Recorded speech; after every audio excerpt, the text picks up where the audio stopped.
On a particular day in the past, a student named Shizuki overheard a conversation. A girl, Risa, was asked why she didn't talk to him, with her friend calling him gross. Risa agreed, stating, "Yeah, he is gross." She then revealed with a grin that being kind to people beneath her would build up her own reputation. For Shizuki, this moment exposed the horrors hiding behind beauty, making him aware of his low social position and leaving him heartbroken. In the present day, Shizuki's high school life is completely different.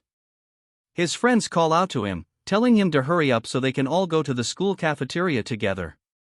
He acknowledges them, explaining that his seat in the back makes it hard to see the board. Internally, Shizuki celebrates his resounding success. Using the past heartbreak as his motivation, he decided he would debut in high school. He meticulously worked on every imperfection, applied to a prestigious school where no one knew his dorky past, and, 1 week into high school, successfully joined the commoners group of the school cast, a long-held dream. His successful social life stands in contrast to one person, Kusunoki-Shizuka, a girl from his same middle school. While other boys try to get her line ID, Shizuki observes her from afar. He knows exactly what kind of person she is, recalling that upon entering high school, she was immediately rumored to be the most beautiful girl in their grade. Shizuki understands her so well because, in middle school, Kusunoki was the same as him. Flashbacks show them both as withdrawn, glasses-wearing loners who frequented the library. He reflects that while he has succeeded in his high school debut, Kusunoki, who is far less popular than him, seems to have failed, remaining a loner despite her transformation. As he leaves the classroom, Shizuki internally resolves to never again get involved with pretty girls. He reflects that even if he and Kusunoki are the same, their paths are now different, and he will likely never speak to her again. His resolution is immediately shattered on the way home when Kusunoki appears behind him, desperately pleading, "Please help me." Shizuki is stunned, having noticed she was following him but never expecting her to actually initiate contact. Kusunoki explains that she is in big trouble and that he is the only one she can ask for help, specifically because they attended the same middle school. She then remarks on how much he has changed since then. Startled, Shizuki retorts that she is the one who has changed so dramatically. The sudden, direct eye contact with her triggers a sharp, painful reaction, and he doubles over in physical distress, much to Kusunoki's alarm. Shizuki internally identifies his condition, a mysterious illness that strikes whenever he makes eye contact with a beautiful woman, a trauma response from the day his heart was crushed. To escape the stares of passers-by, he tells Kusunoki they can talk at a nearby park. Sitting on a park bench, Kusunoki reveals her sharp insight. She deduces that Shizuki's confident persona is a facade to avoid conversations, that he's still the same person inside, and that he's reaching his limit. She admits she approached him precisely because she knew his past self and wants him to help her improve her own communication skills. Defeated by her accuracy, Shizuki can only agree.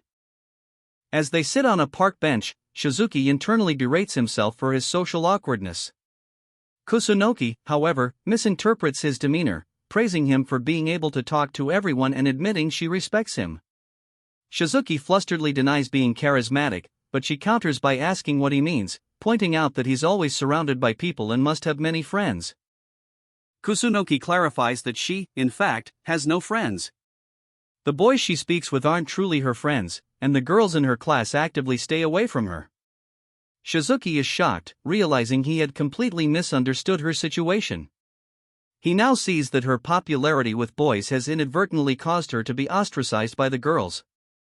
Looking downcast, Kusunoki confesses that changing her appearance for her high school debut feels meaningless.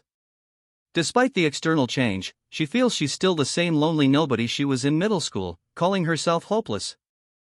Her words of despair strike a chord with Shizuki, whose expression shifts to one of shock, as he is suddenly reminded of his own past self, head bowed in frustration, clenching his teeth against similar feelings of inadequacy.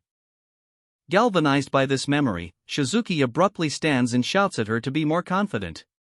He passionately points out the immense effort her makeover must have taken, urging her not to let that hard work go to waste. He continues his impassioned advice, telling her that social skills improve with practice and that she should just talk to as many people as possible, revealing it's what he did. In the middle of his speech, he has a startling realization: he is looking directly at her and speaking without feeling ill. The sudden awareness makes him flustered, and he quickly tries to end the conversation. As a flustered Shizuki tries to leave, Kusunoki grabs his sleeve, stopping him. She desperately asks how she can become better at talking with people. He advises her to find just a single friend to talk to casually, explaining that the rest will become easier in mentioning his own past success with meeting online friends. Taking his advice to heart, Kusunoki immediately asks if the two of them could be friends. Shizuki is stunned by the direct request, internally questioning why she would ask him of all people. Shizuki's mind spirals into a cynical prediction. He imagines that if Kusunoki's communication skills improve, she'll gain attention and popularity, which would gradually change her personality. And she would begin to look down on people she deems below her. A painful memory of a girl calling him gross surfaces, and he shudders, convinced that Kusunoki will inevitably change for the worse. He looks down at Kusunoki, who still holds his sleeve with a vulnerable expression. Shizuki weighs his negative assumptions against her current reality, realizing that if he pushes her away now, her lonely situation will not change. After a moment of consideration, Shizuki reluctantly agrees. Kusunoki's face lights up with relief, and she thanks him profusely. He quickly clarifies, shouting that their friendship is for a limited period, and will only last until she can make another friend. Kusunoki expresses her happiness, and Shizuki quietly agrees. As she walks away, he internally questions if his aversion to girls is cured, noting that while he doesn't fully understand it, being able to look at them again is nice. He remains cynical, however, believing their new status as friends won't change their relationship much. The next day at lunchtime, Shizuki is horrified to see a beaming Kusunoki approach his desk with her lunchbox. He asks in disbelief if she intends to eat there, and she happily confirms. The act immediately causes a stir in the classroom, with other students whispering and speculating that Shizuki and Kusunoki are a couple. Shizuki panics internally, aghast at Kusunoki's lack of social awareness and realizing this development is terrible for his quiet school life. Beaming, Kusunoki explains that it has always been her dream to eat lunch together with a friend. Seeing the scene, Shizuki's male friends decide to leave them alone and head to the cafeteria, amplifying his distress as he realizes his peaceful high school life is in jeopardy. Shizuki nearly tells her off but stops when he sees her innocent, happy smile.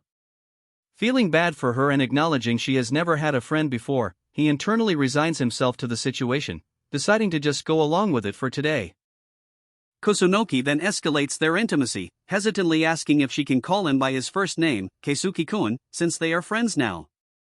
Flustered, Shizuki tries to escape by announcing he's going to buy a drink, but his plan backfires when Kusunoki cheerfully decides to go with him. As Keisuke Shizuki internally reflected on the impending doom of his peaceful school life, he tried to escape Kusunoki Shizuka, telling her not to follow him. Kusunoki pleaded to accompany him, reminding him that they were friends. In his haste, Shizuki accidentally bumped into another female student. A dark-haired girl who calmly told him it was all right. Shizuki recognized her with horror, believing her appearance marked the moment his life spiraled downhill. While Kusunoki looked on in confusion, a loud scream erupted from outside the school, with someone calling out, "Keisuke Kun?" In the hallway, Kusunoki Shizuka asks a sweating Keisuke Shizuki if he is okay. As the dark-haired girl watches them, Shizuki trembles, trying to insist that he is fine. But internally, he screams the opposite. He recognizes the girl as the source of his worst trauma and panics, wondering how he could have missed the name Takagaki Risa on the class list. Takagaki Risa approaches the two, asking Shizuki if he is alright and noting his pale complexion. She then turns her attention to a startled Kusunoki, asking if she is his friend. With a knowing smile, Risa instructs Kusunoki to take Shizuki to the infirmary. She then leans towards Shizuki, winks, and smugly tells him to get well soon, causing him to shiver in terror. Her eyes, her voice, her ribbon, everything confirms Shizuki's worst fears. Certain that it is her, he slumps against the wall in utter defeat, convinced his high school life is already over. As Kusunoki Shizuka suggests they go to the infirmary, offering a piggyback ride, Keisuke Shizuki suddenly erupts. He shouts that he refuses to let things end this way, startling Kusunoki. Internally, Takagaki Risa smirks, thinking Shizuki is a fool to believe he can say goodbye to his former self and prevent her from taking over his life. Shizuki frantically turns to a clueless Kusunoki, trying to play off his outburst. He claims he feels better than ever and has nothing to worry about. His internal resolve is clear: he must simply play it safe, stay away from Risa, and maintain the peaceful high school life he worked so hard to obtain. Later, at the end of the school day in classroom 1A, Kusunoki approaches Shizuki as he's packing his bag. She shyly asks if he wants to walk home together. Shizuki hesitates, internally acknowledging that she has now become a new source of worry for him. Flustered, Shizuki stammers that he isn't sure and might have something left to do. Kusunoki, undeterred, beams a brilliant smile and says she will wait for him. Her brightness catches him off guard, but the moment is shattered as two popular male classmates approach them menacingly. One of the boys slings his arm around Shizuki, slamming him against the lockers and asking if he's dating Kusunoki. Shizuki recognizes them as the top of the class's social hierarchy and panics, realizing that if they target him, he's finished. In a desperate act of self-preservation, he declares he has no affiliation with her and flees the classroom. The two boys watch him go with amusement before turning their attention to Kusunoki, telling her to come with them. Further down the street, Shizuki walks home alone, lamenting his terrible day and feeling a pang of guilt for leaving Kusunoki behind. While fleeing in shame, Keisuke Shizuki is brought to a halt when Kusunoki Shizuka calls his name. He turns in disbelief to find her there.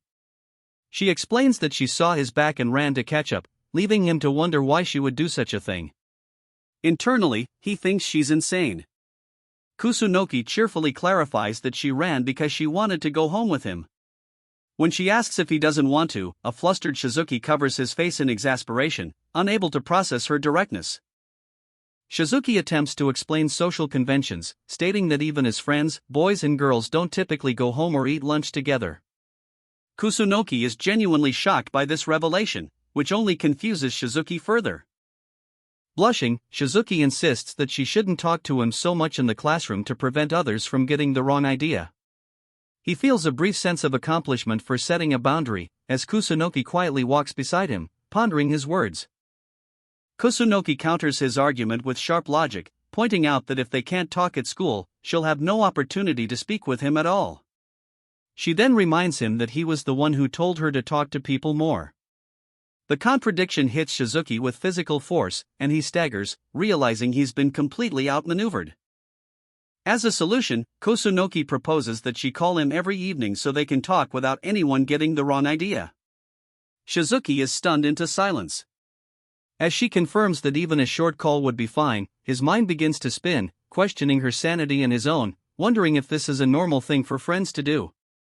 Keisuke Shizuki is left utterly speechless by Kusunoki's proposal, only able to utter a sound of pure shock.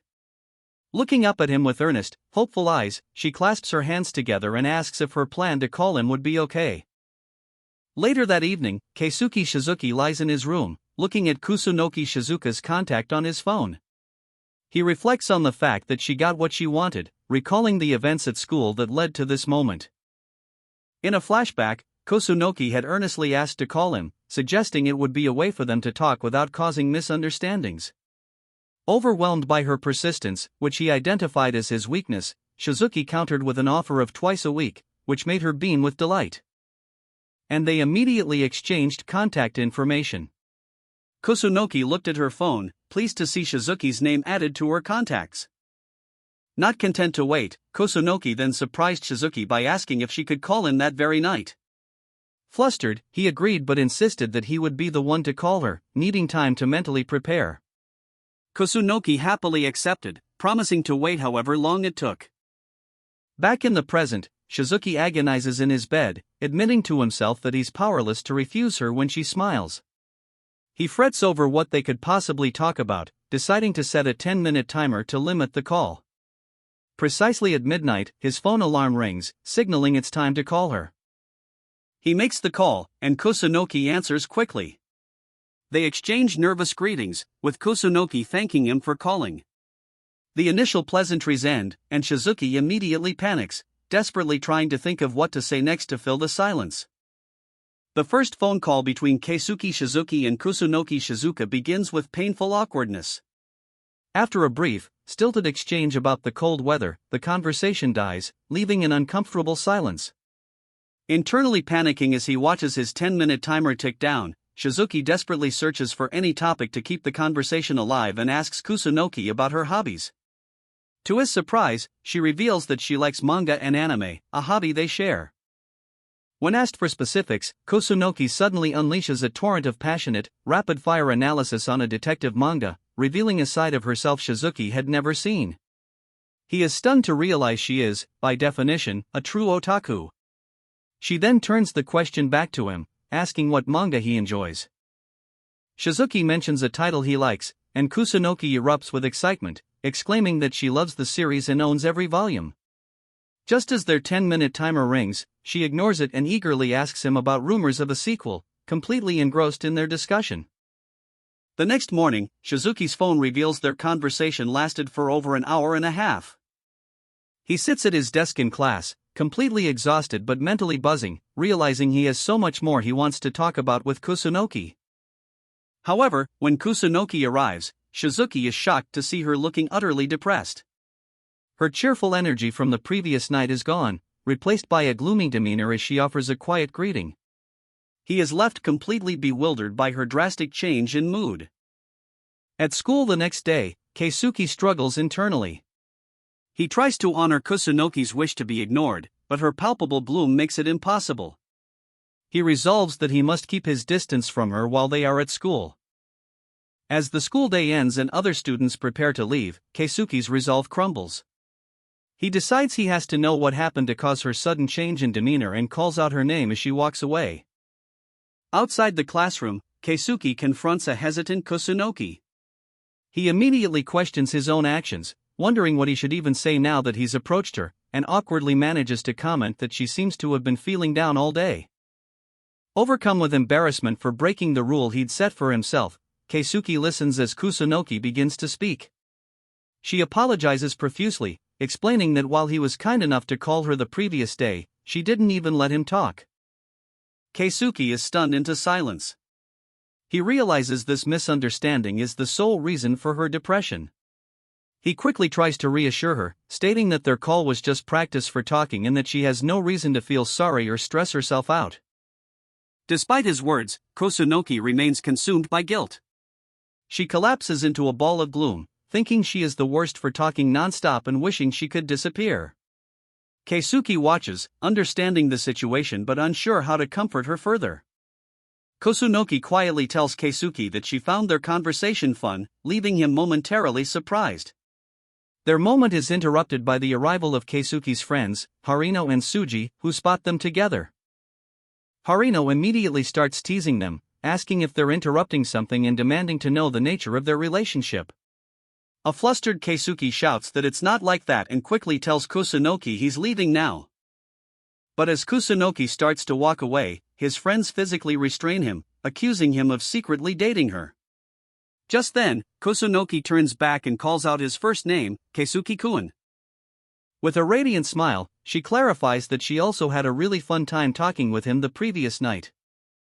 Her cheerful and direct statement leaves Keisuke and his friends completely stunned. As they walk home, Harino continues to tease Keisuke about his apparent night with Kusunoki, forcing Keisuke to vehemently deny the misunderstanding. In the classroom, Shizuki's friends menacingly confront him, questioning why they should believe his denial of a relationship with Kusunoki. Annoyed, he insists there is nothing between them, internally blaming the entire situation on her misleading words from the previous night. Shizuki clarifies that he and Kusunoki simply attended the same junior high. This revelation sends his friends into an excited frenzy. One of them, Haruno, becomes particularly ecstatic, imagining how pretty Kusunoki must have been back then. Eager to get to know her, Haruno asks Shizuki to arrange for them to have lunch together. Shizuki flatly refuses and walks away, prompting his friend to call him a cold-hearted man. Walking down the stairs, Shizuki reflects on how incompatible the two are, deeming Kusunoki socially inept and Haruno loud and annoying. He then freezes, struck by a sudden realization: if they were to get together, he would no longer have to be friends with Kusunoki. A thought that promises him a peaceful high school life. Lost in this idea, he rushes forward recklessly and collides forcefully with another girl, sending her books scattering as he stares in shock at the person he just ran into. On the floor, the girl Shizuki collided with recognizes him from a previous encounter. Her amused observation that they seem to bump into each other a lot sends Shizuki into a state of sheer panic, causing him to dramatically collapse onto the hallway floor. Just then, Shizuki's friends arrive, with the blonde one, Haruno, calling out his name after finding him on the ground. The girl calmly explains to Haruno that Shizuki seemed to fall ill suddenly. As his friends help him up, she watches with a small smile, remarking on how reliable his friends are. As she walks away, she addresses him directly as Shizuki-kun and advises him to take care of his health, leaving his friends stunned and confused by the interaction. Haruno, in particular, is agitated by the encounter. Haruno presses Shizuki, asking if he is friends with the girl, whom he identifies as Hebikawa-san from Class B. Shizuki denies knowing her at all. Haruno then reveals that according to school rumors, Hebikawa is the second cutest girl in their grade, with Kusunoki being the first. Upon hearing that Shizuki knows Kusunoki, Haruno's focus shifts entirely. He earnestly begs Shizuki to give him a chance to meet her. Overwhelmed by the pressure, Shizuki reluctantly agrees, leading to an ecstatic celebration from Haruno. Later, Shizuki calls Kusunoki, explaining the situation and asking if she would be willing to have lunch with Haruno. Her response is immediate and blunt, "I don't want to." Despite his gentle prodding, she confirms her refusal, leaving Shizuki in a difficult position. Still on the phone, Shizuki is taken aback by how bluntly Kusunoki refused his initial request. In her own room, Kusunoki internally justifies the conversation to herself, framing it as a simple exercise in communication. Shizuki presses on with a modified proposal, clarifying that the lunch would be just for Haruno and her. He mentions that another friend, Tsuji, wouldn't be there either, which seems to catch Kusunoki by surprise. He explains his reasoning for the arrangement, stating his sincere belief that Haruno would be a better friend for her than he could be. A notion that Kusunoki immediately and forcefully rejects, shouting, "That's not true." Becoming agitated, she issues an ultimatum: she will only attend the meal if he, Keisuke, is also present. Otherwise, she's not coming.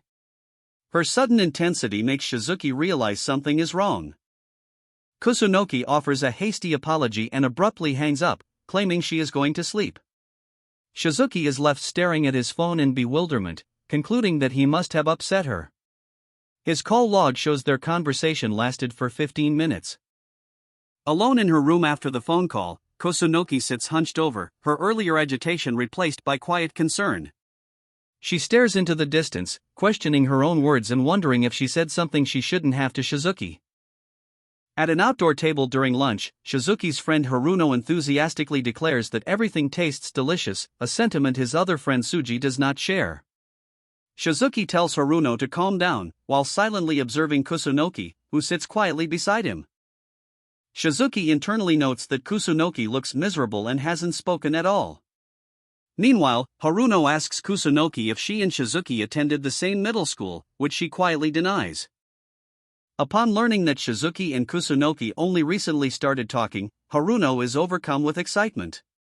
He abruptly stands and loudly declares that he wants to be friends with Kusunoki, asking to exchange contact information. His sudden outburst is met with a stunned silence from the entire group. Immediately flustered, Haruno panics and begs everyone to ignore him and forget what he just said. Seeing the awkward situation, Shizuki intervenes. He assures Kusunoki that Haruno is a serious and nice person and that they would make good friends. Kusunoki agrees, prompting a relieved Haruno to realize he left his phone in the classroom and rush off to get it. In the school hallway, Haruno profusely thanks Shizuki, expressing his disbelief at being able to trade contact info with Kusunoki. Shizuki, however, feels his friend is being far too happy over the matter. Watching his friend's unabashed happiness, Shizuki realizes that Haruno genuinely likes Kusunoki. As they prepare to head back to the classroom, Haruno stops him, stating that he has one more request. Haruno pleads with Shizuki to ask Kusunoki if she wants to have lunch together, admitting he's too shy to do it himself. Annoyed at being used as a go-between, Shizuki furiously texts her the invitation on Haruno's behalf, Harino said he'd like to eat lunch together. What do you think? From her desk, Kusunoki sees Shizuki on his phone just as the message arrives, and her expression immediately sours. She lets out a distinct pout and pointedly ignores him, leaving Shizuki stunned by her sudden coldness.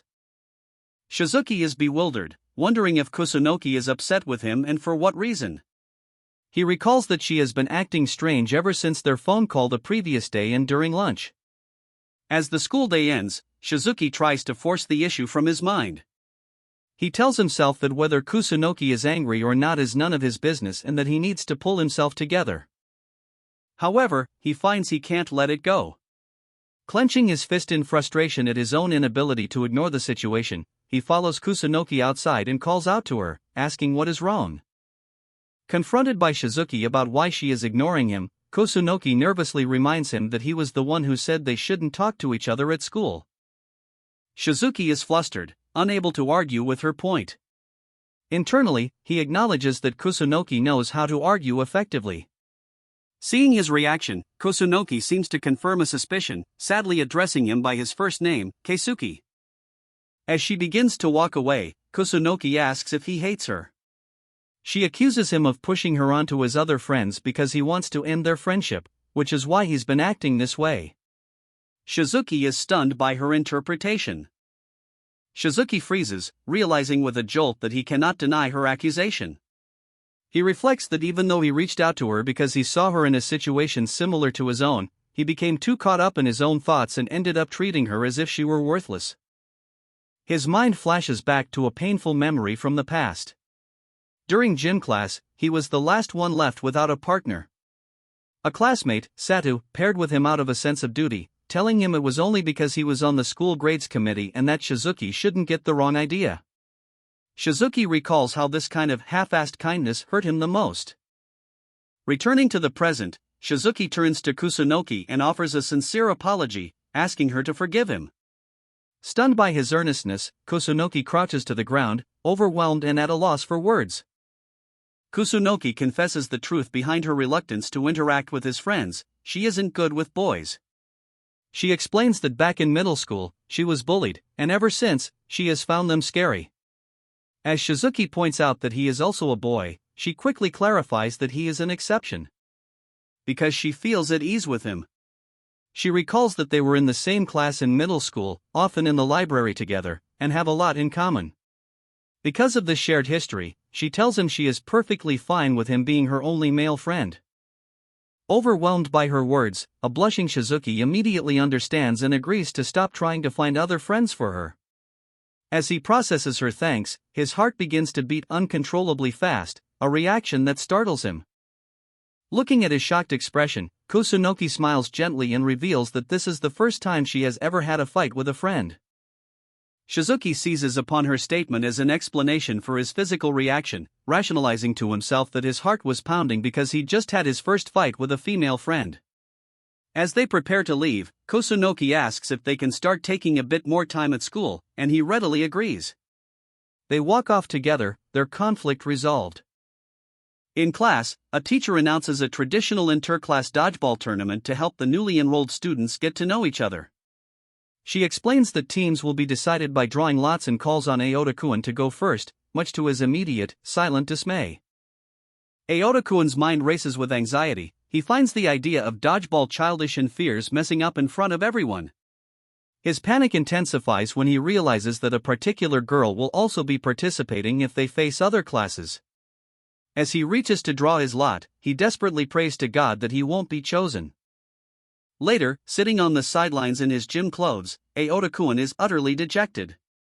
One of his friends casually remarks that luck was on his side, while another expresses his own disappointment at not being able to play. Despite getting what he thought he wanted, Aota-kun laments that there must be no God after all and wishes he could just go home. Seeing his friends' low spirits, their more energetic, blonde-haired companion slams his fist down, yelling at them for their poor morale and demanding they get hyped for the game. While his friends remain listless on the stairs, the blonde-haired boy continues his energetic rant, arguing that the chance to see the girls in their workout clothes is reason enough to be excited for the dodgeball tournament. His enthusiasm is met with complete indifference. Their conversation is interrupted by the arrival of a girl with a ponytail, Kusunoki-san. She calls out to Aota-kun by his first name, Keisuke, expressing her relief at finding him. She explains that the teachers need all team members in the gym for a rules briefing and invites him to walk with her. Keisuke's friends immediately spring into action, vocally accepting the invitation on his behalf. Despite Keisuke's protest that he hasn't finished eating, his blonde friend shoves him forward, sternly telling him that he doesn't have the right to decline an invitation from Kusunoki. Now walking alongside Kusunoki-san, Keisuke is quiet. She glances over at him and remarks that he seems rather excited, an observation that puzzles her. Kusunoki confesses her surprise, admitting she assumed he disliked these kinds of events. She confides that she doesn't like them either, but for some reason, she thinks this time might be fun. Because they will be playing together. The simple statement hits Keisuke with the force of a revelation. He is instantly overwhelmed, feeling a surge of heat as his entire outlook on the day is transformed by her words. In the gym, a teacher announces that Class A's first dodgeball match will be against Class B. Upon hearing this, Keisuke's friends comically lose all motivation, realizing Kusunoki-san will be on the opposing team. Their despair is cut short by a blonde student, Harino, who loudly chastises them for their lack of fighting spirit before the match has even begun. When Keisuke asks why he's even playing, Harino smugly reveals he switched with another student because his greatest desire is to personally protect Kusunoki-san. This declaration immediately incites a rivalry, as another student named Shizuki and one of Keisuke's friends angrily shout that they will be the ones to protect her, leading to a chaotic argument among the supposed teammates. Nearby, two of Kusunoki-san's female classmates whisper about how annoying the boys are being. One comments that all the boys in their class are idiots obsessed with Kusunoki-san, while the other cynically remarks that Kusunoki-san seems to be a man-eater. Unseen by them, Kusunoki-san stands just within earshot, her expression hardening as she overhears their cruel assessment. Keisuke notices her troubled expression and calls out her name, but she suddenly turns and runs, startling him. He asks if she's alright, but she just shouts back, "I'm fine," as she flees the gymnasium. A short time later, the match between Class A and Class B is about to begin. As Harino gets pumped up, Keisuke anxiously scans the area. He sees that Kusunoki-san, whose surname is mentioned as Hebikawa, is not with her team on the court, nor is she waiting on the sidelines. A dreadful thought crosses his mind, perhaps she didn't just leave the gym, but went home for the day. Keisuke feels a brief, selfish moment of relief, clasping his hands together as if in prayer, believing he's been spared by her absence. His relief is short-lived, however, as the teacher observes that Class B appears to be missing one person, confirming that Kusunoki-san is supposed to be there but is currently unaccounted for. As Keisuke Aota watches the hallway, Kusunoki-san returns to the gym. Her demeanor has completely changed, she now carries herself with a cold confidence. She approaches the group and offers a sincere apology for having kept them waiting. The teacher remarks on her dramatic entrance, but Kusunoki-san calmly explains it took her some time to change clothes. Ignoring the teacher's warning to be careful, she turns to the court and announces, "Okay, let's get started." Aota is left speechless, completely shocked by her sudden and drastic transformation. As the teacher announces the start of the dodgeball match, Keisuke Aota is overcome with anxiety. Seeing the transformed Kusunoki-san, whom he now thinks of as Hebikawa-san, he feels it's the worst possible situation. He desperately tries to compose himself, reasoning that he must stay calm and think rationally. Deciding to charge in headfirst, Aota prepares to join the fray. However, he is abruptly stopped by another student, Harino, who apologizes to him before declaring that today is his own time to shine. Determined to show Kusunoki-san his skills, Harino unleashes a powerful throw. At the critical moment, he slips on the floor, causing his shot to go wide. Kusunoki-san watches the failed attempt without any visible reaction. When an opposing player throws the ball directly at Kusunoki-san, a large, muscular classmate leaps in front of her to intercept it, vowing to be her protector. He immediately retaliates by throwing the ball and striking Harino, eliminating him from the game. Kusunoki-san offers her defender a small smile and a word of thanks. The match quickly devolves into a chaotic flurry of action as students get fired up. Amid the intense back and forth, Aota finds himself completely unable to get involved, watching from the sidelines as he desperately wishes for a chance to throw the ball. The dodgeball game has reached its final stage, a 2-on-2 showdown. Keisuke Aota is stunned to find himself still on the court during the endgame, filled with anxiety about what he should do. The muscular opponent prepares a powerful throw, shouting that he won't hold back just because his target is a girl. Keisuke internally questions why the blonde girl, Shizuki, is standing so far forward, while other students protest the aggressive play. As the ball hurtles towards Shizuki, Keisuke acts on instinct, unable to just watch, and leaps in front of her, taking the full impact of the throw to shield her from harm. Keisuke collapses to the floor, dazed. Shizuki rushes to his side, apologizing that he had to cover for her and pointing out with alarm that his arm is injured. He dismisses her concern, telling her not to stand in the front anymore. Shizuki ignores his advice. With a determined expression, she picks up the dodgeball and declares, "I'll avenge you, Keisuke-kun." With a single, powerful throw, Shizuki knocks out the final two opponents, securing a decisive victory for Class A. As the muscular student lies defeated on the floor, Keisuke watches in astonishment as Kusunoki-san simply offers him a gentle smile. The defeated student expresses his shock at her athletic prowess, questioning how the supposed queen of nerds could be so capable. Nearby, a group of girls mockingly asks if Shizuki is okay, calling her a freak. After a brief apology, Shizuki glares at them, internally questioning why they are laughing. As students leave the gym, a group of boys marvels at Kusunoki-san's performance, admitting they never knew how cool she could be. Keisuke overhears them as one of his friends considers approaching her, only to be stopped when another points out the large crowd of admirers that has already formed around her. Keisuke's friends rationalize the situation, concluding that they are mere NPCs while she is a main character from a different world, and decide it's best not to bother her. Hearing this, Keisuke feels a sense of distance and turns to walk away from the scene, leaving her to her newfound popularity. He walks off alone, accepting his friend's assessment that he and Kusunoki-san now belong to different worlds.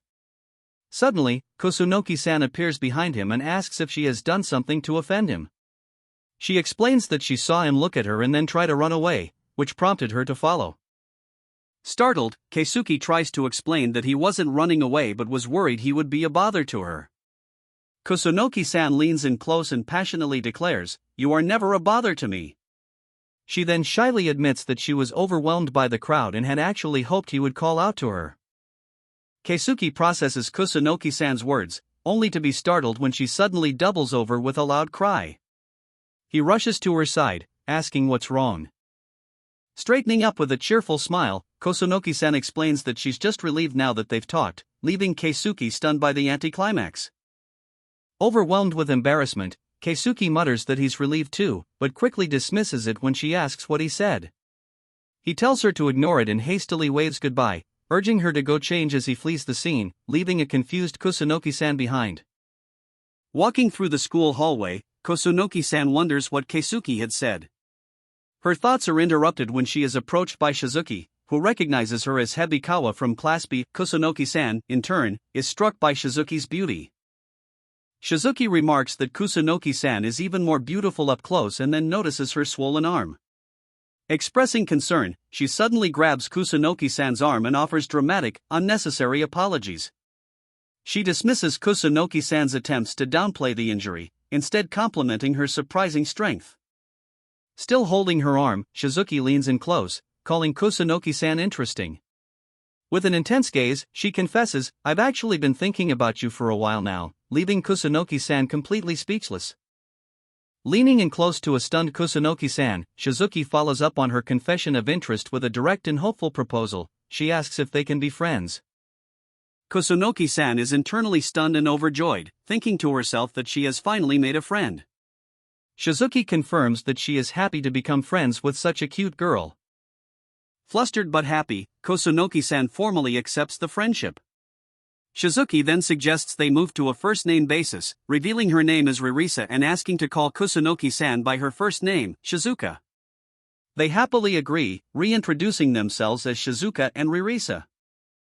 Shizuka's joy quickly turns to anxiety as she realizes she has to tell someone named Keisuke-kun about her new friend. Risa watches, confused by her sudden change in demeanor, as Shizuka calls out to her. Looking nervous, Shizuka asks Risa if they can put their new friendship on hold for the time being. The scene then cuts away to an exterior shot of a house at night. Over the phone, a young man named Keisuke reacts with shock, questioning Shizuka about making a friend. He is her designated partner for communication skills training. Shizuka confirms that Risa approached her after the dodgeball match, but she internally dismisses the idea of being friends with her, believing her own social standing may have improved. Keisuke congratulates her, but Shizuka clarifies that the new friendship is on hold. When a confused Keisuke asks why, she explains that if she proceeds, she will have to stop being friends with him. Keisuke suddenly remembers a condition of their arrangement, a limited period during which she cannot make another friend. As he processes this, Shizuka quietly tells him that her request might be selfish. From her room, Shizuka states her true desire: she wants to spend more time with Keisuke. She continues her explanation, addressing him by his first name as he listens intently. With a blush, Shizuka finishes her thought, confessing plainly over the phone, "Because I like you." Keisuke is thrown into a panic by her words, stammering, "Like." He quickly recovers, stating that of course he likes her too, as she is the very first friend he has ever made. His relief then sours into frustration as he collapses to the floor, accusing her of making misleading statements when he interpreted her feelings as purely platonic. Continuing their phone call, Keisuke listens as Shizuka tells him it's no bother. Overjoyed at the prospect of having his first friend, he suddenly shouts "Why" into the receiver. Startled, Shizuka asks him not to shout. With a gentle smile, she formally states that she would be happy if they could continue to be friends. Hearing this, Keisuke internally admits to himself that while he expected her to say something like that, it still feels a bit unfair. Now composed, Keisuke thinks that he can finally reply to someone named Risa-chan. At that exact moment, Shizuka brings up the topic of a friend, identifying her as Risa Hebikawa from Class B and offering to introduce her to Keisuke. The suggestion leaves Keisuke utterly stunned, causing him to yell "HUH" in disbelief. Sometime after their last conversation, Kusunoki and Hebikawa have become friends. Keisuke, however, has been in a daze all morning, a fact his classmates have noticed with concern. Internally, Keisuke spirals with negative thoughts. He incorrectly assumes it was Hebikawa who pushed for the friendship, not Kusunoki. Fearing their personalities are incompatible, he worries Kusunoki could even end up being bullied. His thoughts are interrupted when his friend Tsuji slams a hand on the classroom window, shouting for him to look outside at something incredible. Outside, the other students spot Kusunoki and Hebikawa talking together. The boys admire the sight, calling them good eye candy and remarking that they seem to be quite close. Tsuji playfully remarks that it's a classic case of birds of a feather flock together, grouping the two girls as like-minded beauties. The comment instantly enrages Keisuke, who violently slides the window open and shouts, "They're not the same." His sudden outburst leaves his friends completely stunned and confused. As he walks through the school, Keisuke internally justifies his reaction, insisting that while both girls may be beautiful, Kusunoki and Hebikawa are completely different people. He is startled when he runs into Kusunoki herself on the stairs. She seems happy, mentioning that it's been decided she's going to hang out with Risa-chan, leaving both of them in a dazed, awkward silence. Overhearing Shizuka confirm her plans to hang out with Risa, Keisuke is struck with anxiety. He questions if his reasoning about Risa was wrong, realizing with a jolt that he hasn't yet warned Shizuka about their shared past with her. Keisuke feels a wave of relief that he caught this in time. He worries that if it gets out that he and Shizuka went to the same middle school, not only could something happen to her, but his own position would be in danger. He calls Shizuka over to a more secluded area to speak privately. He urgently tells her not to talk about their middle school with Risa, revealing a critical piece of information: Risa is from their middle school as well, and her name back then was Takagaki. The revelation shocks Shizuka, who has no memory of a girl who looked like Risa. Shizuka explains that she didn't really interact with anyone in middle school, which is why she doesn't remember. Keisuke reiterates his warning, telling her that if Risa finds out, it will be a massive pain. He instructs her to change the subject if asked, and Shizuka quietly agrees. As they resume cleaning, Shizuka changes the topic, asking if she can call him tonight. She explains that she has something she wants to show him, but she can't say what it is right now, piquing his curiosity. She clarifies that she will send him a picture when she gets home. Because it's embarrassing, she makes him promise to look at it only when he's alone, leaving Keisuke completely flustered by the request. Still reeling from Shizuka's words, Keisuke leaves school, his mind consumed with the mystery of the embarrassing photo she promised to send. He wonders about the profound implications of her request for him to view it alone. Later that evening in his room, Keisuke tries to rationalize his anticipation, telling himself he's merely curious about what she meant. He dismisses his own excuses, clearly flustered and waiting for her message. Deciding he's too distracted, Keisuke resolves to take a bath, but a sudden notification sound stops him. He gasps as he sees the message on his phone: "Shizuka Kusunoki sent you an image." Swallowing nervously, he wonders what kind of photo it could possibly be. He opens the message to find a mirror selfie of Shizuka wearing a bizarre outfit, a striped shirt, a black skirt, striped leggings, and a beret. A follow-up text asks if the outfit she plans to wear with Risa looks weird. And Keisuke's mind screams in silent horror, "It's weird." He internally critiques the clashing stripes that resemble a prisoner's uniform and the creased, poorly worn beret, realizing with dismay that she is being completely serious. Attempting to be diplomatic, Keisuke texts back, asking if she has any other clothes so he can compare patterns. Shizuka quickly agrees and begins bombarding him with a series of photos, each showcasing another equally questionable fashion choice. Keisuke is struck by the realization of Shizuka's disastrous fashion sense. He panics, realizing her meeting is on Sunday, just 2 days away. He vividly imagines her being mocked and bullied by Hebikawa's group if she shows up in her current clothes, solidifying his resolve to intervene. Meanwhile, Shizuka is relaxing in her room when her phone buzzes with a call from Keisuke. She answers cheerfully, asking if he found any good outfits among the ones she sent. Ignoring her question, Keisuke asks if she is free after school tomorrow, and she confirms that she is. With a determined, almost fierce expression, Keisuke announces his plan: "Me and you, we're gonna go buy some clothes together." The sudden and forceful invitation leaves a wide-eyed Shizuka completely speechless. After school on a Saturday, as students leave the classroom, Keisuke's friend suggests they get something to eat. Keisuke agrees absent-mindedly, but upon turning around, he is surprised to find that Shizuka's desk is already empty and she is gone. The chapter, titled Chapter 10, like this, "Aren't we gonna be seen as a couple?" shows Shizuka at home, buttoning her school uniform as she gets ready for her outing with Keisuke. When they meet on a street lined with trendy shops, Shizuka cheerfully calls out to Keisuke. He, however, is immediately flustered, his heart pounding as he internally panics over the thought that they might be mistaken for a couple. Completely oblivious to his inner turmoil, Shizuka happily remarks that they look like close friends and excitedly suggests they get sweets while they're out. Still preoccupied, Keisuke bluntly rejects her offer, leaving her momentarily surprised. As they continue walking, Keisuke internally chastises himself for being so self-conscious. He tries to calm himself down by reaffirming that he and Kusunoki are just friends, nothing more, as they arrive at a clothing store. Inside the shop, Shizuka immediately picks out a pair of zebra-striped pants and eagerly asks for Keisuke's opinion.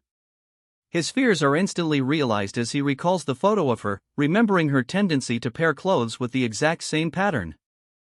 As a flustered Shizuka asks how she should choose clothes, Keisuke begins his lecture. He explains that for a beginner, she cannot trust her own feelings. Taking a deep breath, he dramatically points towards a pair of mannequins, proclaiming, "Like this."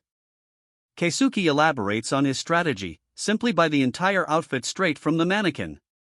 He explains that while it might be more expensive, it's a surefire way to look trendy without needing to study fashion. Impressed, Shizuka calls him a genius.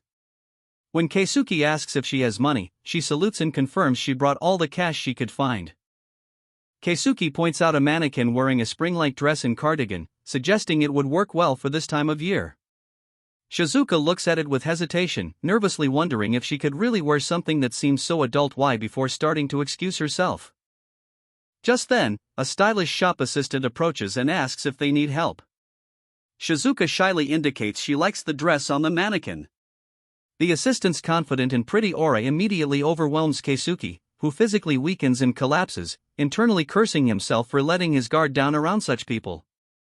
Completely intimidated, Keisuke tells Shizuka he's just going to step outside for a bit. When he turns back, he's shocked to find she has already vanished.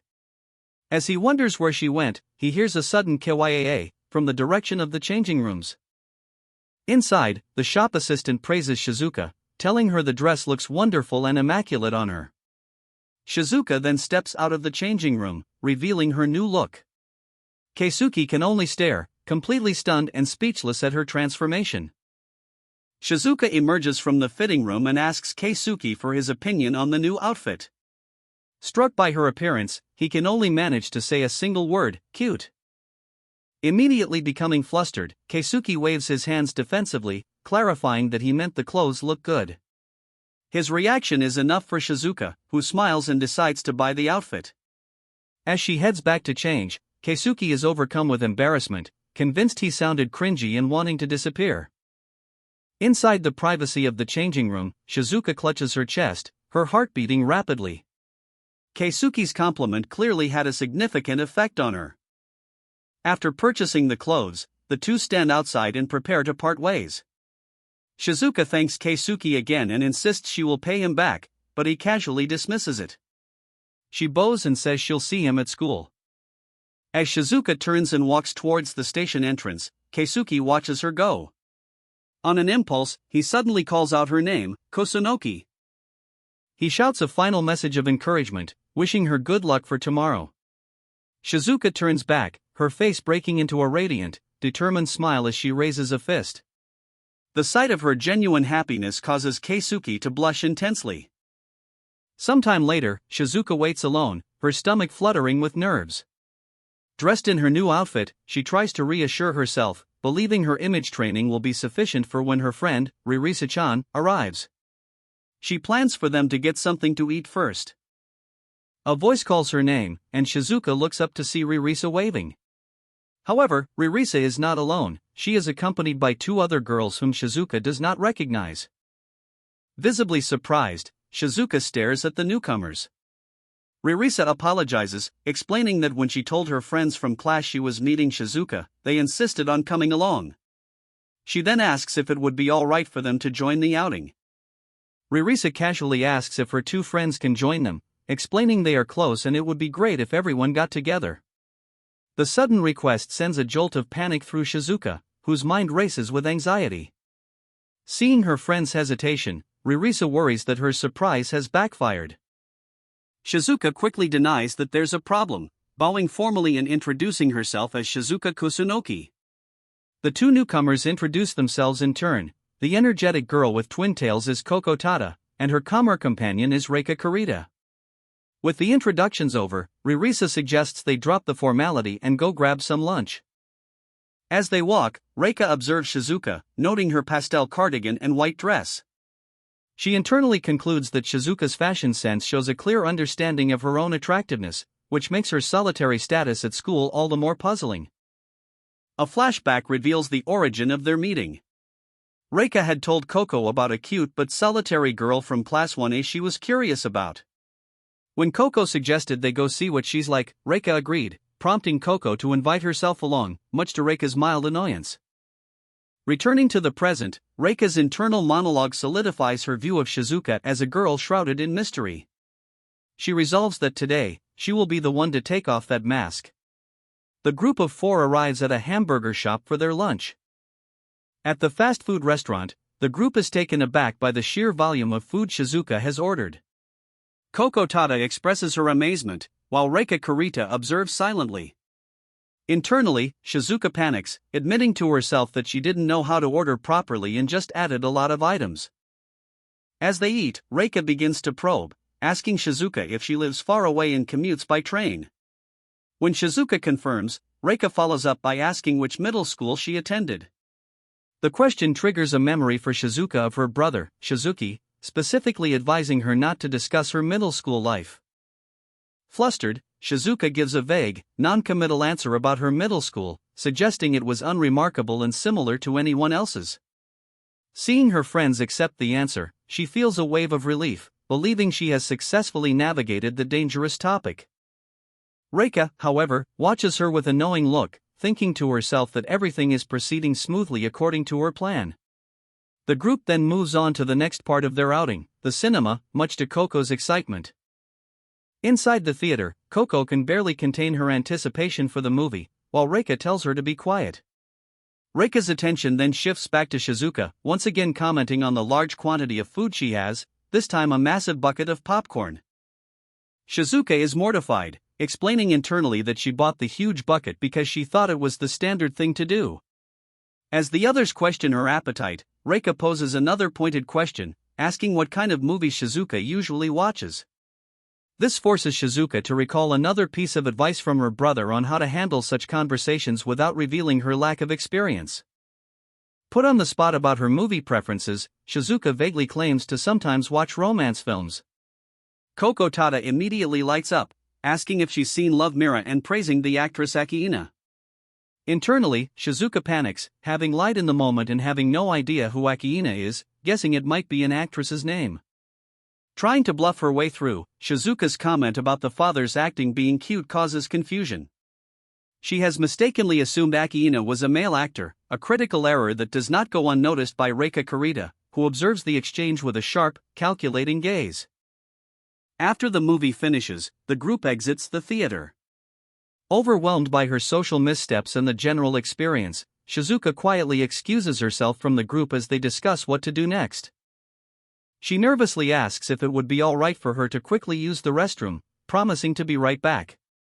As she walks away, one of the girls remarks that Shizuka is different than expected and seems funny, but Reika's expression remains critical and unconvinced. Seizing the opportunity of Shizuka's absence, Reika immediately plants seeds of doubt, stating that Shizuka isn't just funny, but weird. With a sinister smile, she points out to the others that Shizuka's stories don't add up.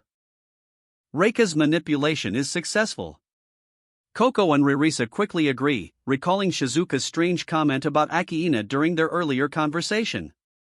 Reika declares her disappointment, solidifying the group's negative opinion. They judge Shizuka as having a cute face but being too bland and boring due to her poor communication skills. Reika Kurita reflects on Shizuka Kusunoki's social situation. She observes that Shizuka is naturally shunned by the other girls but is pampered by the boys due to her looks. Reika concludes that good looks alone are not enough to survive in a girl's world and internally dismisses Shizuka, thinking she had misjudged her potential usefulness. Shizuka arrives, out of breath, and apologizes for keeping the group waiting. Koukou Tada coldly remarks that it felt like they were waiting for an eternity. Shizuka, taken aback, offers another apology, explaining that she wants to make it up to them for wasting their time. Koukou dismisses Shizuka's earnest apology, asking why she's taking a simple joke so seriously. Reika and the others then decide to go to a cafe and make plans for a slumber party next week, pointedly excluding Shizuka from the conversation. As they walk away, they leave Shizuka standing alone. They offer a perfunctory apology for leaving her behind and say their goodbyes, formally ending their outing together. Desperate not to be left out, Shizuka calls out directly to Risa-chan, asking if she can speak with her for a moment. Koukou and Reika exchange smirks, mockingly wishing Risa good luck before abandoning her to deal with Shizuka, leaving Risa looking startled. As Risa wonders what Shizuka wants, Reika watches from a distance, cynically speculating that Shizuka is about to reveal her true, unpleasant nature. Instead, Shizuka bows deeply, offering a sincere and formal apology to Risa for her behavior that day. Risa is taken aback as Shizuka continues her apology, explaining that despite bringing down the mood and failing to converse with the others, she was genuinely glad to have spent time with her. Risa internally questions this, wondering if it's sarcasm after she was so blatantly excluded by the group. Her confusion deepens when Shizuka timidly asks if they can continue to get to know each other better. Because, as Shizuka earnestly reveals, Risa is the very first female friend she has ever made. The confession strikes Risa, who immediately realizes her initial assessment of Shizuka was wrong. Now certain that Shizuka is being completely serious, Risa watches as Shizuka, having said all she wanted to, announces she will excuse herself and begins to turn away. As Shizuka walks off, Risa is left stunned, trying to process what just happened. She understands now that Shizuka wasn't angry but was sincerely reflecting on her own perceived faults, and still wanted to be closer to her.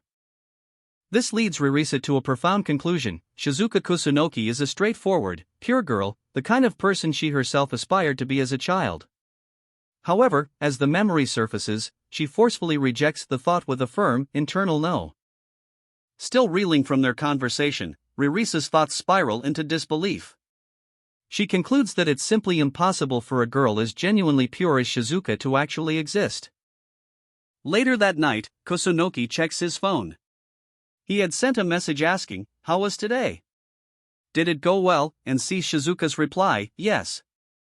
It was really fun." Smiling face with smiling eyes. "I think it went well." Overwhelmed with relief, Kusunoki collapses onto his futon, thankful that Shizuka managed to have fun with him. Risa. Having been on edge all day, he decides he will ask for the details tomorrow. The following day at school, Shizuka cheerfully informs Kusunoki that Risa had brought 2 of her friends along, making it a group of 4. Kusunoki recoils in shock, internally panicking that for someone with a communication disorder, friends of friends can be like enemies. He anxiously asks if she was able to talk with them, considering she'd never met them before. Shizuka reassures him that she was fine, crediting the conversation practice they had done together. Still probing, Kusunoki asks where they went. As Shizuka begins to explain that they went to the movies, a flashback reveals the true, uncomfortable atmosphere of the outing. Risa's friends are shown making a passive-aggressive comment about Shizuka eating a lot, then dismissing her reaction by saying, "Why are you taking it seriously? It was just a joke." The montage shows Shizuka consistently isolated and walking apart from the other 3 girls. The next day at school, Shizuka suddenly breaks down, a tear running down her face. Kusunoki stares in shock as the classroom erupts in confusion, with other students audibly wondering what is wrong. As whispers fill the room, Kusunoki realizes with a start that Shizuka has fled the classroom, calling for him to follow. He finds her in a quiet stairwell, her back turned to him as she sobs. Kusunoki hesitates, uncertain of how to approach the situation. Kusunoki offers her a handkerchief, which she politely declines. He then directly asks if something happened the previous day, but Shizuka attempts to brush it off, claiming it's nothing. Refusing to be misled, Kusunoki points out that she was just crying and that her denial is unbelievable. He presses her for the truth, appealing to their bond by asking, "We're friends, right? The 2 of us." His earnest plea works. Shizuka finally begins to confess, stating that she was the one at fault. She explains that she couldn't connect with Risa-chan's friends at all, saying they weren't on the same wavelength, which leaves Kusunoki confused. Shizuka continues her confession, recounting her specific social blunders with Risa's friends. She explains that she pretended to know about romance movies, got an actor's gender wrong, took a joke literally, which killed the mood, and eventually became so overwhelmed that she fell completely silent, leaving the other 3 to talk amongst themselves. Internally, Keisuke shivers, thinking her experience sounds like pure hell. Later, on a stairwell, Shizuka stops Keisuke to apologize. She tells him that despite all his help, she couldn't pull it off in the end. As she turns to leave, dejected, Keisuke watches her. Keisuke suddenly shouts for her not to apologize, insisting it's natural she couldn't hold a conversation well. He uses a gaming analogy, comparing her situation to a level 5 player trying to fight the final boss, a concept that leaves Shizuka momentarily confused. He passionately tells her not to be down about it and vows to stick with her on her leveling journey for as long as it takes. He looks her in the eye and validates her effort, telling her, "You tried your best, Kusunoki." Visibly moved with a tear in her eye, Shizuka clutches a snack and asks Keisuke when their next workshop call can be. He considers for a moment before telling her he has plans that night. In the school hallway, Shizuka spots Risa, causing both her and Keisuke to stop in their tracks with surprised expressions. Risa, whom Keisuke internally identifies as Hebikawa, approaches with a smile, expressing relief at finding Shizuka. She decisively grabs Shizuka's hand, much to her surprise. Without hesitation, Risa begins to apologize for her behavior the previous day. She admits that it was insensitive of her to bring her friends along, acknowledging that she should have been more considerate of Shizuka's feelings. Risa explains that she was simply very happy about what Shizuka had said to her before leaving. She then formally asks for forgiveness, leaving a watching Keisuke completely bewildered by the turn of events.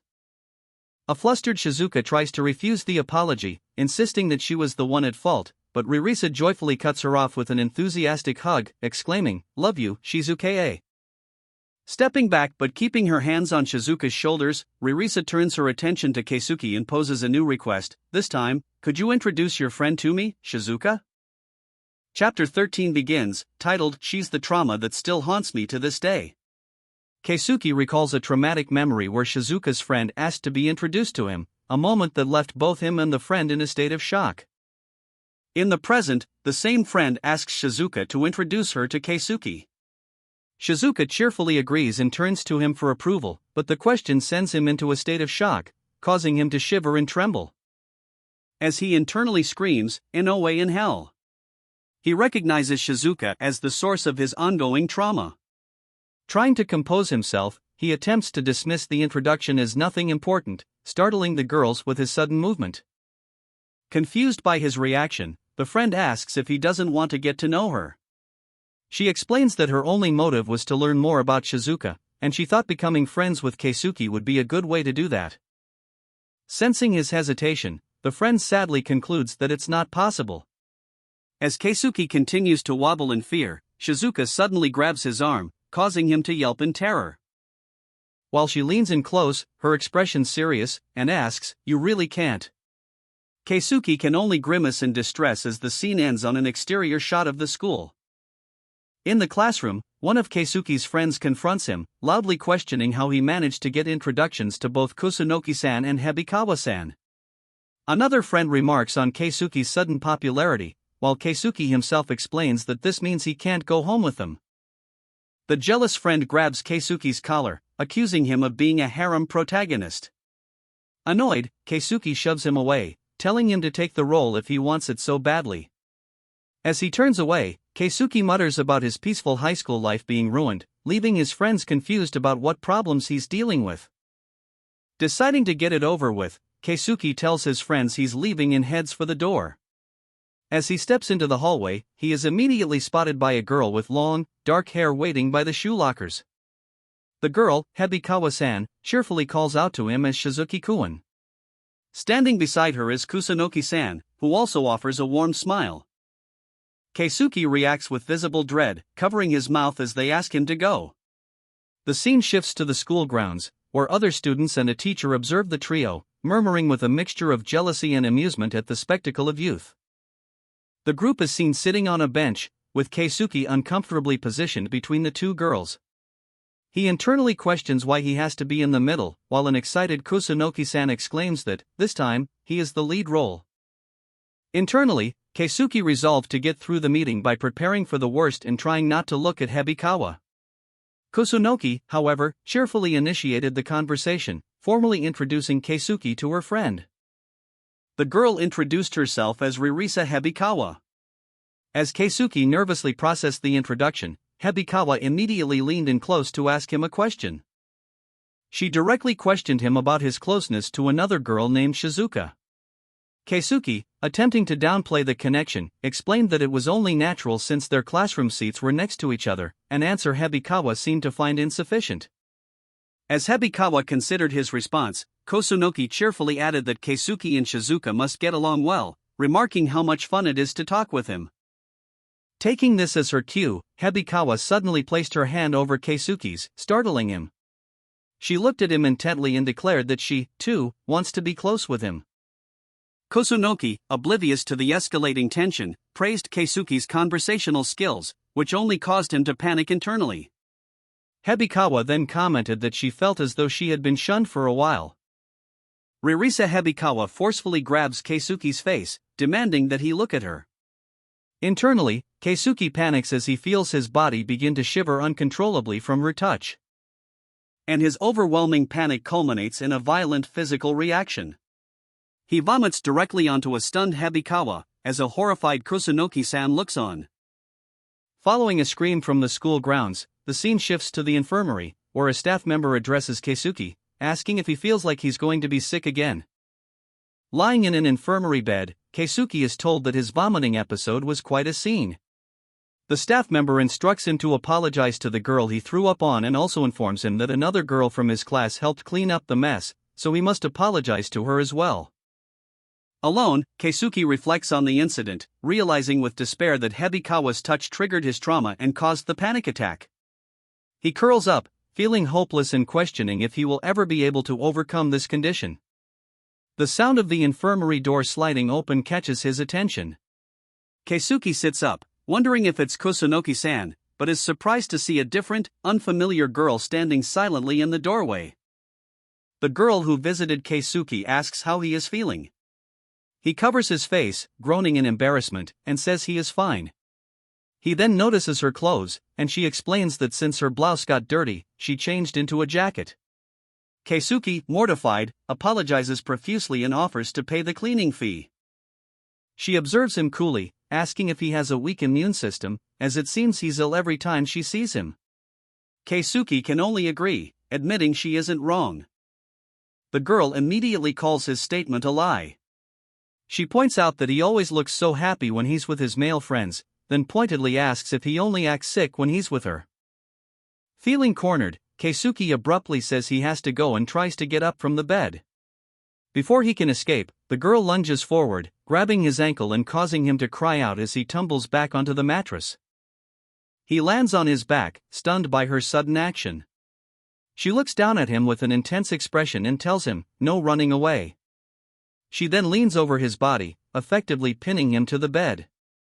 Looking directly into his eyes, she asks him, "Hey, aren't you hiding something from me?" Still pinning Keisuke to the infirmary bed, the girl's tone is deceptively calm as she directly accuses him of hiding something from her. Leaning in closer, a slight, unnerving smile on her face as she presses him to tell her everything. Continuing to pin Keisuke down, the girl directly asks if he is hiding something from her, her tone soft but insistent as she presses him to confess. Keisuke stammers a denial, but she immediately calls him a liar. She questions why he always becomes so frail around her if it's just a coincidence. Internally, Keisuke panics, realizing her persistence means something bad is about to happen. In a desperate move, Keisuke tries to wriggle away and escape across the bed, but his interrogator swiftly grabs him from behind, pulling him back and telling him not to run from her. Their struggle is abruptly interrupted by the arrival of a blonde-haired girl who has just entered the infirmary. She stares in shock at the scene, exclaiming, "Kusunoki!" Keisuke, equally surprised, recognizes her and calls out, "Risa-chan?" When Risa asks why they are on the bed together, the dark-haired girl calmly fabricates a story, claiming she tripped and Keisuke was just helping her. Seeing the awkwardness of the situation, she announces she will head home. Risa hesitantly agrees.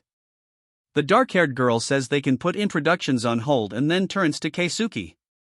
With a knowing, confident smile, she bids him farewell, pointedly calling him Shizuki-kun. Risa approaches Keisuke, who has just flopped onto the infirmary bed. She notes that he seems to be feeling better and confirms she brought his bag for him. An awkward exchange of apologies follows. Keisuke thanks her but feels bad that she had to clean up after him, while Risa insists it was her fault for not noticing he was unwell. She seems to want to bring up what she just witnessed. But after a moment of hesitation, she decides against it. Instead, she dismisses her concern and asks if he is planning to go home now. Keisuke invites her to walk home together, an offer she enthusiastically accepts before leaving to get her own bag. Once she's gone, Keisuke collapses back onto the bed, utterly exhausted by the stressful encounters. Lying alone, he reflects on the close call, believing he narrowly avoided Risa discovering his secret. His thoughts then turn to the other girl, whom he internally identifies as Hebikawa, wondering why she is so fixated on him and trying so hard to befriend his Kusunoki persona.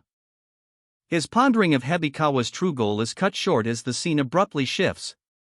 An angry teacher is standing over his desk in classroom 1A, shouting, "Shizuki! Wake up! Stop daydreaming! The entire infirmary scene with Risa was just a daydream. Brought back to reality, Keisuke apologizes to his teacher but finds his thoughts are still consumed by Hebikawa. The teacher warns the class that midterms are approaching and that he will be returning their recent quiz results to gauge their preparedness. Keisuke forces himself to refocus, acknowledging that the midterms are his immediate priority. The teacher calls his name, and as he walks up, another student notes his high score of 90 points. Across the room, Risa sits shrouded in an aura of gloom as she stares at her own quiz paper. After a moment, she approaches Keisuke's desk with a look of desperate intensity and asks if she can speak with him. Her paper reveals a dismal score of 30 on the math quiz, signed with her full name, Shizuka Kusunoki. She explains to Keisuke that her calculations fell apart midway through, and she is now terrified that she is bound to fail the actual exam. Looking at Keisuke with pleading eyes, Shizuka asks if he would be willing to teach her math. She admits she peeked at his excellent results. Internally, Keisuke groans at the thought, but feels he must agree to repay her for helping him previously. Keisuke agrees to her request. Shizuka's face lights up with gratitude, and she immediately presses forward, asking, "Should we go to your house? Or mine?" With a bright smile, Shizuka proposes that since she was the one who asked for help, she should be the one to invite him to her house. Keisuke is stunned by the suggestion. As she leaves for PE class, she calls out his name, leaving him to internally panic that he's being swept along by her pace again. Before departing completely, Shizuka turns back to tell Keisuke she's looking forward to their study session. Left alone, he sits in silence, wondering if he is even capable of saying no to her. Later, Keisuke stands before an apartment building with a nameplate reading Kusunoki. He recalls his attempt to refuse, remembering that Shizuka looked as if she was about to cry, and internally berates himself for being a terminal pushover. Taking a deep breath, Keisuke tries to calm himself, reasoning that they are just friends and there's no need to overthink things. He rings the doorbell, and is startled when the door immediately clicks open. Shizuka, having changed from her school uniform into casual clothes consisting of shorts and a sweater, opens the door and cheerfully welcomes him. "Welcome to my house, Keisuke-kun." Keisuke is visibly flustered by her change of attire. Shizuka apologizes for making him come over and explains that she took a while to get ready, completely unaware of his internal shock at her outfit. Shizuka anxiously explains that she bought her casual outfit from a mannequin as instructed, but now worries it looks strange, pointing out the holes in her shorts. Keisuke reassures her that it's not weird, though internally he feels she is showing a bit too much skin. He grabs her shoulder to calm her down. Keisuke asks if he can come in, snapping Shizuka out of her fluster. She quickly apologizes and welcomes him inside. Standing in the entryway, he tells her not to worry. Once they are inside, Shizuka turns to Keisuke with a bright, cheerful smile and casually informs him that she is home alone, leaving him completely stunned and speechless. Keisuke is left speechless by Shizuka's cheerful declaration that she is home alone. Shizuka clarifies that her parents are at work and suggests they study in the living room. As she leads the way, Keisuke's heart pounds with the realization that he is truly alone with her. Upon entering the living room, Keisuke is stunned to find it decorated with balloons and a banner reading "Welcome Keisuke-kun."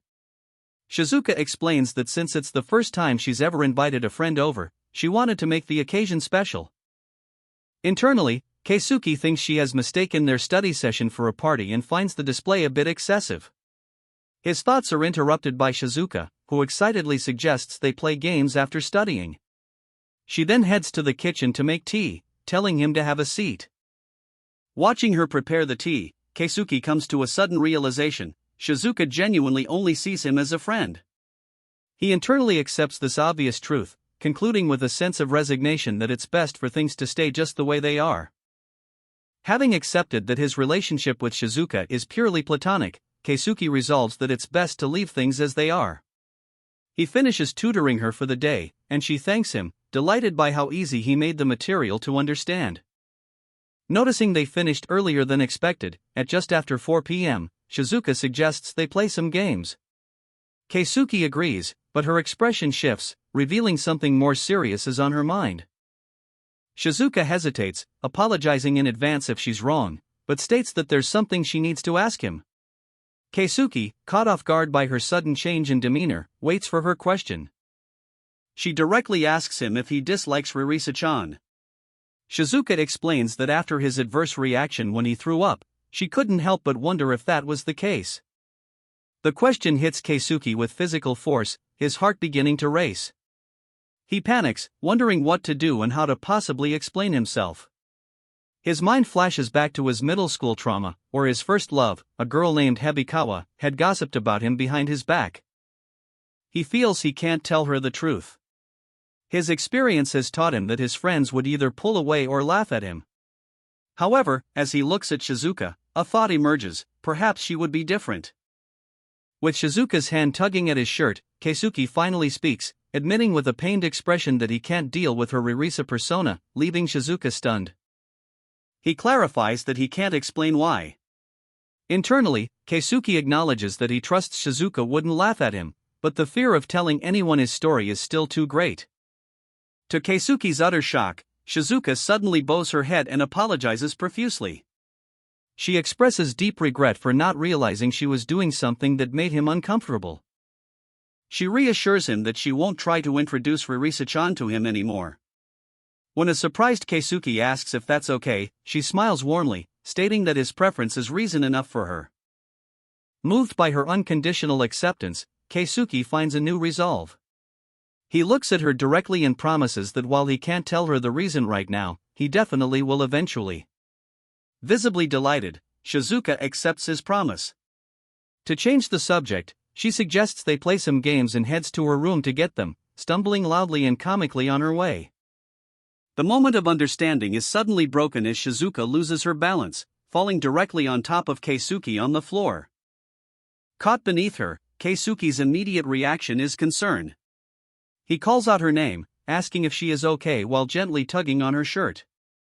From his perspective, Keisuke sees Shizuka looking down at him with a dazed and vulnerable expression, seemingly lost in the sudden proximity as he calls her name again. Lying atop Keisuke after her fall, a dazed Shizuka softly says his name, the unexpected intimacy leaving them both momentarily frozen. When a flustered Keisuke urges her to get off of him, Shizuka explains that her legs have gone numb from kneeling for so long, leaving her unable to move properly. And as he fidgets beneath her, she suddenly jolts with a blush, blurting out that he shouldn't press there.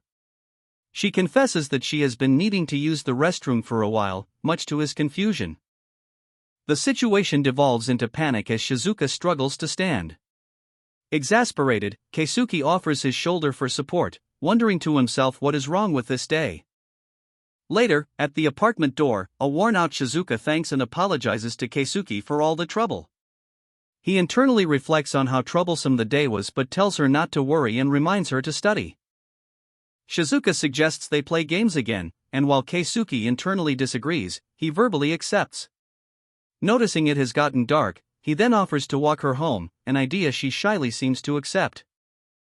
At her apartment door, Shizuka smiles warmly, telling Keisuke he can come over any time and that she would be happy to play with him again. Flustered, Keisuke can only manage a terse reply, saying he would if he felt like it. Later, alone in his room, Keisuke agonizes over his own words. He worries that if he's ever alone with Shizuka again, something inside of him will break, recalling a previous moment where he was on the floor with her that he considered a dangerously close call. The next day in class, a female student gets Keisuke's attention just as another classmate asks him if he has seen Shizuka. Panicked, Keisuke whips around to look at her usual seat, only to find it empty. Outside the school building, Shizuka meets with another girl with long, dark hair. As two nearby students comment on their appearances, the friend, Risa, asks Shizuka why she wanted to talk. Shizuka nervously explains that it's about Keisuke. Risa seems excited, asking when the introduction will happen, but Shizuka suddenly retracts the offer, pleading with her to forget about it. Confused, Risa asks for an explanation. Shizuka apologizes, stating that even though Risa introduced her to her own friends, she can no longer introduce Keisuke. When Risa presses for a reason, Shizuka hesitates, unable to find the right words. Confronted by Risa, Shizuka stands firm and states, "I can't tell you." To Shizuka's surprise, Risa smiles and accepts the answer, saying she understands and won't pry. Though admitting she's a bit bummed out, she asks Shizuka to look after Keisuke for her. Risa reaffirms their friendship is still intact and invites Shizuka to the cafeteria, mentioning she was just starting to feel thirsty. As they walk away together, Risa's internal monologue reveals her true plan. She reasons that she doesn't need Shizuka's help and will simply get closer to Keisuke herself. Elsewhere, Keisuke is searching for Shizuka after being asked by a teacher to find her. As he scans the school grounds, he is suddenly struck in the back of the head by a stray soccer ball. A short-haired student, presumably the one who kicked the ball, approaches the dazed Keisuke and asks, "You good?" Still disoriented, Keisuke looks at the student who approached him and, noting his small stature, asks if he's in primary school. The student glares back silently. Keisuke, taken aback by his own question, mutters that their school does have an affiliated junior high school, trying to make sense of the situation. The student explodes with anger, declaring he is obviously a high schooler and asks if Keisuke is looking for a fight. Keisuke quickly apologizes, explaining that he made the assumption because the student's voice is so high-pitched. The comment makes the student flinch before he suddenly shoves Keisuke hard, sending him stumbling to the ground. Looking down at the fallen Keisuke with a contemptuous expression, the white-haired student bluntly tells him, "You suck, dude." Keisuke can only stare back in stunned silence. A blonde-haired girl, Risa Kusunoki, finds Keisuke and apologizes. She explains that their teacher told her he was looking for her in the courtyard. As they walk together, Keisuke internally laments his recent confrontation, thinking that if he had just gone to the courtyard from the start, he would have avoided the entire incident with the aggressive student. Risa explains that she was just speaking with another girl, Habikawa, about Keisuke not introducing them. She then smiles and reassures a surprised Keisuke that she is not upset at all, despite his concerns. Back in the classroom, Keisuke takes his seat, still finding it hard to believe that the situation with Habikawa was resolved so easily. He glances over at Risa, his skepticism lingering. But Risa meets his gaze with a warm, genuine smile. The expression catches Keisuke completely off guard, and he quickly turns away, resolving to put his faith in her. Filled with a renewed sense of purpose, Keisuke vows to himself that he will hold out until the end, feeling as though his high school life is truly just beginning. As the midterm exams are returned, the teacher reminds the class that the questions will reappear on the end-of-year exams. Keisuke Shizuki looks at his own paper, a 95 in math, and reflects with some pride that he might have taken his studies a bit too seriously. His thoughts then turn to Risa Kusunoki, wondering if she managed to pass. He glances over at her desk and sees her exam paper, his eyes widening in shock as he focuses on the score, a perfect 100. Risa beams, cheerfully confirming she received full marks. Keisuke can only stare, internally questioning if she has some kind of demonic potential or is the protagonist of a shonen manga. He offers a weak, congratulatory laugh. Later, Risa approaches Keisuke, stating that her success is all thanks to him and insisting she treat him to something as a thank you. Keisuke dismisses the need, saying she earned the grade through her own hard work, but Risa nervously suggests a fancy cafe nearby that serves trendy drinks. Keisuke agrees to the cafe idea, mentioning a new place called Snurbucks that serves a popular Ichigo drink. Risa's face lights up with excitement. As she expresses her eagerness, Keisuke internally notes how unusually persistent she is being about this. He asks her directly if she wants to go, causing her to jump in surprise and deny it at first. However, she quickly admits with a shy expression that she is, in fact, a bit interested in going, leaving Keisuke to ponder her behavior. In the classroom, Risa asks Keisuke why he's laughing. He dismisses it as nothing and confirms they'll go out after school, to which she enthusiastically agrees. The scene then transitions to a busy cafe where they have arrived. After a difficult ordering process for Keisuke, who internally notes he's never seen someone so hopeless, a barista informs them they can pick up their drinks at the counter. Risa tells Keisuke she will find them a table while he waits, and he observes how packed the establishment is. While scanning the room, Keisuke's eyes land on a free window seat. And he is stunned to recognize the person sitting there. It's a boy he remembers from primary school. Keisuke's confusion deepens when he notices the boy is wearing a skirt. The boy, sensing he's being watched, looks up and panics. The boy glares at Keisuke, blushing with anger and embarrassment, and confronts him directly. "Stop looking at me, perv." Keisuke is left speechless by the sudden accusation. Still reeling from the accusation of being a pervert, Keisuke is left speechless. The white-haired individual, infuriated by the assumption they are a boy, angrily declares they are a girl. She grabs Keisuke's shirt, threatening to hit him, leaving him completely stunned by the revelation. Just then, Risa arrives, cheerfully announcing she found Keisuke. She immediately notices the tense situation and pleads with them not to fight. Panicked, Keisuke grabs the other girl's arm and tries to lead Risa away, insisting the place is dangerous, which only confuses her further. The white-haired girl stops Keisuke by grabbing his tie, forcing him to face her. As he looks at her properly, a flicker of recognition crosses his face, and he quietly asks, "Mo-chan?"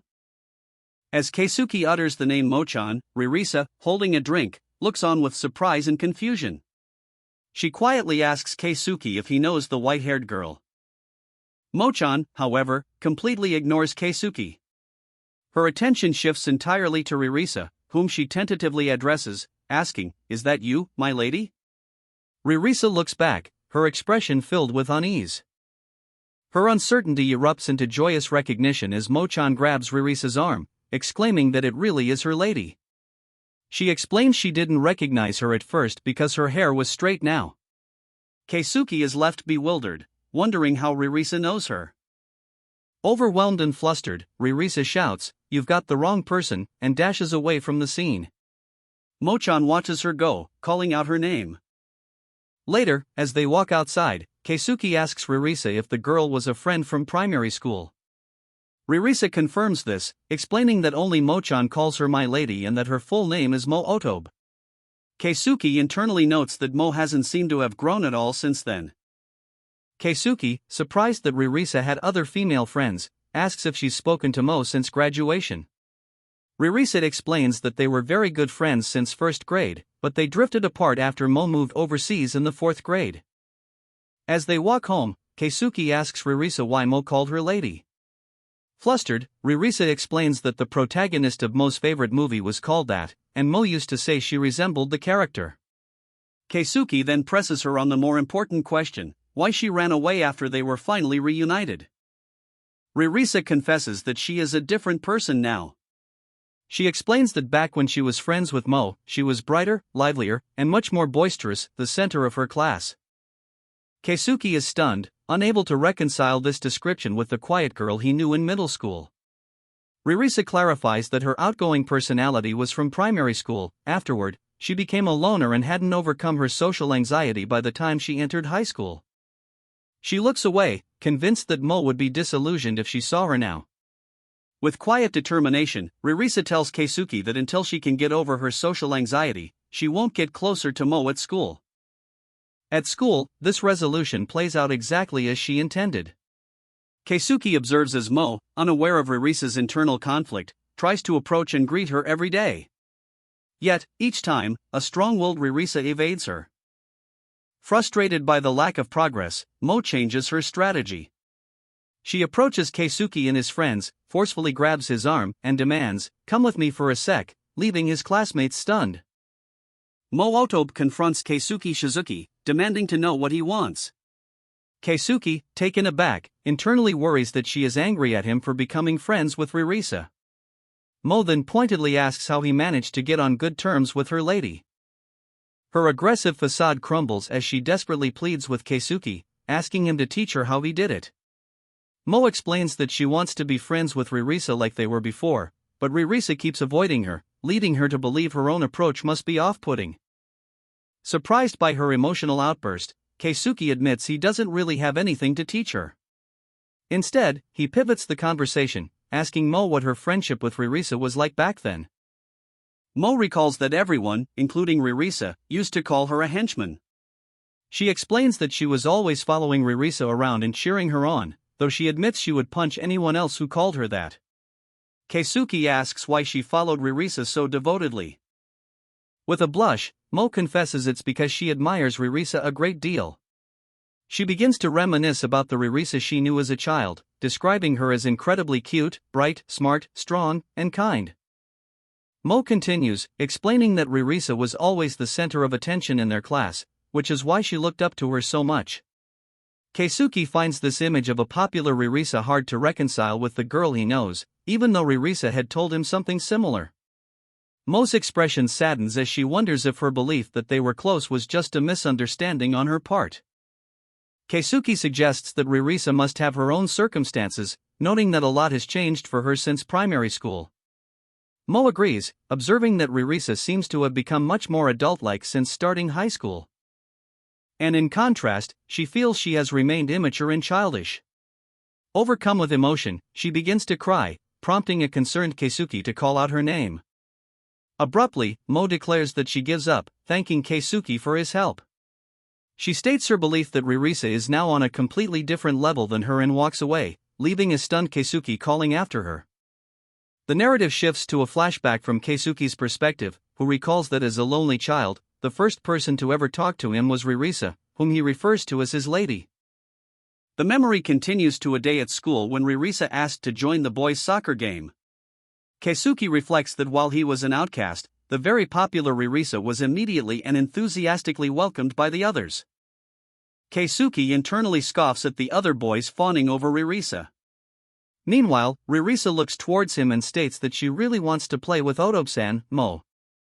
Once the game begins, the boys are shocked to discover Risa is an exceptional player, blocking every attempt to score. Keisuke immediately confronts them, accusing them of going easy on her, which they deny.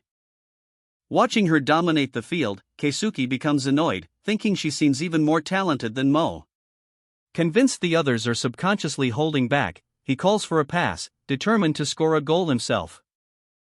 Back in their childhood, Keisuke, determined to score, lines up his shot on Risa, who is now playing goalie, and unleashes a powerful kick, only for Risa to block the ball directly with her face. The other children cry out in shock as she is knocked back into the net.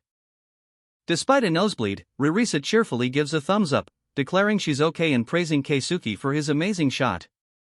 Keisuke is stunned and points out her injury, but she casually wipes the blood away, dismissing it as nothing. With a bright, determined smile, she tells him to get back to it, promising to block the next one too. Keisuke is left speechless, and in that moment, he internally admits that he found her incredibly cool and fell for her. The memory fades, returning to the present day. Keisuke reflects on how happy he was to see her again in high school. However, his thoughts are interrupted as he observes Risa with her friends, discussing makeup and her desire to become more mature, a change that seems to trouble him. Later that evening, Risa is studying when she receives a call from Keisuke. He apologizes for bothering her and, instead of asking about training, tells her he just wanted to talk. He then directly suggests that she should have a proper talk with Mo Otobe.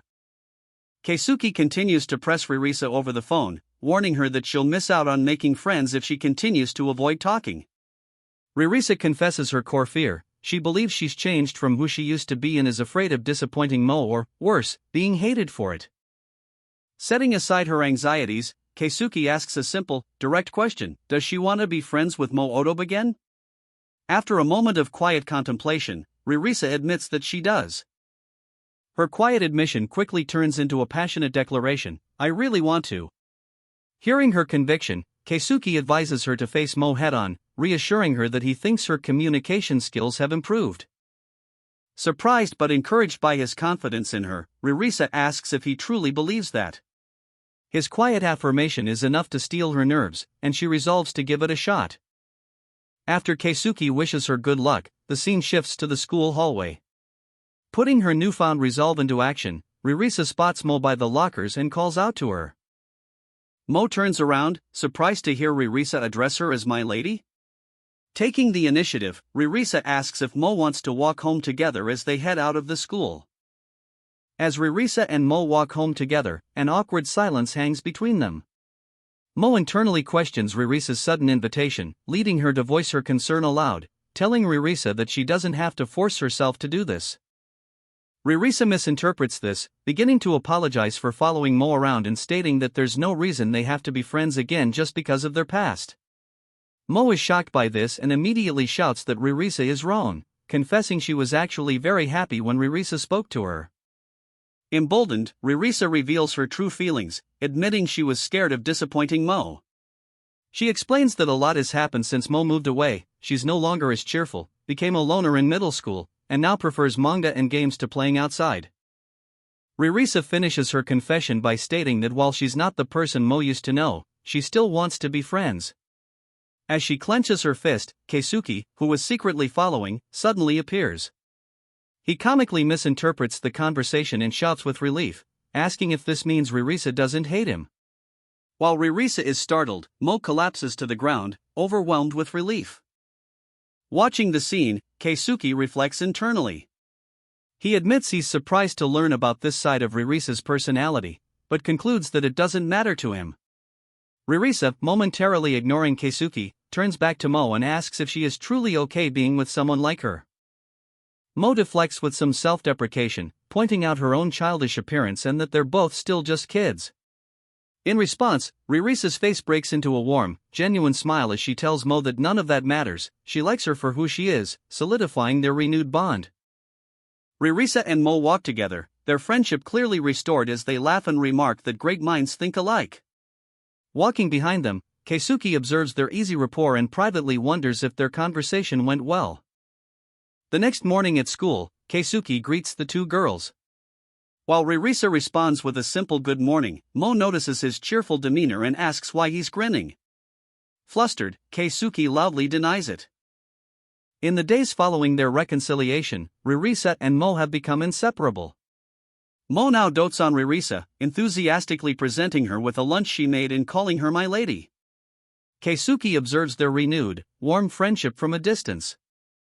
Mo had previously told Keisuke about Risa's past, explaining that she used to be bright, smart, and the center of attention, someone Mo looked up to. Keisuke reflects on this, realizing he still doesn't know the reason she became an introvert in middle school, but decides it's not a pleasant story and resolves not to pry. Later, during what appears to be a physical education class, one of Keisuke's classmates, Harino, notes that Risa has been hanging out with girls from other classes. Another student clarifies he must mean Mo Otobe, mentioning a rumor that they were friends in elementary school. The conversation shifts to Mo's appearance. Harino comments that beauties stick together, prompting another classmate, Suji, to ask if he doesn't get it, asserting that Mo is super cute. Harino, however, dismisses this, finding her too boyish. Harino then launches into a passionate, almost obsessive analysis of Mo's features, praising her smooth skin and big eyes. He declares that while she has a childishness to her now, she possesses the potential to become incredibly beautiful. Keisuke overhears this entire exchange, taken aback, as he had never considered Mo in such a way before. Back in the classroom, Mo looks around for Risa. As Keisuke watches her, his classmates' words echo in his mind. For the first time, he looks at Mo closely and comes to a quiet, internal realization: she truly does have a beautiful face. Still processing his friend's conversation, Keisuke approached Mo and bluntly told her that she was kinda handsome. He immediately panicked, realizing he'd said it aloud. Mo, offended at being treated like a boy, threatened to fight him. Keisuke frantically tried to explain that a friend had called her beautiful, but his words were clumsy and panicked. Mo was stunned by his use of the word beautiful. Keisuke, trying to correct himself, only made things worse by insisting he thought she was more like a handsome guy. As Mo stood in shocked silence, she quietly muttered to herself that she wasn't as girly as my lady, leaving Keisuke confused by her reaction. Announcing she had enough, Mo turned and walked away, leaving Keisuke to lament that he had made her angry again. Back in classroom 1C, Mo sulked at her desk, internally fuming and questioning if Keisuke truly saw her as a boy. Her thoughts were interrupted when a female classmate asked if she had a band-aid for a paper cut. Mo retrieved a band-aid from her pouch, which also contained a small, cute flower accessory and a photo. After handing the band-aid to her grateful classmate, she sat back down, looking sadly at the flower accessory she held in her hand, a quiet testament to a side of her others didn't see. Later, Risa approached a dejected Keisuke, telling him that Mo had every right to be angry. She explained that Mo has plenty of girly traits, revealing that she has cute accessories and enjoys making sweets. This information came as a complete surprise to Keisuke, who had never considered that side of her.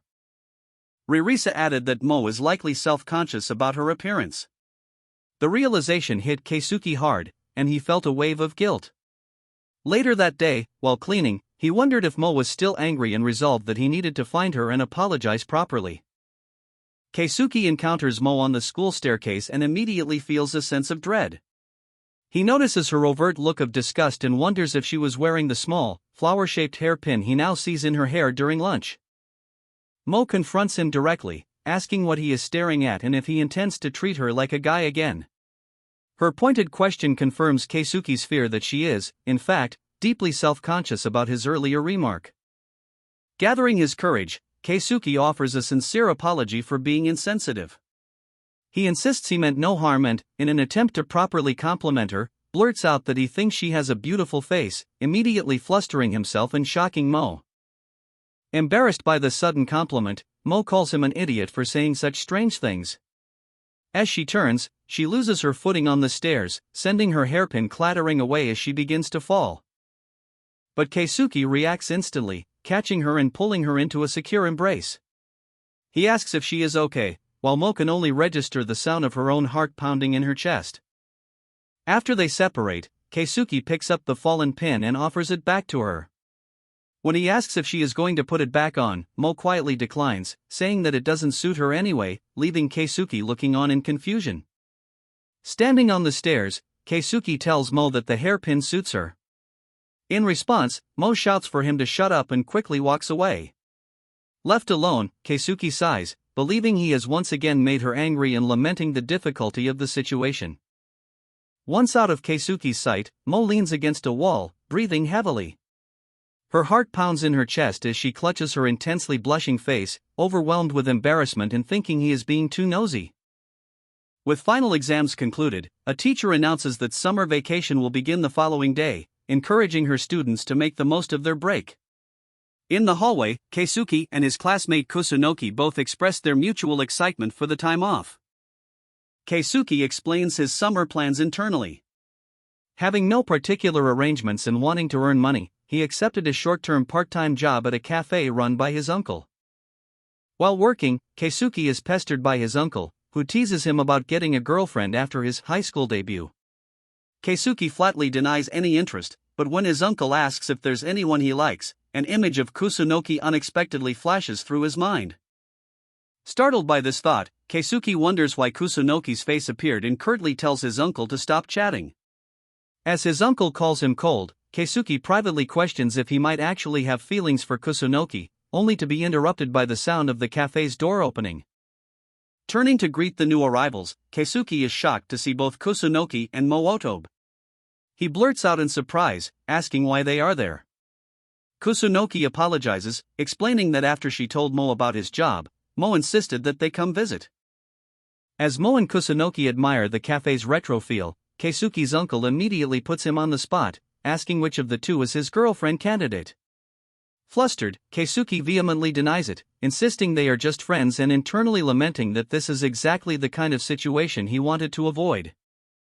Resolving to get them to leave quickly, Keisuke watches as they peruse the menu. Mo expresses concern about gaining weight, but Kusunoki encourages her to eat. Keisuke is surprised to overhear them having such a normal, girlish conversation. When asked, he informs them that the cake of the day is a mango tart. Both Mo and Kusunoki's faces light up with excitement, and they eagerly decide to order the tart. Struck by their shared, gleeful reaction, a flustered Keisuke agrees to bring their order. He silently observes their close and happy interaction. Watching them, Keisuke's initial annoyance melts away, and he decides it's fine if they stay a little longer. After they finish their delicious cake, he learns his uncle went out for shopping. He asks what their plans are, and they proudly announce their intention to go bug catching. Mo challenges Kusunoki to a bug catching competition, which she accepts.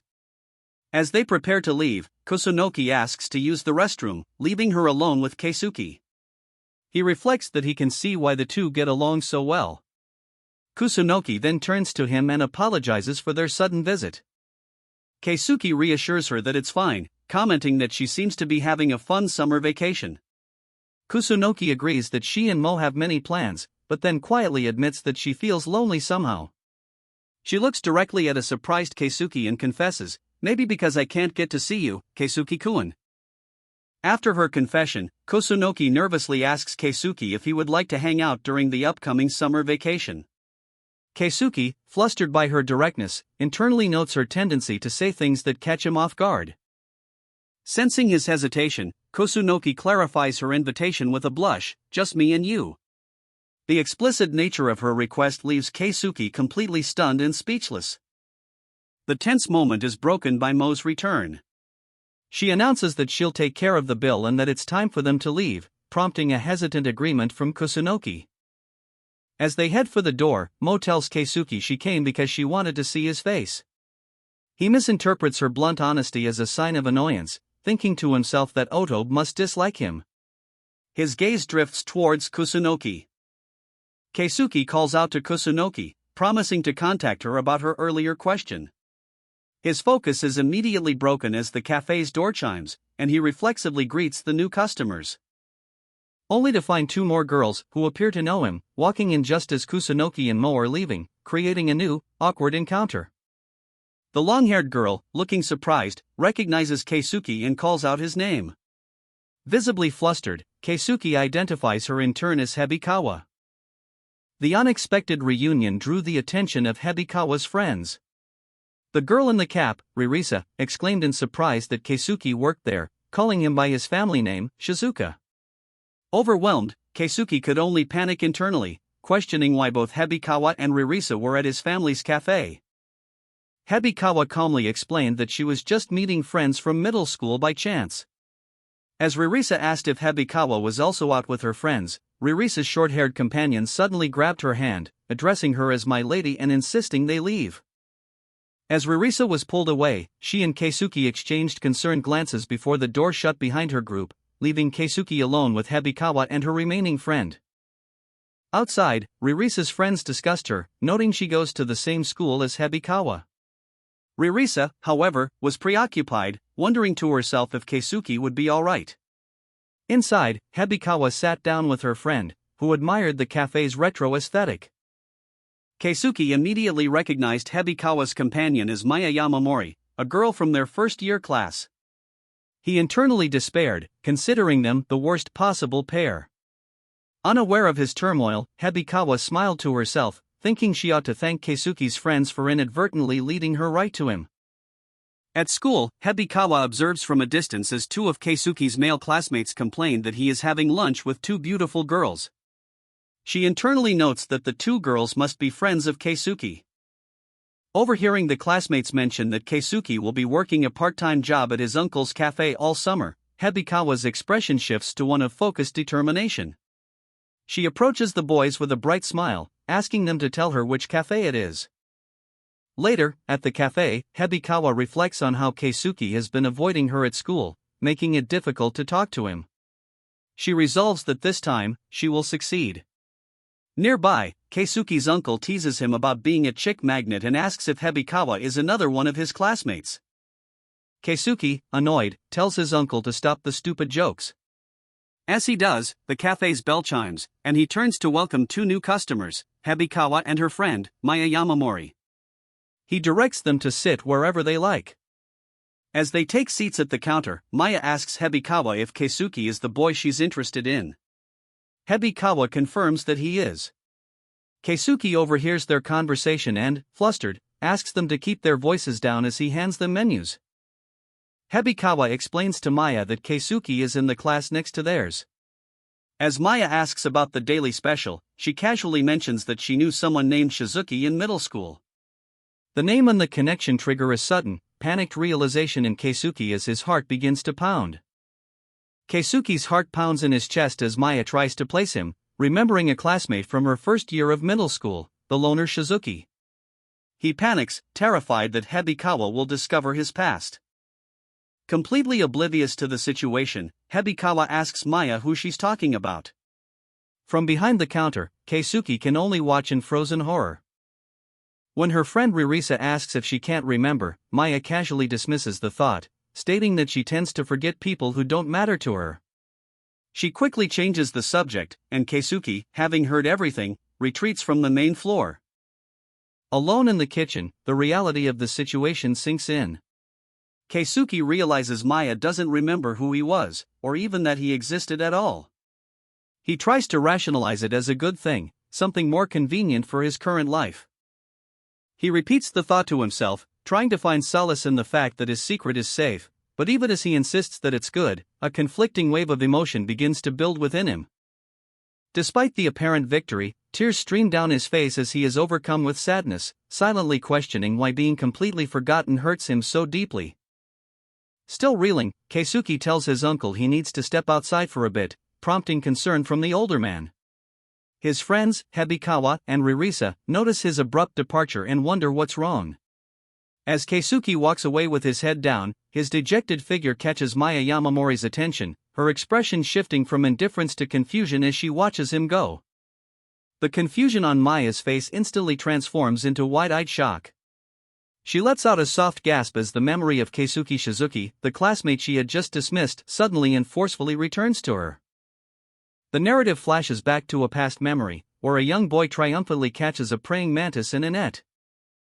The boy, a young Keisuke, excitedly runs to a blonde girl he calls my lady to show her the insect. He notices her distant expression and asks if she is okay, and she admits that something is bothering her.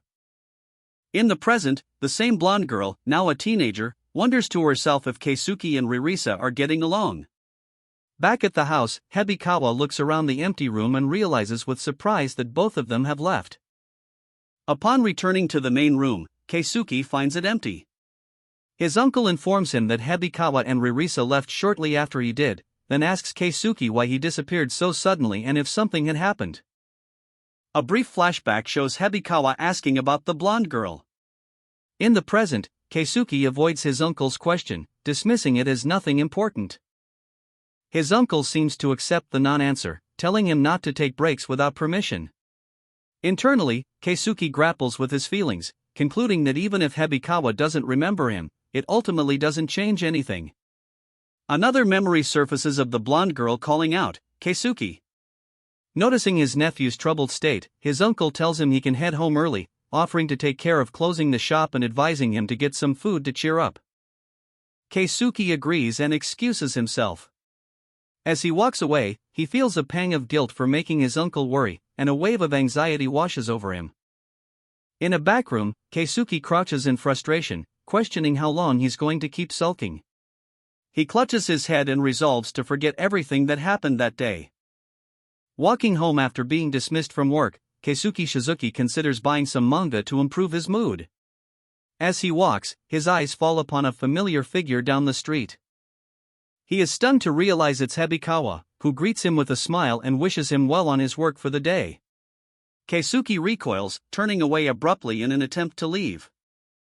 Hebikawa quickly closes the distance, revealing she had been waiting for him and had even asked his uncle when he would be finished. Stunned, Keisuke questions why she was waiting, but before she can answer, he dismisses her, insisting they have nothing to talk about as he walks past. Unfazed by his cold dismissal, Hebikawa reminds him that they used to be very close back in middle school. The statement stops Keisuke in his tracks, leaving him utterly shocked. Deciding she wants to take her time and change the scenery, Hebikawa leads Keisuke toward a nearby park, commenting on how thrilling and dark it is at night. Inside the dimly lit park, she asks him why he has such a long face and questions if he remembers her. As Keisuke stammers, unable to form a response, she feigns ignorance, asking what he could possibly be talking about. The scene shifts to a memory of West Toyokawa Middle School, where a first-year Keisuke Shizuki is confronted by Hebikawa. She demands he stop playing dumb, and he internally recognizes her. Hebikawa confirms his identity and laughs at his shocked expression, noting that his face gives away that she's correct. Keisuke is stunned she remembers him, but she admits she wasn't sure herself until she overheard a conversation. She explains that she didn't recognize him at first, but the memory returned as he was leaving. Stepping uncomfortably close, she compliments him on becoming handsome, which is why she didn't immediately place him. Looking up at him with a knowing smile, Hebikawa offers a strange, anachronistic statement: "Congrats on your high school debut, Shizuki-kun." The memory continues with Hebikawa congratulating a middle school-aged Keisuke on his high school debut, leaving him utterly bewildered. Flustered and angry, Keisuke shouts at her not to make fun of him and tries to walk away, but in his haste, he stumbles and falls to the ground. Hebikawa immediately kneels beside him, asking if he is okay. As she reaches out to touch his face, her proximity causes him to recoil with a sharp intake of breath. Observing his reaction, she asks if she is the reason he's feeling sick. Keisuke's shocked expression confirms her suspicion, and she smirks, knowingly calling it another bullseye. She teases him, calling him an open book and noting that the mere sight of her makes him ill. As she turns and walks away, she quietly remarks how sad that is. Keisuke accuses her of lying, but she retorts that he was the one who didn't remember their past. With a confident smile, she adds that she is now starting to recall how he would always turn red whenever she spoke to him. Confronted directly by Hebikawa within his memory, Keisuke admits that he did like her, recalling that she was the one who reached out to him when he was alone. And confessing internally that he was, in fact, hopelessly in love with her. The memory then shifts to illustrate the source of his feelings, showing a moment when Keisuke was ostracized in the school hallway. Another student bumped into him and rudely told him he was in the way. But immediately after this isolating incident, Hebikawa appeared and greeted him with a cheerful good morning, surprising him with her direct attention. Her simple, smiling greeting was so impactful to the lonely Keisuke that he came to see her as a ray of light shining through his despair. He reflects that even though she was popular and surrounded by friends, she treated an outcast like him with kindness, which led him to believe she was fundamentally different from everyone else. Keisuke, his face bruised, confronts Hebikawa. He tells her that while he used to like her, she is no longer the person he once admired, though he insists he is still the same person inside. Hebikawa coldly dismisses his feelings, telling him he was just dreaming on his own. She then asks if what she discovered about him was everything he had been hiding. Keisuke's paranoia flares, and he aggressively accuses her of planning to reveal his secret or blackmail him. Hebikawa looks back, asking what he is talking about. Amused, Hebikawa states she has no intention of blackmailing him, wondering what she would gain. She dismisses his secret as not a big deal, much to Keisuke's shock. She informs Keisuke that she won't follow him anymore and bids him farewell.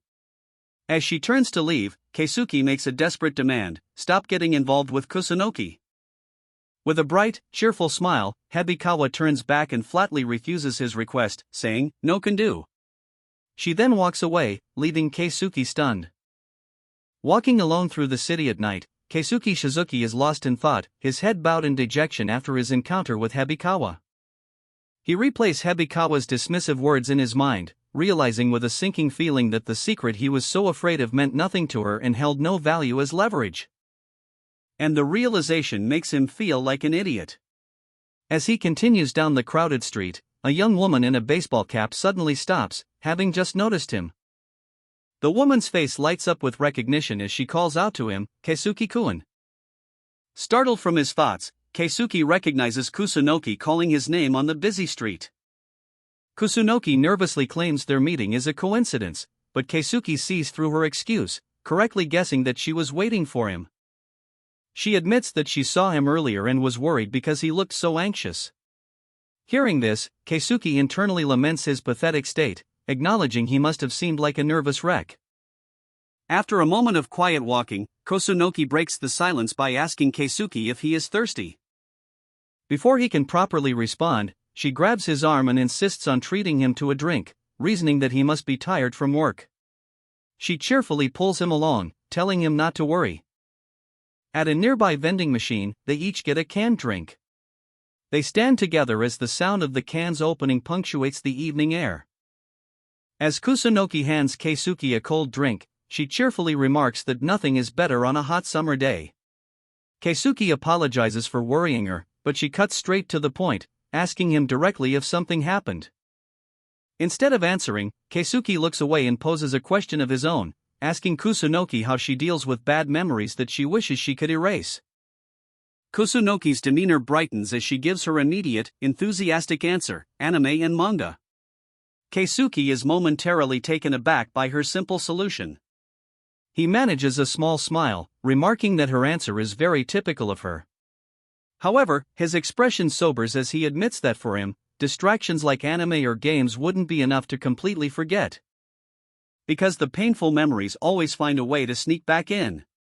He explains that it happens repeatedly, even during mundane moments like eating or bathing, causing him persistent pain. Hearing the depth of his suffering, Kusunoki's expression turns serious. She confides in him that she also went through something very difficult in her past. Looking at him with newfound empathy, she states that it's impossible to erase bad memories. Keisuke internally concedes that Kusunoki is right, some things can't be forgotten. Kusunoki then reveals that lately, she has started to remember her own painful past less and less, surprising Keisuke with a gentle smile. She attributes this positive change entirely to Keisuke, explaining that since they became friends, she has made so many fun memories that have begun to occupy her thoughts instead. Kusunoki shares her newfound philosophy: while bad memories can't be erased, she believes that making enough happy memories can outshine the bad ones. As she speaks, she squeezes her drink can, stealing her resolve before turning to Keisuke. And directly asks him, "Would you like to make lots of happy memories with me from now on?" The sudden, heartfelt proposal leaves Keisuke completely stunned and speechless. Immediately becoming flustered by her own forwardness, Kusunoki wonders aloud if her line was too cheesy.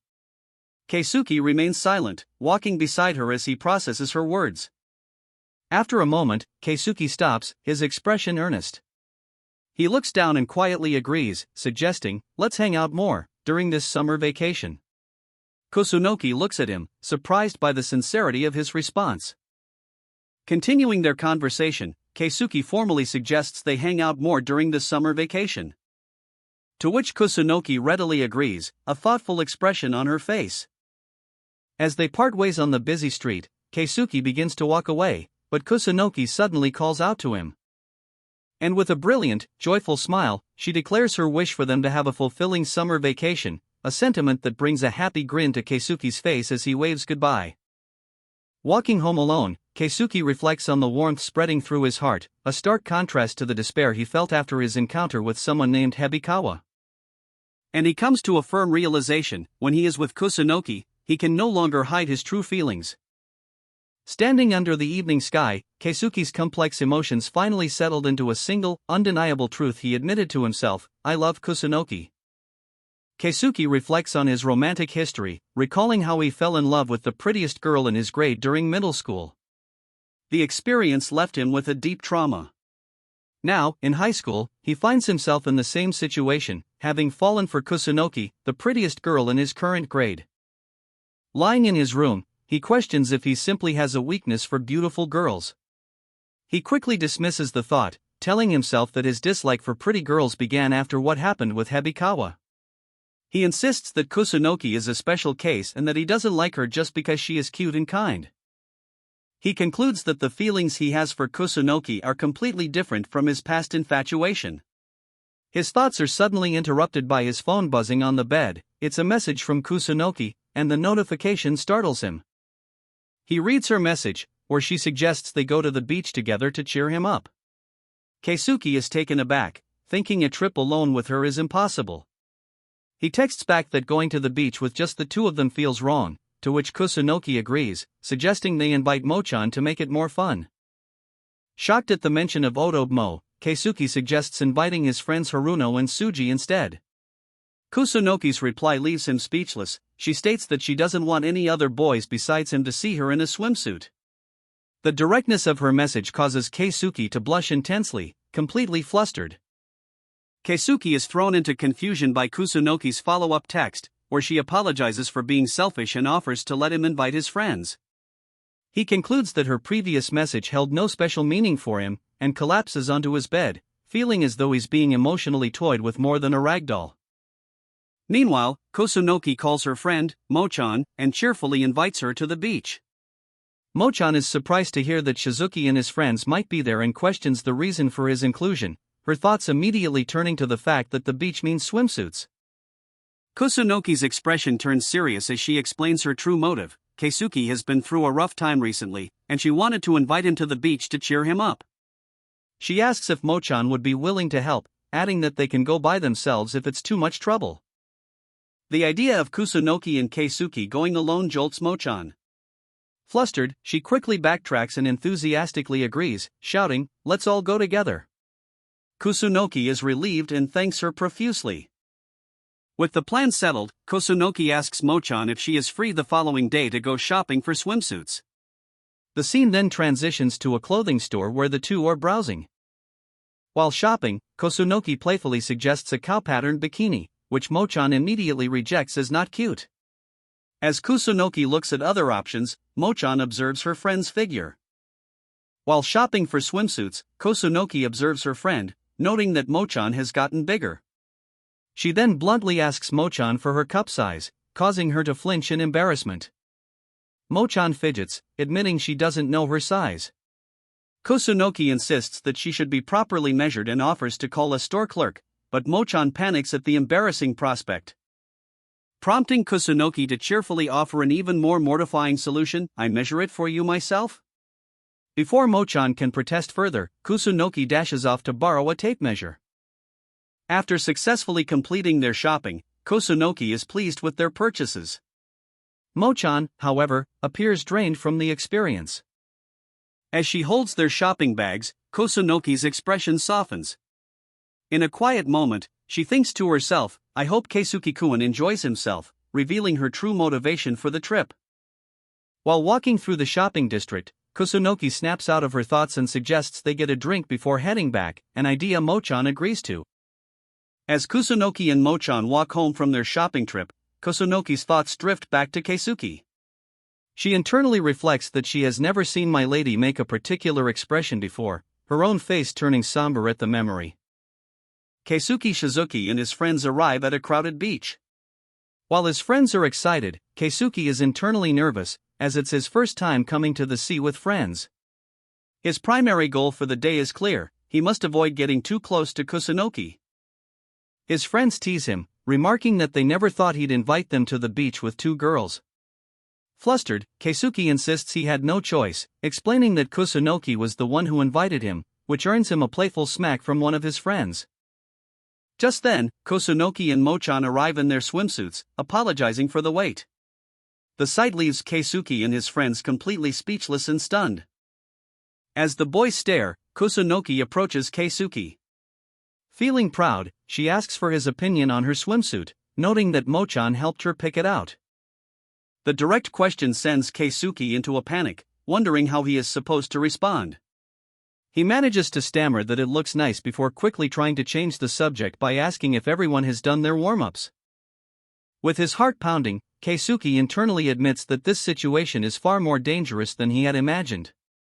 He steels his resolve, reaffirming his mission to avoid getting too close to Kusunoki at all costs. Nearby, two other girls in the water watch the group with curiosity. In the water, Kusunoki celebrates winning a swimming race against Odobe, who looks on in surprise.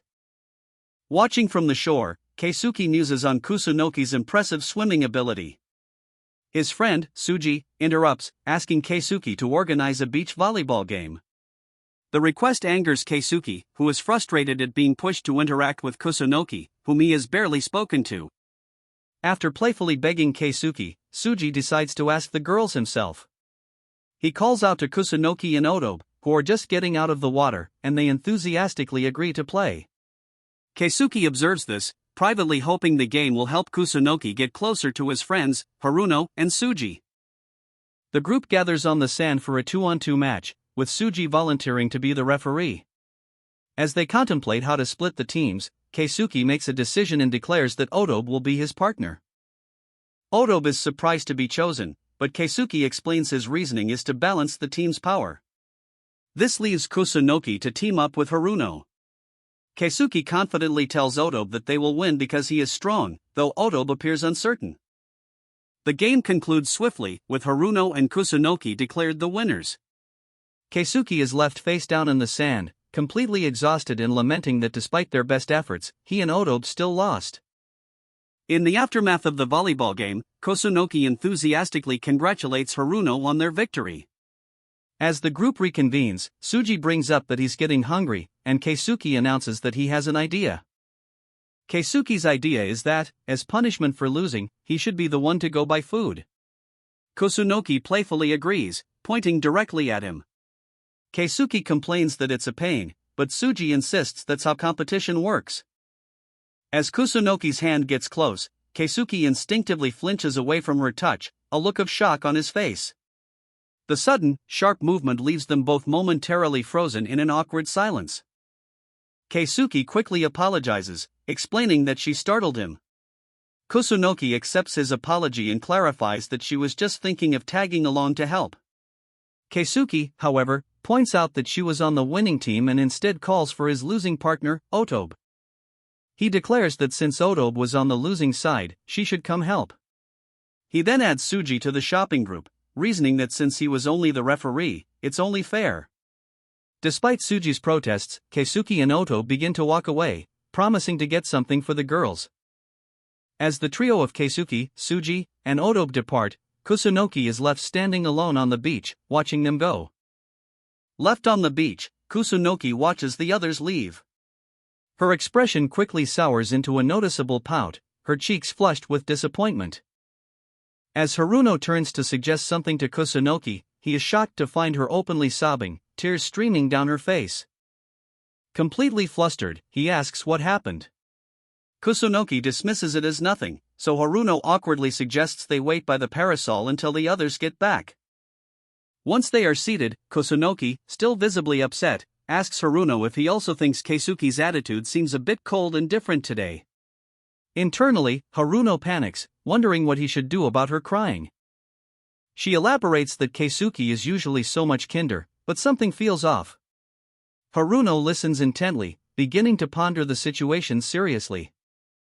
He then offers his theory, explaining that even though they are friends, they are still boys and girls, and perhaps Keisuke is just becoming more aware of that fact. Haruno concludes that it's like they aren't just friends anymore. The suggestion provokes a strong, defensive reaction from Kusunoki, who shoots up and insists, Keisuke-kun isn't that kind of person. Haruno accepts Kusunoki's assertion that Keisuke is just a friend, internally noting how much she trusts him. He then pivots his approach, suggesting that if their friendship is real, she should simply ask Keisuke directly what's wrong, as there should be nothing holding her back. Realizing he's right, Kusunoki's mood brightens considerably. She agrees to his plan and thanks him, remarking with a cheerful smile that Haruno is a surprisingly nice person. Haruno is momentarily taken aback, questioning if the word surprisingly was necessary. Kusunoki quickly apologizes for the backhanded compliment. Later, having put on a cover-up, she steals her resolve, ready to find Keisuke. Kusunoki approaches Keisuke, who is with their other friends. She tells them to go on ahead, using the excuse that she wants to get shaved ice. Keisuke agrees to wait with her, and the two begin walking together in silence. Keisuke is the one to break the silence. He asks why she isn't wearing her hairpin, noting that he saw it on her before they went swimming. Surprised that he remembered such a detail, a flustered Kusunoki tells him not to stare. Visibly blushing, Kusunoki retrieves the hairpin and puts it back on. She then turns and calls out to get Keisuke's attention, ready to continue their conversation. After Kusunoki puts her hairpin back on, she looks at Keisuke expectantly. He observes her for a moment before simply stating, "Ah, cool." His underwhelming response causes Kusunoki's expression to sour. She turns and walks away, trembling with frustration, before shouting back at a confused Keisuke that he'll never be popular. Later, as the group prepares to leave the pool area, they complain about being tired from swimming.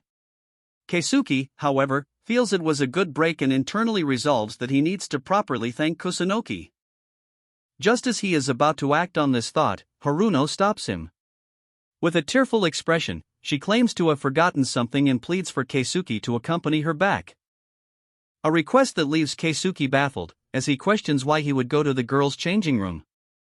Another friend interjects, remembering that Keisuke also left something in his locker and encourages him to go with her. Understanding the setup, Keisuke agrees and turns directly to Kusunoki, suggesting they go together. Kusunoki looks on, surprised, as the two walk off, leaving Haruno and the others behind. As Keisuke and Kusunoki walk along the waterfront, he notes the setting sun and asks what she supposedly forgot. She stops and quietly admits that she lied, revealing she didn't forget anything. Kusunoki elaborates, stating her belief that their friends were also part of the deception. She confesses that her true intention was to create an opportunity to speak with him alone. She directly confronts him, asking why he was avoiding her all day. Kusunoki explains that she invited him to the beach specifically to cheer him up, but his distant behavior was completely out of character. Caught off guard by her perception, Keisuke internally acknowledges that she is right. He feels he cannot tell her his true feelings and decides he must invent an excuse to cover them up. He offers his fabricated reason, explaining that he was embarrassed because she saw him crying during a previous encounter. He claims this made him feel awkward, which is why he avoided her, and quickly reassures her that it was not her fault. After a moment of silence, Kusunoki lets out a small, relieved laugh. Understanding his explanation, she says, so that's what it was, leaving Keisuke surprised by her reaction. Kusunoki smiles, telling Keisuke that since she has also shown him embarrassing sides of herself, they are now even. As they begin to walk apart, she expresses her relief and tells him that if anything is ever wrong, he should talk to her. Because they are friends, after all. She turns back to him with a bright, hopeful expression, asking for his confirmation. Keisuke, looking pained and conflicted by her words, can only offer a quiet, hesitant agreement as the physical distance between them grows. The new semester begins on a rainy day. In the classroom, Kusunoki cheerfully greets Keisuke, then begins fidgeting with her phone's camera. Explaining that she's bothered by her hair, which has become frizzy from the humidity. Keisuke, recalling her previously very curly hair, reassures her that it looks perfectly fine. Visibly pleased, Kusunoki accepts his opinion and decides not to worry about it, leaving Keisuke flustered by her trust in his judgment. As Kusunoki turns to greet another friend, Mochan, Keisuke watches her. He reflects internally, confirming to himself that it was during summer vacation that he realized he was in love with Kusunoki, but now they are just friends. He resigns himself to the situation, deciding he is fine with leaving things as they are if it means their current relationship won't be destroyed. After successfully purchasing a new book he wanted, Keisuke Shizuki exits the store, pleased with his detour. He notices the rain has stopped and decides that, despite the walk, he should catch a bus to get home faster. He boards the bus, finding it quite crowded. Scanning the interior for a place to stand or sit, he notices some available space toward the back. As he moves deeper into the bus, his eyes land on an empty seat next to a girl with long, dark hair. She looks up, and they make eye contact. A wave of panic washes over Keisuke as he recognizes the girl as Hebikawa. His immediate, visceral reaction is a desperate need to get away from her. But he stops himself, recalling a previous encounter. He realizes that he was the only one who felt that way last time, and if he runs now, it will just be a repeat of his past behavior. Across from him, Hebikawa seems to watch his turmoil with a faint, knowing smile. Steeling himself, Keisuke makes a decision. He declares internally, "I'm not going to run away anymore," and purposefully sits down in the empty seat beside a now stern-faced Hebikawa. As Keisuke sits down, Hebikawa expresses surprise, stating she thought he would run away. She then leans in and asks him if he has fallen for her again. Keisuke, determined, declares that he is not afraid of her anymore. Keisuke vehemently denies her suggestion, insisting that if anything, he hates her. Unfazed, Hebikawa leans closer with a confident smile, remarking that his feelings are a shame because she, however, does not hate him. She quickly clarifies that she doesn't like him either, telling him not to get the wrong idea. Flustered, Keisuke snaps back, telling her to stop teasing him and accusing her of having a bad personality. Her expression turns serious as she quietly affirms, "I know that." Better than anyone else, she finishes, her gaze distant. The cryptic comment leaves Keisuke unsettled, feeling that something about their interaction is profoundly off. After getting off at the same bus stop, Hebikawa suggests they walk home together. Keisuke internally rejects the idea, questioning why she is following him and wondering if she is just trying to mess with him. He calls out her name in frustration, Risa. Just then, an adult man approaches, greeting Risa and noting the coincidence. She addresses him as Koji-san, asking what he is doing there. As Koji explains he just finished a meeting, Keisuke observes them, wondering if the man is her father but concluding from his unsettling smile that he is not. After Koji asked Risa if she had time for tea, she readily agreed. Turning back to Keisuke, she vaguely explained that something had come up and bid him farewell. Keisuke was left standing alone on the street, completely stunned by the abrupt change of plans. His bewilderment intensified as he watched Koji casually place an arm around Ririsa's shoulders, leading her away. Keisuke could only process the scene with a silent, confused "huh?" Left standing on the sidewalk, Keisuke watched Risa and Koji walk away. The older man's arm around her was a gesture of unnerving intimacy. Keisuke's mind raced, questioning the nature of their relationship, the obvious age difference, and what it could possibly mean. A horrifying possibility struck him: compensated dating. He recoiled from the thought, trying to convince himself that the prideful Risa would never do something like that. Yet, with no way to confirm his suspicions, the doubt lingered. Deciding it was not his place to worry, Keisuke resolved to put it out of his mind, telling himself that she wasn't even a friend. Later, as rain began to fall, Risa and Koji parted ways under separate umbrellas, exchanging polite goodbyes. Upon returning to her empty apartment, Risa dropped her bag by the door, and, without changing, immediately collapsed face-first onto her couch, utterly drained from the encounter. Lying exhausted on the cushions, a single, weary thought crossed her mind: grown-ups are all idiots. At school, Keisuke awkwardly approaches a female classmate, Kusunoki, and asks if she has been talking with Risa lately, internally insisting to himself that it's just a random thought with no ulterior motives. Kusunoki replies that she hasn't spoken to Risa since they ran into each other at her part-time job.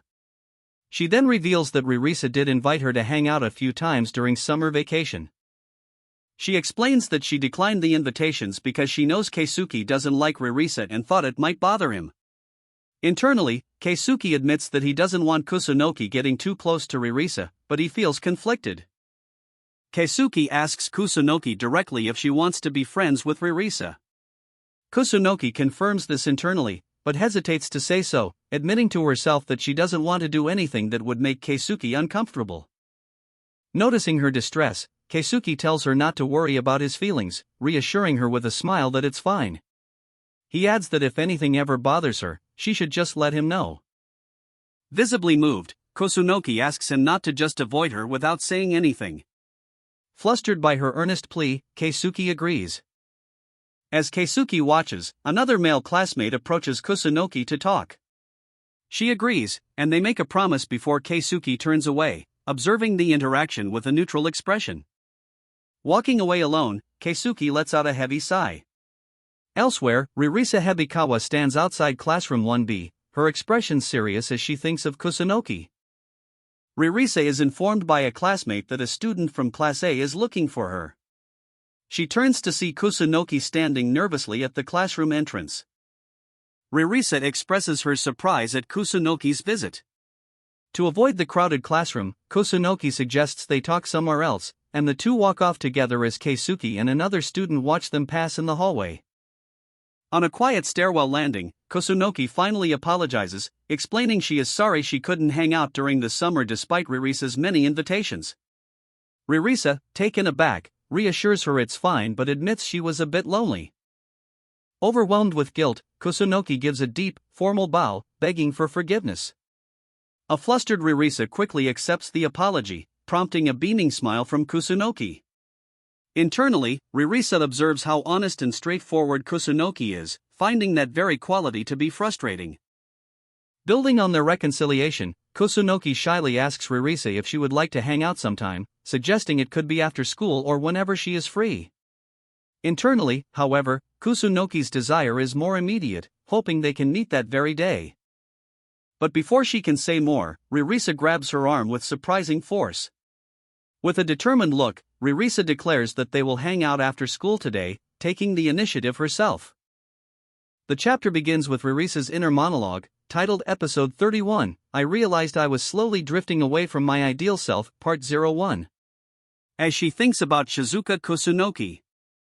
She recalls always thinking Kusunoki looked like a particular idol, a thought that persisted despite the common knowledge that Kusunoki had failed to debut in high school. Ririsa's memory flashes back to her childhood, watching a TV program featuring the popular idol group, Parfait.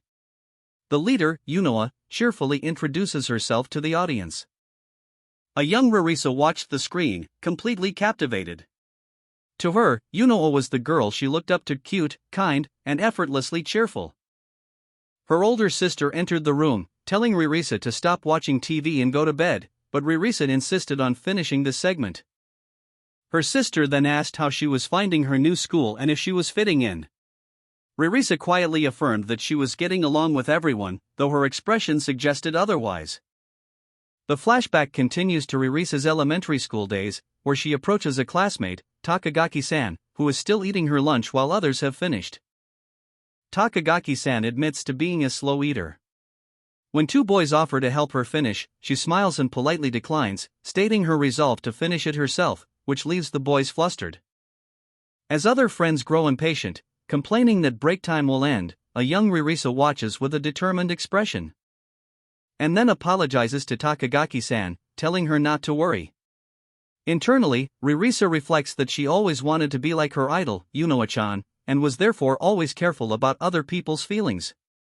In another memory, a cheerful Risa excitedly gets her friends' attention, asking them to look at her and guess what's different. Before revealing that she put on makeup. Her friends react with admiration, calling her cute and mature, much to Ririsa's satisfaction. Continuing her flashback, young Risa sees her friend wearing makeup. While admitting it's cute, she questions if it's wrong to wear it at school, which visibly annoys her friend. Risa tries to backpedal, but her friend dismisses her, instead excitedly inviting their other friends to see her makeup tools. They walk off together, leaving a dejected Risa behind. As she stands alone, Risa internally reflects that this was a moment she realized she was slowly drifting away from the ideal, popular self she wanted to be. Sometime later, the same friend confronts Risa in the hallway, shouting her name and angrily accusing her of having told the teacher about the makeup. The friend furiously explains that she got in trouble and had her makeup confiscated, demanding to know why Risa reported her. And when Risa denies it, the friend declares her a liar, reasoning that since Risa was the only one who was against it, she must have been the tattletale. In her memory, a young Risa desperately denied the accusation, insisting she would never do such a thing and turning to her other friends, Yuki-chan and Mai-chan, for support. However, the friend who had been caught wearing makeup declared she would no longer be friends with Risa and pressured the other two to do the same. Yuki-chan and Mai-chan nervously agreed, solidifying Ririsa's isolation. Risa reflected on how, just like that, her friendship fell apart, even though she had tried so hard to be liked by everyone. And she came to the conclusion that her strategy of constantly smiling and holding back her true feelings was utterly ridiculous. Back in the moment of the confrontation, the lead friend told the others to leave, stating that Risa had brought this upon herself. The flashback then reveals Ririsa's true, unspoken thoughts from that day. She believed it was wrong to wear makeup in the first place and, more critically, that her friend hadn't looked in the mirror because it doesn't suit you at all. As her friend began to cry, a young Risa coldly stated that she was just telling a fact. The hurt friend, Mimamai-chan, ran off as another girl, Yuki-chan, confronted Risa, telling her she had been too harsh. Yuki-chan then turned to another friend, asking if she also thought the makeup was weird. Yuki-chan started to deny it, but Risa suddenly grabbed her hand, stopping her mid-sentence. And with an unnervingly intense smile, pressured her to just tell the truth, okay? Under Ririsa's coercive gaze, Yuki-chan and another girl reluctantly admitted that they, too, thought the makeup looked a bit strange. This admission caused a cascade effect, with the other girls quickly agreeing. They began to gossip openly, noting that even Yamada-san had said it looked weird, solidifying the group's new consensus against Mimamai-chan. In the aftermath of the confrontation, Risa holds her remaining friends' hands, telling them she's glad they all feel the same way and that they should stay friends from now on. Her smile, however, carries an unnerving intensity, solidifying her control over the group. Ririsa's flashback continues, reflecting on her past. She came to the realization that a life built on not showing weakness and using people was surprisingly easy. Despite the ease this lifestyle brought, she internally hated how far she was drifting from her ideal self, an ideal embodied by the popular idol Kazaki Yunoa, whose poster she looks at. Her thoughts are interrupted by a breaking news report. The story announces that Yunoa's agency has terminated her contract due to suspicions of underage drinking and smoking. As the news anchor mentions the shock and distress among fans, Risa watches the screen. Her own internal reaction is not one of shock, but of profound relief. Risa reflects on her long-held belief, viewing the image of a perfect girl as a shattered illusion. She was convinced that cute, kind, and honest girls without a dark side were mere fantasies. She believed that such girls simply couldn't exist. This conviction is juxtaposed with a memory of someone tentatively asking to get to know her better. Risa recalls that her cynical belief began to waver after meeting a girl named Shizuka, who happily called out her name. Shizuka earnestly told Risa that she was the very first female friend she had ever made. Faced with Shizuka's apparent perfection, Risa's mind raced with disbelief. She concluded that a girl like her couldn't possibly exist and must have a hidden dark side, sparking a desire to see it. With an intense, obsessive gaze, Risa solidified her new goal. She wanted to see Shizuka Kusunoki's dark side. As Risa and Shizuka walk together after school, Shizuka makes cheerful small talk, commenting on the evening humidity. Risa, however, observes her with suspicion. She internally notes that Shizuka is always smiling, making her true thoughts impossible to read, and wonders how she can break that perfect facade. Probing for an opening, Risa asks Shizuka where she would like to go next and if there is anything she wants to eat. A bit flustered, Shizuka hesitates before admitting that there is something she has been curious about. Shizuka's curiosity leads them to a popular chain coffee shop called Sneebuck's Coffee. After taking a sip of her drink, Shizuka is overcome with pure, simple joy, closing her eyes and exclaiming, "So good." As they leave the coffee shop, Shizuka thanks Risa, expressing her excitement over a limited-time drink she had wanted to try. Risa asks if Shizuka comes to Sneebuck's often. Shizuka admits it's only her second time, explaining that she didn't have the courage to come alone before. She reveals that her first visit was with Keisuke-kun. After Shizuka confirms she and Keisuke get along well, Risa forces a smile and comments on how close they seem. But her eyes narrow with a sharp, calculating intensity that betrays her true feelings. Letting out a heavy sigh, Risa states that she used to be close with him, too. The sudden revelation leaves Shizuka visibly confused and speechless. Seizing the moment, Risa turns to a bewildered Shizuka and asks directly if she wants to know about her relationship with Shizuki-kun. The silent confrontation continues, with Shizuka looking startled and uncertain while Risa maintains a confident, knowing smirk. As they walk, Shizuka is consumed by internal conflict, admitting to herself that she wants to know more about Risa's past with Keisuke, but is also afraid of the answer. A silent tension that hangs between Risa's knowing smirk and her own worried expression. Risa breaks the silence, casually revealing that she and Keisuke went to the same middle school, a fact that visibly surprises Shizuka. Feigning surprise, Risa asks if Shizuka already knew. Shizuka hesitantly confirms that she was somewhat aware of their shared past. Sensing an opportunity, Risa's expression sharpens as she presses her advantage, pointedly asking, "Then do you know this?" With a confident smile, Risa continues her psychological assault on Shizuka, revealing a key piece of her history with Keisuke. She states that he used to like her. Shizuka is visibly stunned by the revelation, stammering as she tries to process that Keisuke once had feelings for Risa. Seeing her reaction, Risa feigns concern, asking if this was something Shizuka didn't want to know. Pivoting immediately, Risa turns the interrogation directly onto Shizuka, asking her point-blank if she has feelings for Keisuke. Cornered and flustered, Shizuka begins to stammer out a response, but cuts the conversation short with a desperate shout, pleading, "Don't." Risa maintains a knowing, subtle smile, observing a completely stunned Shizuka who is still processing the direct question about her feelings for Keisuke. Flustered, Shizuka blurts out an apology for shouting, then frantically insists that while she does like him, it is absolutely not in a romantic way. Risa's gaze remains fixed on Shizuka, silently analyzing her vehement denial. Attempting to regain her composure and steer the conversation away from the sensitive topic, Shizuka asks what they should do now. To which Risa calmly replies that they should think about it as they walk. As they move on, Ririsa's expression shifts to one of confident amusement, revealing that she has her own plans in mind.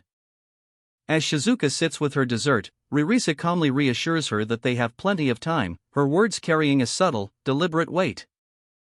As the lingering heat of summer ends, the season for autumn activities begins at the school. Inside Classroom 1A, the main topic is the cultural festival. After a vote, one student slams his hand on the chalkboard, excitedly announcing that their class performance will be Beauty and the Beast. The class representative confirms the decision, acknowledging it will be a tough project but encouraging everyone to work together. Immediately, another student suggests that a specific girl in their class should be cast as the beauty.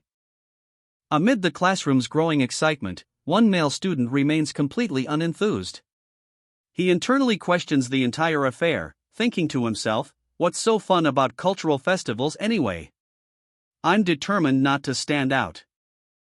As the class buzzes about the upcoming cultural festival, the protagonist remains silent and unimpressed. Beside him, Risa Habikawa trembles, thinking to herself how scary the event is. The teacher announces that students who are not in any clubs will be the focus for the class play and instructs them to stay behind after class. The protagonist internally laments this development. After class, the small group of non-club members, including the protagonist and Risa, are gathered. A female student takes charge, stating that the cast will be decided from among them. When she asks if anyone has a role they would like to play, the question is met with absolute silence from the unenthusiastic students. Another male student whispers that no one would volunteer, a sentiment the protagonist silently agrees with, thinking it's an obvious outcome. Breaking the silence, Risa takes a deep, deliberate breath. As the protagonist stands stunned by his nomination, a new, disdainful voice cuts through the classroom, declaring everyone pathetic. The speaker is revealed to be a stern-looking girl with short hair and multiple ear piercings, who stands with her arms crossed, unimpressed by the class's indecision. And she authoritatively announces her intention, "I'll assign the roles myself." Another student, addressing her as Irie, immediately questions her authority. Irie coolly retorts that since she is in charge of the script, the decision is naturally hers to make. Without waiting for further argument, Irie declares that the role of the beauty has already been decided, pointing decisively forward and shouting, "It's you."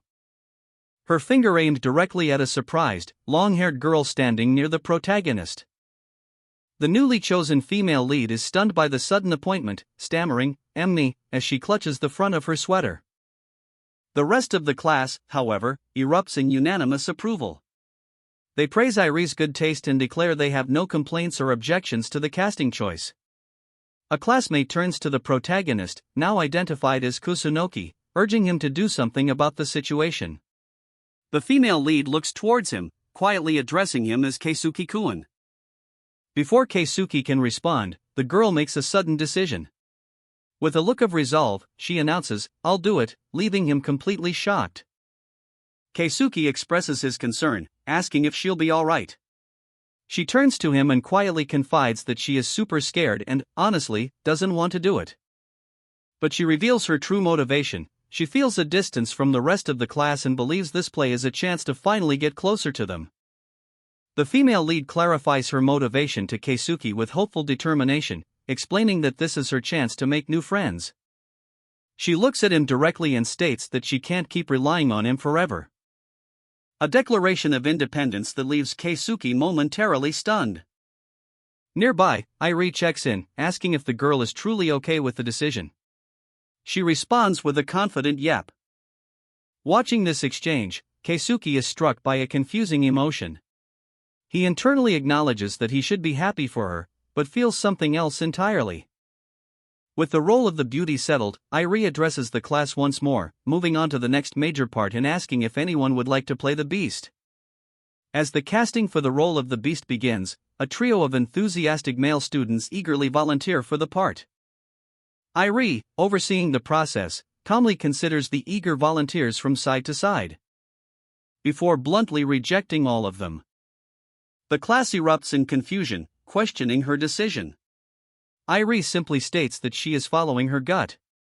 The discussion then shifts, with another student suggesting someone named Harino-kun for the father role. Watching the proceedings, the female lead begins to suggest that Keisuke could play the beast, but she quickly stops herself, falling silent as she contemplates the unspoken idea. The female lead approaches Kusunoki-Keisuke at his desk, asking for his advice regarding the class play, which leaves him bewildered, prompting him to ask why she is consulting him of all people. Leaning in aggressively, she forcefully reminds him of his position, declaring that he is the director and must start taking responsibility for it. Having asserted her point, she tells him to meet her after school. A stunned Keisuke meekly agrees. He watches her leave, still flustered by the sudden and intense confrontation. Internally, Keisuke laments his predicament, annoyed that he ended up as the director. He recalls the moment Irie appointed him based solely on her gut feeling and wonders why she would ever choose him for such a role. In the classroom after school, Kusunoki-Keisuke slumps over his desk in defeat, lamenting that he shouldn't have accepted the director role and admitting that peer pressure got to him. The female lead, sitting nearby, acknowledges that the job sounds tough. Despite his complaints, she smiles warmly and tells him that she's happy he's the director. Surprised, Keisuke sits up and asks her why. She confesses her reason with a slight blush, explaining that having him nearby makes her feel at ease. Keisuke is taken aback by her personal admission. Flustered, Keisuke retorts that he isn't her guardian angel. She calmly replies that she knows, but that she is still counting on him, adding a formal, yet endearing title, Mr. Director. Completely disarmed, Keisuke accuses her of teasing him. She turns back with a gentle smile, insisting that she isn't, leaving him to ponder her words. Having been persuaded, Kusunoki-Keisuke internally reflects that perhaps being the director isn't so bad after all. Sometime later, Keisuke walks through the school hallway as other students head home. Meanwhile, in a classroom, the student in charge of the script explains his predicament to two female classmates. He's currently writing the script but is struggling to find anyone good enough to play the role of the beast, so he asks for their opinion on who might be a good fit. The girl he addressed thoughtfully considers the options. Mentally dismissing the boys who volunteered as mere show-offs, another student named Sato is too plain, and Ueno as not being the right fit. As the scriptwriter struggled with the casting dilemma, a sudden idea strikes her. Before she can voice her thought, Kusunoki-Keisuke interjects with a radical suggestion of his own, proposing they simply cast a girl for the role, and arguing that if they are already going to tweak the script, they might as well make a bold change, as a female student might fit the role even better. He asks if his idea is too far-fetched, watching as the scriptwriter silently mulls over the unconventional proposal. After a moment of consideration, she decisively agrees, giving a thumbs up and adopting an in-for-a-penny attitude towards the plan. Now fully committed, she enthusiastically declares it a great idea and begins brainstorming potential candidates like Yuzui-san or Hatano-san, much to Keisuke's surprise. Satisfied that he was able to help, Kusunoki-Keisuke announces he's leaving for the day, but as he turns to go, a hand suddenly grabs his shirt, stopping him in his tracks. He looks back in confusion to see the scriptwriter has placed a hand on his shoulder. She looks up at him with a wide, determined grin, declaring, "Let's go negotiate for the beast role now." Keisuke is horrified by the sudden demand, questioning why he has to be involved and why it must be so immediate. The scriptwriter insists they must strike while the iron is hot and drags him along. Sometime later, an exhausted Keisuke finally begins his journey home. He recalls the difficult meeting, remembering how strongly the others had initially rejected the idea of casting a girl for the beast role. Walking alone, he reflects that despite the pushback, they ultimately managed to settle the matter. He braces himself for the future, knowing that with rehearsals starting next week, things are about to become much more demanding. While walking home, Keisuke is stopped in his tracks by a sudden, urgent shout. He looks around, wondering aloud if there's trouble, and his gaze narrows as he focuses on a confrontation down the street, where a middle-aged man is forcefully grabbing the arm of a female student, leaving Keisuke completely shocked by what he is witnessing. Kusunoki recognizes the older man as the same one he previously suspected of being a sugar daddy. He is bewildered, wondering why the man is here and why he is arguing with a student. He initially tries to convince himself to walk away, thinking that the argument involving the student, whom he knows as Hebikawa, has nothing to do with him. The man addresses the student as Risa, questioning her stubbornness. She retorts forcefully, stating that she never agreed to go to his house. Hebikawa Risa clarifies that any previous comment she made about visiting him was just a joke and demands that he stop showing up at her school uninvited. Dismissing her protests, the man grabs her arm and tries to lead her to his car, suggesting they talk there to avoid causing a scene. Risa cries out in alarm, telling him to stop. As she's pulled away, she looks back and shouts, "Hebikawa." The man turns in surprise, his eyes landing on Kusunoki. He seems to recognize him, uttering the name, Shizuki. Spotting Kusunoki, Hebikawa Ririsa's expression shifts from fear to recognition as she calls out his name. Kusunoki panics internally, realizing he has no idea what to say or do now that he's involved. Below, Ririsa's eyes narrow with a sudden resolve. To Kusunoki's bewilderment, Risa completely changes her demeanor, approaching him and loudly complaining that he's late and has kept her waiting forever. She then turns to the older man, declaring that she had plans to go home with Kusunoki and pointedly asks the man to leave. The man's gaze shifts to Kusunoki, his expression hardening with suspicion. Kusunoki flinches under the intense scrutiny, sweating nervously. After a tense moment, the man relents. He tells Risa fine. And that he will call her later. Kusunoki lets out a sigh of relief as he watches the unnamed man's car drive away, the immediate confrontation having ended.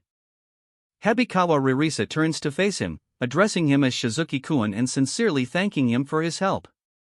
Kusunoki is visibly startled by her gratitude. Still flustered from the ordeal and the fabricated relationship, Kusunoki lets out an embarrassed groan. Which prompts Risa to ask if he is still bothered by her lie. He defensively tells her to shut up. As they begin to walk, Risa thanks him again, admitting she was in serious trouble.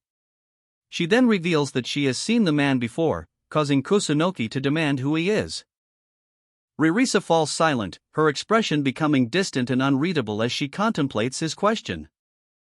As they walk from the station, Risa calmly identifies the man who confronted her, stating simply that he is her boyfriend.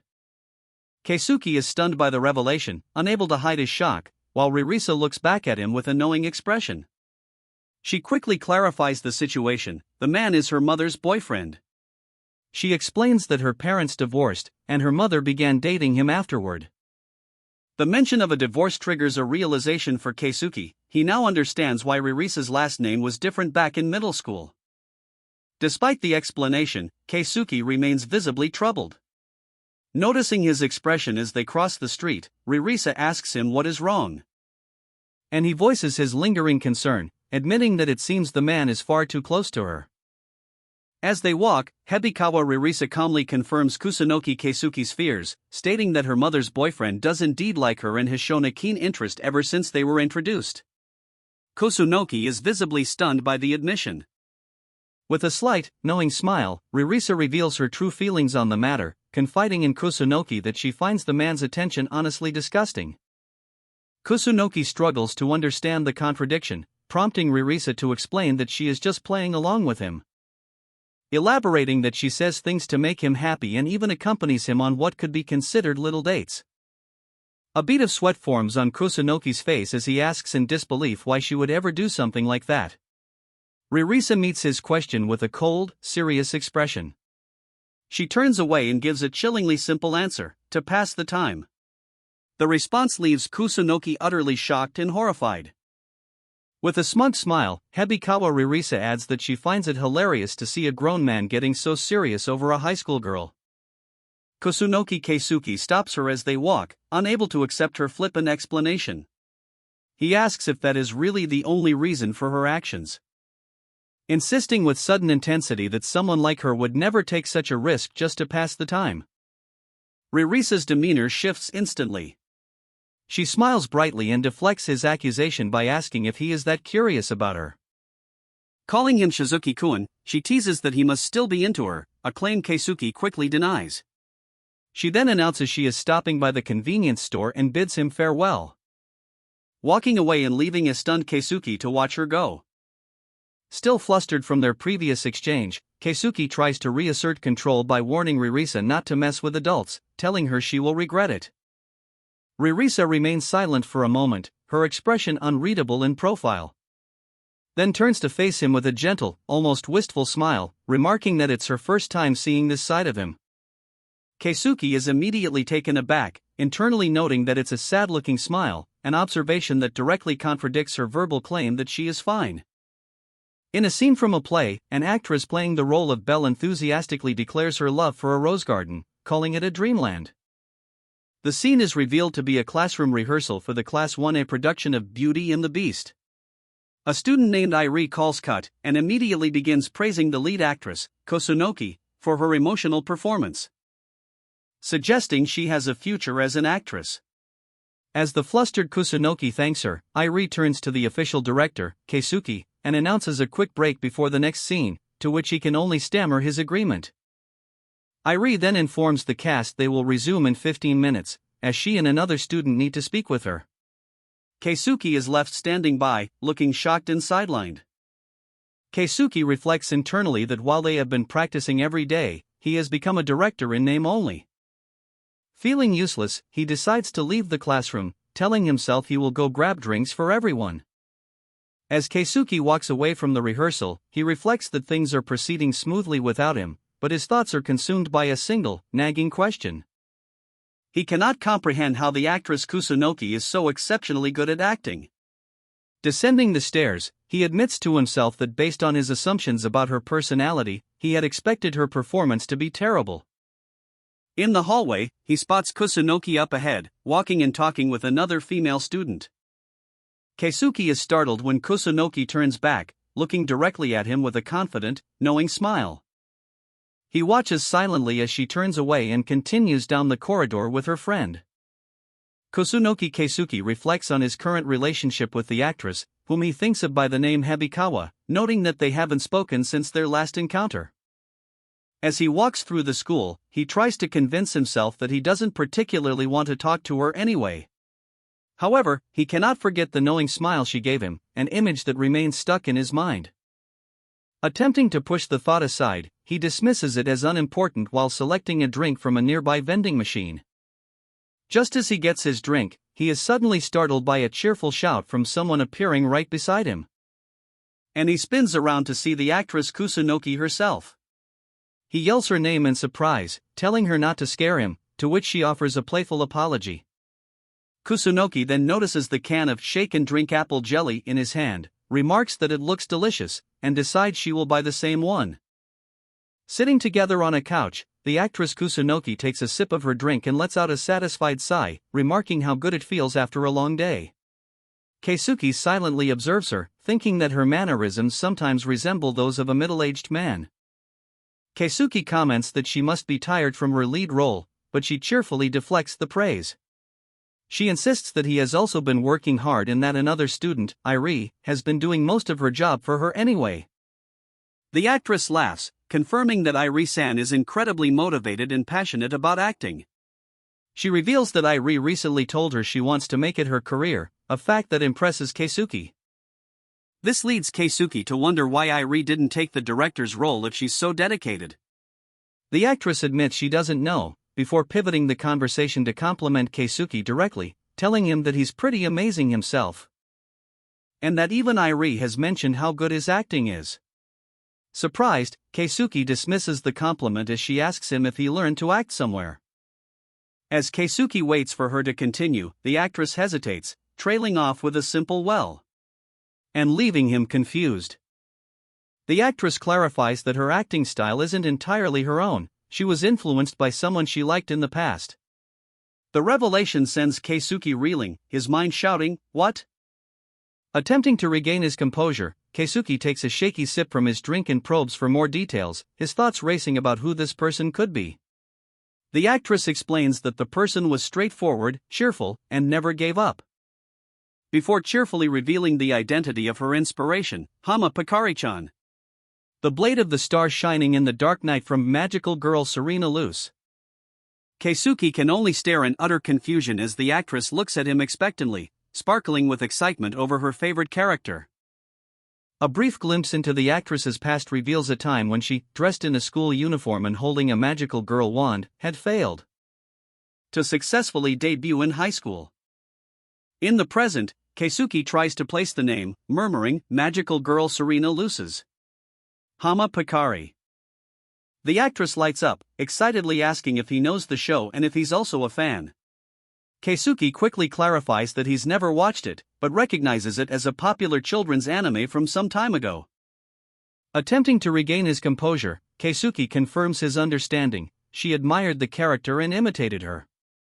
The actress, sparkling with delight, enthusiastically urges him to watch it, noting that it's currently streaming on a Japra.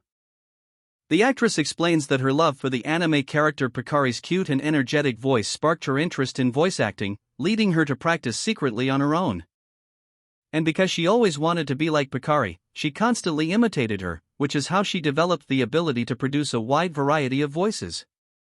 This explanation brings a flash of understanding to Keisuke.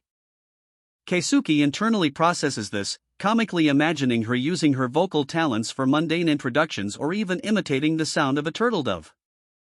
With a slight, knowing smirk, he cuts her off mid-sentence, assuring her that he understands now, much to her surprise. Feeling more at ease, Keisuke takes a sip of his drink and confidently states that with her abilities, he's no longer worried about their cultural festival performance. However, the actress's expression turns anxious. She admits that while she has confidence in her voice, the thought of performing in front of a large audience for the very first time is terrifying her.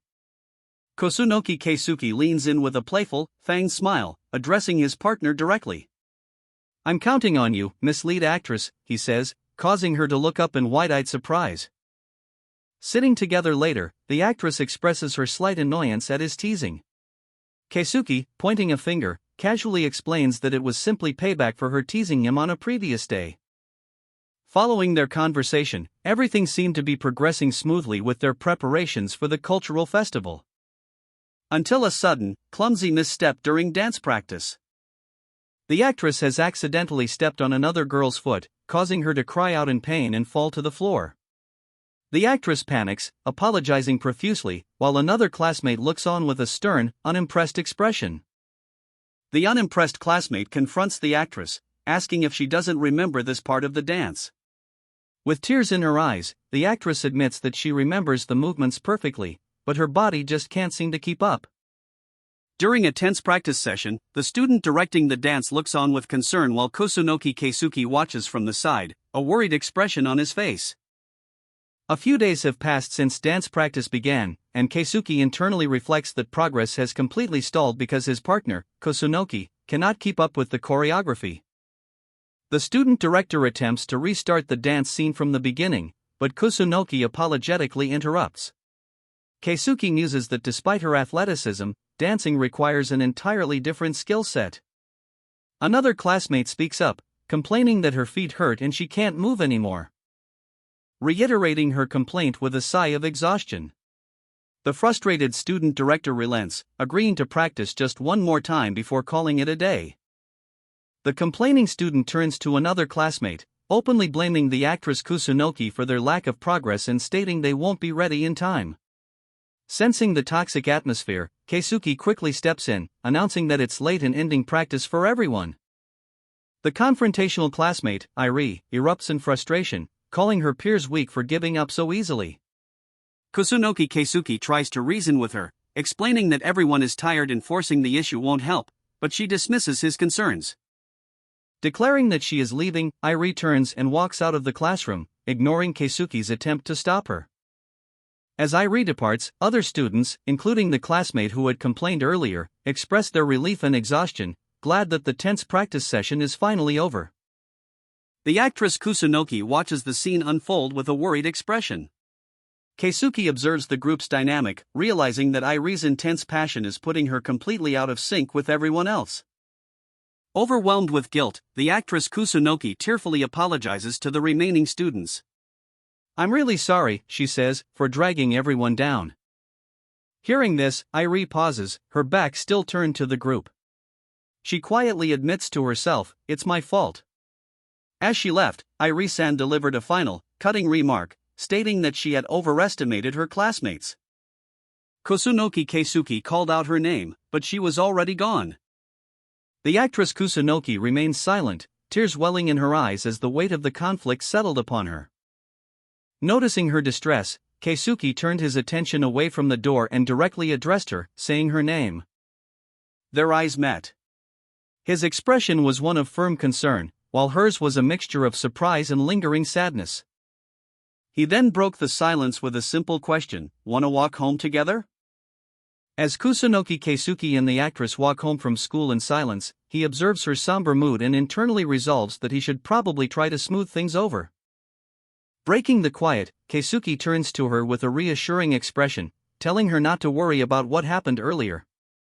He attempts to downplay the conflict by explaining that they had practiced for a long time, suggesting that Irie-san was simply tired and frustrated.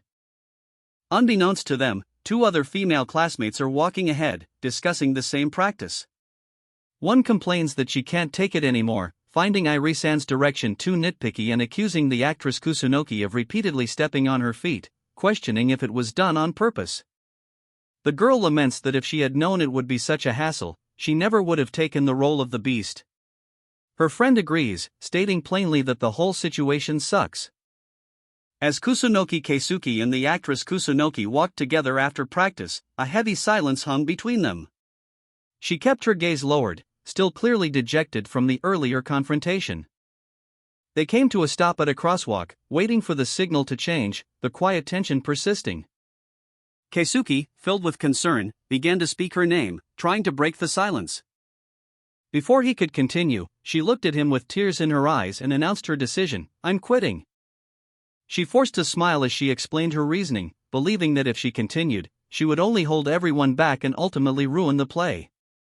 Keisuke immediately refuted her decision, insisting she would regret it and reminding her that she had previously said she enjoyed acting. The actress conceded that she did enjoy it, but countered that she was simply no good at dancing. Kusunoki cuts through the actress's resignation, telling her that if she feels inadequate, the solution is simple: practice. He passionately reminds her that even if she isn't a natural at dancing, her true talent has always been her capacity for hard work. The actress is visibly moved by his words, recalling how he has always been there to help her. She looks at Keisuke, her expression softening as she reflects on their shared history. Tears welling in her eyes, she confesses that she feels she has been relying on him ever since they started high school, a montage of memories flashing through her mind, showing the numerous times he has offered his support and help over the years. With tears in her eyes, the actress tells Keisuke that it's time she learned to solve her own problems without his help, but immediately follows this by admitting she feels like a failure. Keisuke immediately and firmly refutes her statement, declaring, "You're not a failure." As she listens with her back turned, Keisuke begins to reflect on his own motivations, admitting to himself that at first, he only wanted to help her out of sympathy. But now, he realizes it's because she reminded him of how he was in middle school. He clenches his fist, his feelings solidifying into a new resolve. His expression hardens with determination as he makes a silent, internal vow to act for her sake. After her confession of failure, the actress kept her head lowered, contemplating her situation.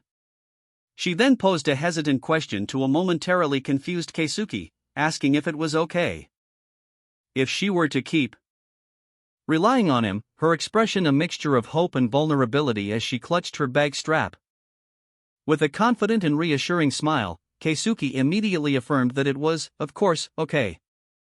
As they began to cross the street, Keisuke enthusiastically proposed that they work on her dance training together, an offer she readily accepted. Outside multipurpose room a boy confirms the reason for a girl's struggles: she is unable to turn smoothly.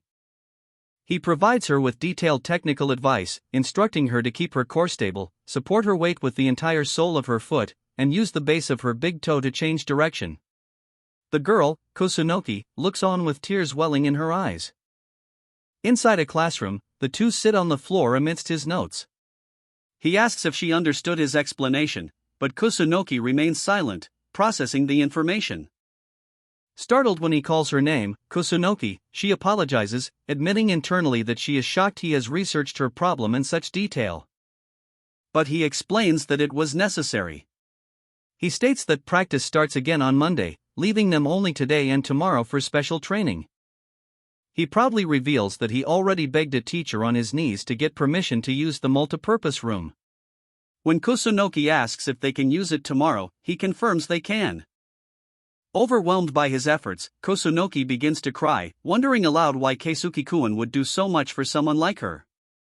Flustered by her tears, he bluntly tells her to stop crying.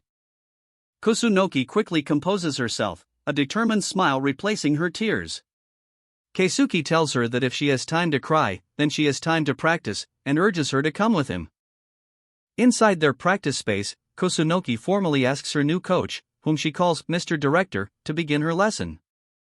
Shortly after they begin, a loud yelp of pain echoes through the school hallway, startling two other students who are walking by. The source of the commotion is Kusunoki, who looks on in wide-eyed shock at what she has just done. She has accidentally stepped on Keisuke's foot with all her weight. Panicked, she repeatedly asks if he is okay, but he grits his teeth and insists that he is fine. Despite trembling from the pain in his foot, Keisuke attempts to reassure Kusunoki, telling her not to worry as he's tougher than he looks. Kusunoki, however, is consumed with guilt, stating that it feels like she has stepped on his feet about 10 times already. As the clock on the wall shows time passing, Keisuke's expression becomes more serious, reflecting the strain of their session. Noticing they've been at it for a while, Kusunoki suggests they take a break. In a fit of worry, she offers herself as a footrest for him, an idea Keisuke immediately rejects, insisting that she is the one who needs to take a proper break. During their break, Keisuke sits on the floor while Kusunoki studies a book.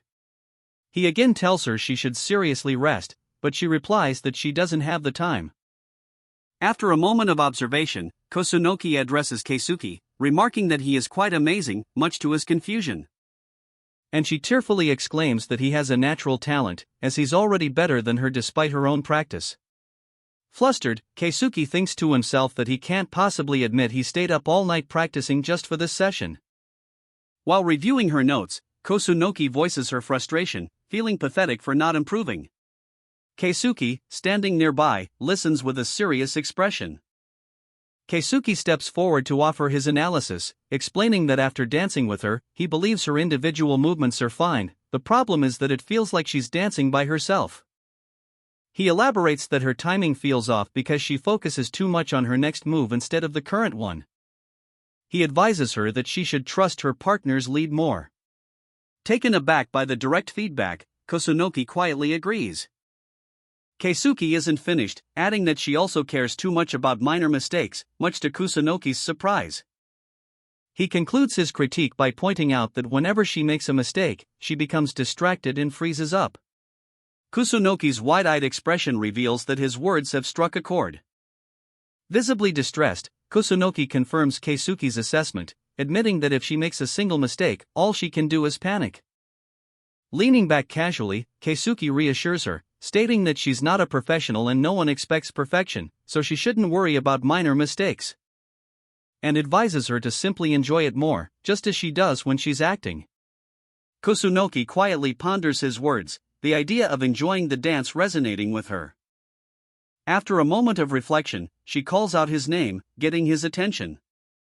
Her expression completely transformed, Kusunoki beams with newfound determination, declaring, "I can do it," and eagerly asks him to practice with her again.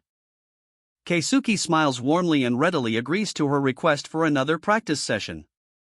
Later, inside multipurpose room A, the two begin their practice, counting out the steps to the rhythm. Keisuke leads Kusunoki through the dance, and she follows with silent, intense concentration. Their steps moving in perfect sync across the floor. As they finish, Kusunoki exclaims with delight that she didn't step on his foot even once. Taking a brief rest, Keisuke asks Kusunoki if she enjoyed it. She enthusiastically confirms that she did, explaining that by focusing on her feelings, she was able to dance with genuine happiness. A wide, genuine smile spreads across Keisuke's face as he laughs, admitting that he enjoyed it as well. As the successful practice concludes, Kusunoki is suddenly struck by an unfamiliar feeling, her heart pounding in her chest as she questions the new sensation. Keisuke, pleased with their progress, cheerfully suggests they practice one more time to solidify her memory, and extends his hand to her once again. Overwhelmed, Kusunoki impulsively hugs Keisuke from behind before quickly pulling away and agreeing to the practice, leaving him momentarily confused by her sudden action. As she briefly held him, a realization began to dawn on her. She has been holding hands with Keisuke all day, which is the source of her newfound feelings. As they walk home after practice, Keisuke comments on how tired he is, predicting he'll be sore the next day. Kusunoki agrees, feeling the same exhaustion. Noticing the time, Keisuke casually suggests they grab something to eat before heading their separate ways, catching Kusunoki by surprise. Kusunoki apologetically declines, explaining that she already told her family she would be eating at home. Understanding, Keisuke waves goodbye and says he'll see her tomorrow. While Kusunoki watches him, a blush spreading across her face as her eyes fixate on his waving hand, a reminder of their earlier contact. Keisuke pauses, noticing her silent stare, and asks if something is wrong. Flustered, Kusunoki quickly dismisses his concern, claiming it's nothing. As Keisuke stands surprised, Kusunoki calls out his name and, with newfound determination, tells him that she'll be counting on him tomorrow as well. Before giving him a bright, cheerful wave goodbye. Keisuke, still processing her sudden shift in demeanor, smiles and waves back as they part ways. Sometime later, Keisuke waits for his transportation home. He boards the bus, only to find that Kusunoki is on the same route, already seated. Taking a seat nearby, Keisuke quietly reflects on their recent interactions, a thoughtful expression on his face. His thoughts spiral into confusion as he tries to make sense of her behavior, wondering to himself, did I do something crazy today? On the bus ride home, Keisuke's mind races as he finally processes the day's events. He realizes that while he was focused on practice, he was in very close physical contact with Kusunoki, recalling the softness of her hands and thighs. And other, more overwhelming sensations that leave him blushing furiously. He desperately tries to suppress what he deems impure thoughts, chastising himself and resolving to respect Kusunoki's pure intentions for their practice sessions. After getting off at his stop, the familiar city street provides a moment of calm. Keisuke lets out a sigh of relief, deciding he needs to eat and can grab something on his way home. Just as he sets off, he spots a familiar figure ahead, Kusunoki. She appears to be wiping her eyes, looking distressed as she enters a building, a stark contrast to her confident demeanor just moments ago. Inside the building, Kusunoki continues to wipe at her eye, her expression downcast. Keisuke, who has followed at a distance, spots her. Internally identifying her as Hebikawa, he instinctively ducks behind a corner to hide. He cautiously peeks out from his hiding spot, watching her with a nervous expression. Kusunoki leans against the wall for support, her head bowed and her eyes closed as if she is feeling unwell. Keisuke realizes that she looks off and begins to wonder if she is sick. The realization causes him immense frustration. He clutches his head, thinking, not again. He questions why Hebikawa's potential sickness should concern him and resolves that, unlike the last time, he is not going to help her. Despite his earlier decision to leave, Shizuki couldn't ignore Kusunoki's obviously distressed state as she leaned against the wall, sweating and unwell. Overcoming his hesitation, he called out to get her attention, causing her to look up in surprise. Kusunoki turned to find Shizuki standing there, looking flustered and slightly irritated at his own actions. He awkwardly asked if she was all right. And when she questioned his presence, he quickly invented an excuse about getting food, insisting he just happened to see her. He finished by admitting that he only approached because she didn't look well. Kusunoki, still visibly in pain, tells Shizuki it would be better if he left her alone. Despite her words, she gives him a faint, teasing grin, amused by his presence. Shizuki defensively explains that he isn't being kind for any particular reason, but simply feels that leaving a sick person behind isn't something he should do. Kusunoki observes that he is surprisingly kind. Internally, Shizuki grows exasperated with her teasing demeanor, finding her attitude difficult to handle. Concluding that her condition must not be a big deal, he announces that he's leaving. As he turns away, he is startled to see Kusunoki suddenly collapse to the floor, clutching her stomach. His concern immediately returns, and he asks if she is truly fine, suggesting she should go to the hospital. But Kusunoki reassures him. She candidly explains that her pain is just because of her period and that she has already taken medicine, which should kick in soon. Still crouched on the ground, Kusunoki asks Shizuki for the time. He checks his phone and informs her that it is 5:46. Upon hearing how late it is, Kusunoki's expression darkens as she internally realizes her situation is bad. With renewed urgency, she pushes herself to her feet and calls out to Shizuki, getting his attention. And states directly that she needs to ask him for a favor. The two stand facing each other, the request hanging in the air between them. Looking up at him with a pained and worried expression, she asks if he would be willing to help. Shizuki stares in stunned silence, a bead of sweat forming on his brow as he tries to process the favor Kusunoki has just asked of him. A flashback reveals that during junior high, both Kusunoki and Shizuki led lonely lives, finding a silent companionship at the furthest table in the library. Over time, a friendship began to form, but this routine was disrupted one day when Kusunoki arrived to find someone else sitting in her usual seat. Panicked by this unprecedented situation, Kusunoki considers sitting elsewhere but feels it would be too awkward. Her anxiety is suddenly replaced by a surge of excitement when she recognizes the manga the boy is reading, Detective Froggy's Case Files. She realizes this is the manga Shizuki always reads and feels a desperate urge to talk to him, but she is paralyzed by nervousness.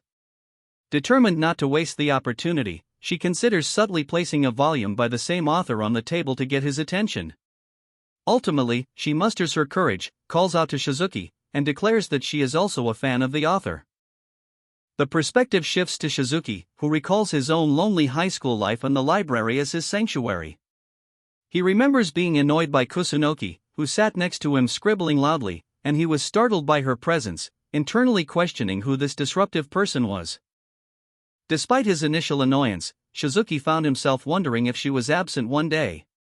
He quickly dismissed the thought, telling himself they weren't friends, only for her to appear directly in front of him at that very moment, causing him to recognize her with a jolt.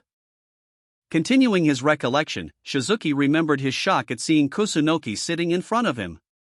Wondering what she was always reading, he leaned forward for a better look and was stunned to discover it was a manga volume held completely upside down.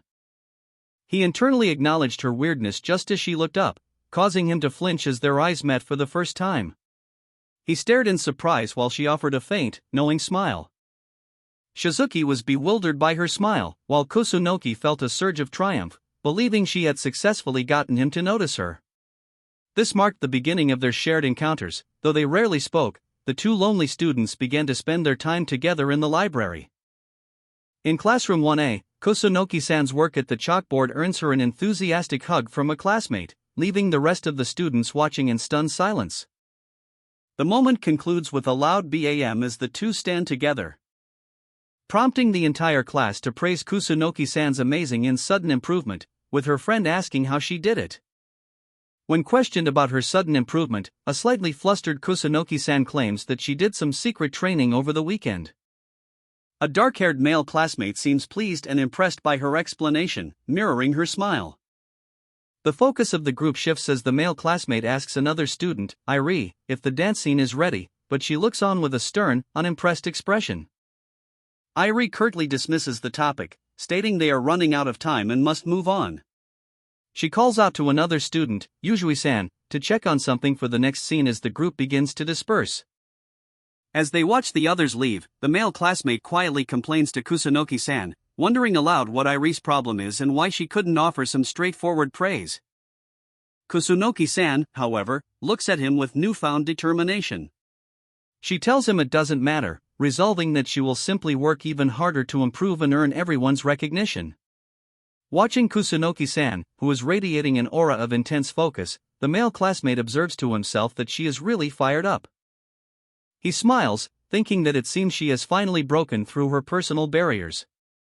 However, the atmosphere in the classroom has grown tense under Irie's direction, as she vehemently shouts at an unseen actor, telling them their performance is wrong and that they need to put more anger into it. The male classmate, now identified as Shizuki-kun, notes that Irie is getting even more intense as the cultural festival approaches, while another student, Haruno, is slumped over his desk in exhaustion. Shizuki-kun reflects that it's not just about intensity. He concludes that Irie is on a rampage, a sentiment seemingly shared by the concerned expressions of Kusunoki-san and another classmate. Attempting to ease the tension, Shizuki-kun stands up and offers to buy drinks, asking Haruno if he wants anything. Haruno enthusiastically requests a strawberry milk, declaring Shizuki-kun the best, to which Shizuki-kun wearily agrees. As Shizuki-kun leaves the classroom, the sound of the door rattling is interrupted by a voice calling out, "Hui." He turns to find a girl with long, blonde hair leaning against the wall. She asks him if he is already done with practice. Shizuki-kun is visibly startled by her presence, sweating as he tries to place her. And after a moment of stunned silence, he hesitantly identifies her, Otobe.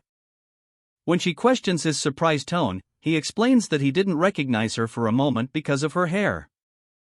Otobe smirks, clearly pleased with his reaction, and smugly asks if he's surprised. Otobe explains to a now understanding Shizuki-kun that her class is doing a maid cafe for the cultural festival, and her friends convinced her to try on a wig for it. Shizuki-kun then asks a logical question: why is she in their classroom? Otobe appears flustered, struggling for a response. She sheepishly admits that she wanted a lady check to see if the wig looked weird on her. Noticing that someone named Kusunoki is still inside the practice room, Shizuki-kun moves to call for her, but Otobe panics and quickly stops him. Leaning in closer, she blushingly asks him if he doesn't have something to say to her before he does anything else. Leaving Shizuki-kun confused by the sudden demand as Otobe stares at him, expectantly awaiting his opinion. Otobe stands before Shizuki-kun, her hands fidgeting with her skirt as she anxiously awaits his opinion on her new hairstyle. After a brief silence, Shizuki-kun, with his arms crossed, states that he doesn't think her hair looks weird. This lukewarm response immediately earns him a displeased scowl from Otobe. Infuriated by his lack of enthusiasm, Otobe grabs Shizuki-kun by his sweater and shakes him, yelling that his answer isn't good enough and demanding that he look more carefully. Caught off guard and flustered, Shizuki-kun clarifies his initial reaction, explaining that she looks so different from the usual Otobe that it's a little startling. His explanation brings a smug, satisfied smile to Otobe's face. She leans in and playfully reinterprets his words, asking if he's just saying she's so cute that he got nervous. Shizuki-kun's face turns completely red as he loudly denies her accusation, much to Otobe's amusement. As she laughs, he looks at her and thinks to himself that he wants to see her funny, annoyed face again. Leaning in with a blush, Otobe earnestly asks Shizuki-kun to come to her class, specifically for the upcoming cultural festival. Before Shizuki-kun can process the request, she cheerfully warns him that she'll be mad if he doesn't show up, waves goodbye, and turns to leave. He is left bewildered, questioning why he would be invited to a maid cafe. As Otobe dashes down the hallway, Shizuki-kun calls out, "Wait!" "Hey," but she doesn't stop. Left alone in the corridor, Shizuki-kun wonders to himself if it was really okay not to show Kusunoki. He remains puzzled, thinking about the expressions of each of them as he recalls Otobe's happy, blushing face. As the cultural festival is about to begin, both Otobe and another dark-haired girl steel themselves, each holding on to their own private feelings about the day ahead. Otobe appears anxious, while the other girl maintains a look of quiet determination. An announcement echoes across the school grounds, heralding the official start of the Keisui High School Cultural Festival. And with the declaration for the event to begin, crowds of students and visitors fill the entrance, ready to enjoy the festivities. Banners and balloons adorn the school building as the Keisui High School Cultural Festival is officially declared open. A chart details the central relationships. Kusunoki, a cheerful girl who failed her high school debut, is best friends with Shizuki, a decent boy who is not good with beautiful girls. Kusunoki is also friends with Otobe, her tomboyish old friend. Meanwhile, Shizuki is traumatized by his first love, Hebikawa, whose personality is described as twisted. The day of the Keisui High School Cultural Festival has arrived, with students and visitors gathering at the entrance. Throughout the festival grounds, a buzz spreads among the attendees. Many are discussing the Class 1A play, having heard that the lead role is being played by the most beautiful girl in the grade, whom they describe as super cute. Despite the play not starting until 1 in the afternoon, a line has already formed at 9 in the morning. Walking through the crowded festival, Otobe observes the widespread chatter and comments to a silent Shizuki that Kusunoki seems to be as popular as ever. And then playfully asks if Shizuki is trying to sneak ahead to see her.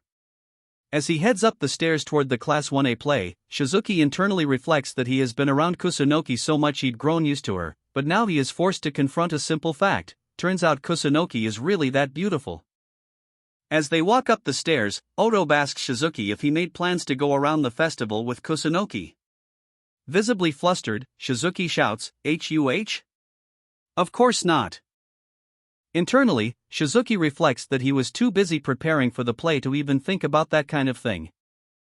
However, his thoughts quickly shift as he considers that since it's a special occasion, maybe it wouldn't be so bad to walk around with Kusunoki for a little while. Otobe suddenly exclaims, causing Shizuki to internally panic and insist to himself that he has no ulterior motives and that it would just be his friends. The conversation is cut short by the sudden appearance of Kusunoki, who stands nearby with a pensive expression. Now dressed in an elaborate gown, presumably her costume for the class play. Both Shizuki and Otobe are visibly startled and flustered by Kusunoki's sudden appearance. Inside the classroom, Kusunoki, dressed in her elaborate play costume, greets Shizuki and Otobe. Another classmate comments on her outfit. Kusunoki cheerfully explains to a blushing Shizuki that they were just making the final adjustments to her costume. She then turns to him directly, playfully asking for his opinion and referring to him as Mr. Director. And after a moment of speechlessness, a sincere Shizuki tells her he thinks it looks really good. The moment is cut short when two other female classmates call Kusunoki over, interrupting her conversation with Shizuki. While observing Kusunoki from a distance, Otobe whispers to Shizuki, remarking on how amazing she looks and calling the cultural festival a special occasion. The word special resonates deeply with Shizuki as he watches Kusunoki. This solidifies a decision in his mind. He resolves that once the play is finished without any problems, he will ask Kusunoki out. Outside, the clock ticks closer to 11:30 a.m., the time of the performance. However, his plans are thrown into chaos as he reacts with pure shock, shouting, "What? Usually-san went home?" Panicked, Shizuki immediately asks who will play the beast now. His classmates, with Kusunoki and Otobe present, explain that Yuzui suddenly felt sick, went to the infirmary, and was then taken to the hospital. As Shizuki approaches, he sees that his classmates, including Kusunoki and Otobe, are already deep in a panicked discussion about the sudden crisis. The conversation has become a tense argument, with one girl forcefully insisting that a panicked, dark-haired classmate is the most suitable replacement for the lead role. But the girl being pressured protests that she doesn't know the lines or the dance and can't possibly learn them in time. Kusunoki, looking weary, explains to a concerned Shizuki that the two have been arguing like this for a while, highlighting the group's inability to find a solution. Shizuki internally despairs over the terrible timing of losing a lead actor on the day of the festival itself, just as Otobe voices the group's growing hopelessness by suggesting they should just call the play off. Hearing this, Kusunoki turns to Shizuki and quietly murmurs, "I don't want that." With tears welling in her eyes, Kusunoki pleads her case more forcefully, lamenting how hard everyone practiced and expressing that she doesn't want to see the play get cancelled. Her emotional words strike a chord with Shizuki, who looks on with a stunned expression. Internally conflicted and frustrated by the impasse, Shizuki lets out an exasperated sound. As the other students begin to give up, concluding that the discussion is going nowhere and that they should report the cancellation to the executive committee, Shizuki suddenly shouts for them to wait. And steps forward into the center of the classroom, capturing the attention of Kusunoki and his classmates with his resolute stance. Looking directly ahead with fierce determination, he makes a stunning announcement, "I'll play the beast." The classroom erupts in disbelief at Shizuki's declaration. His classmates, including a stunned Kusunoki, question if he can truly take on the role. Shizuki simply confirms that he can. Facing a still hesitant Kusunoki, Shizuki confidently explains his reasoning. He assures her that he remembers most of the lines in the dance, believing that if he cross-dresses, it will be sufficient. He tells her to leave everything to him. Visibly moved by his determination, Kusunoki looks at him with gratitude and softly says his first name, Keisuke-kun. Their moment is abruptly cut short as Otobe steps forward, firmly stating, "No, that won't do." Otobe explains the first major logistical problem. The beast's costume was specifically tailored to fit Yuzui, the girl who was originally cast.